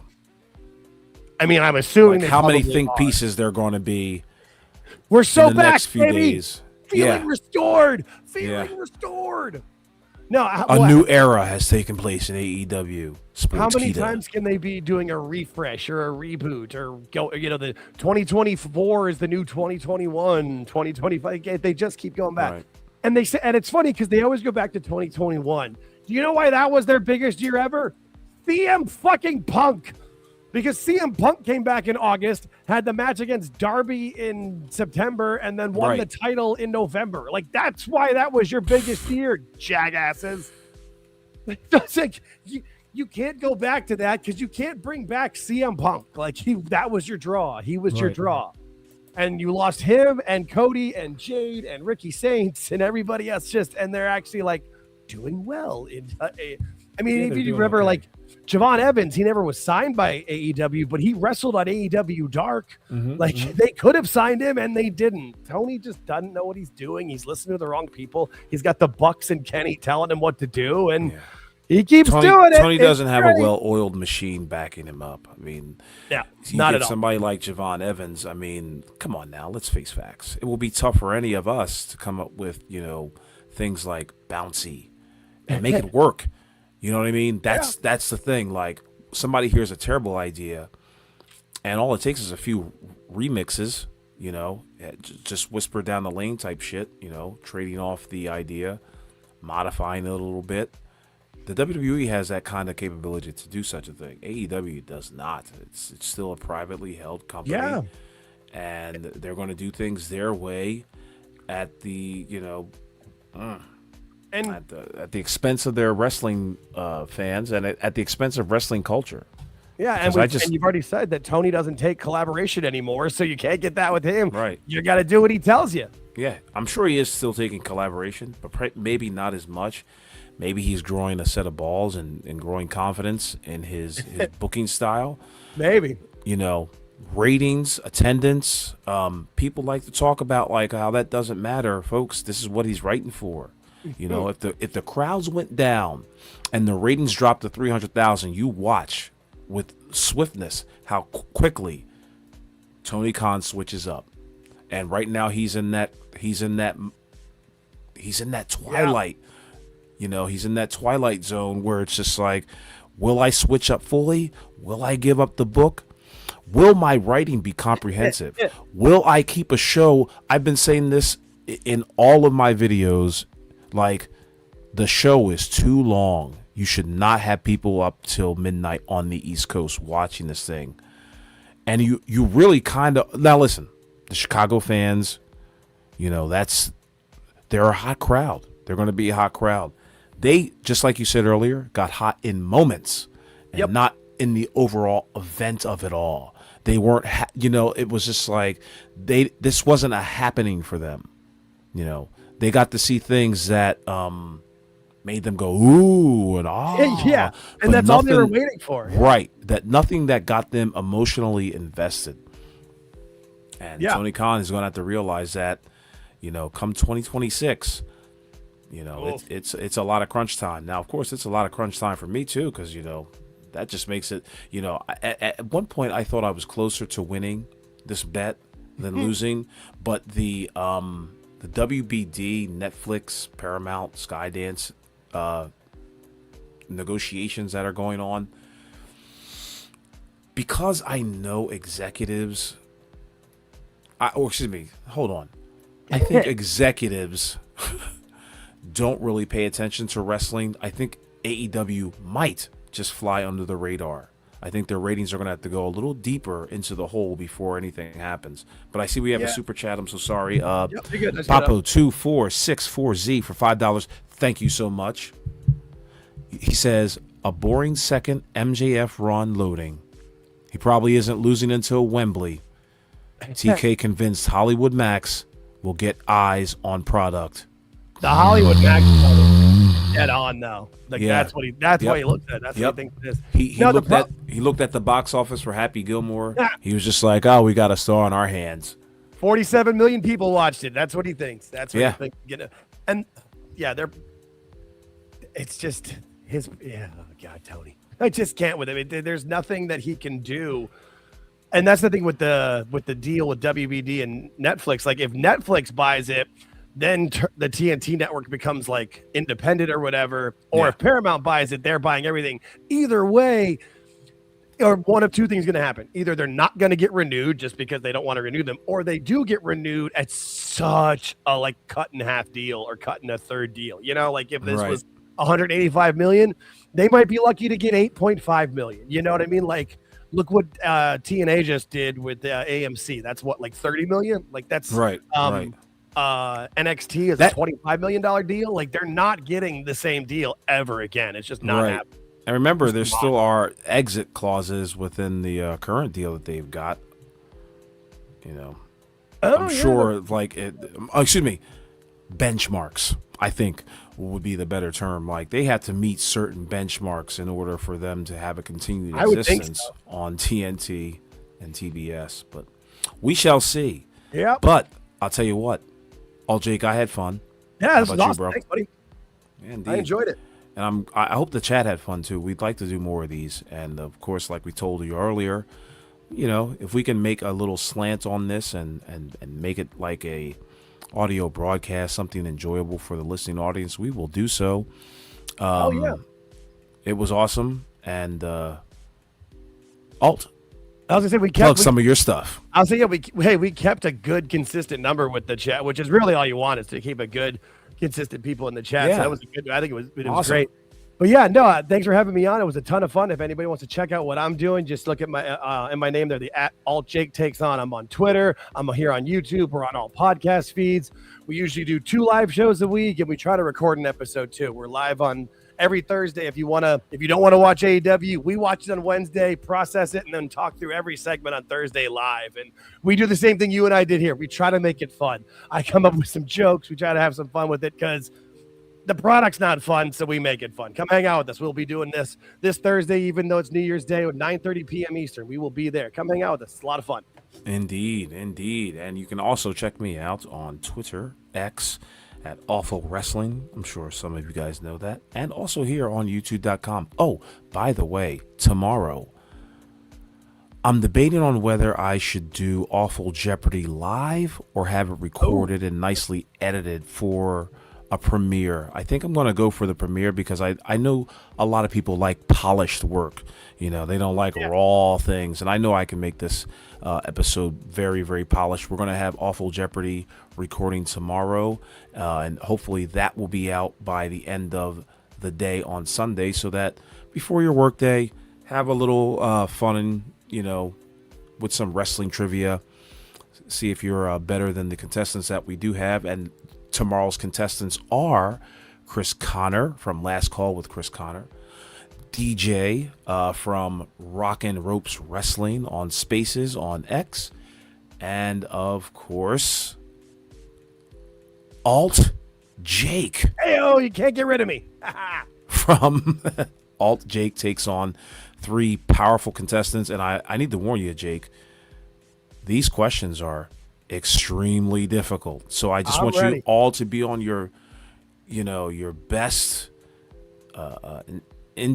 with your best intelligence.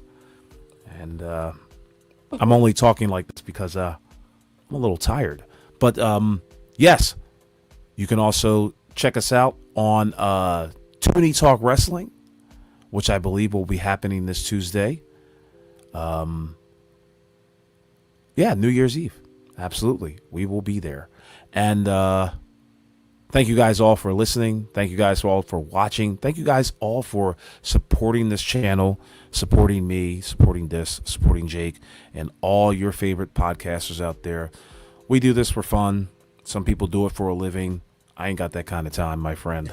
But Right.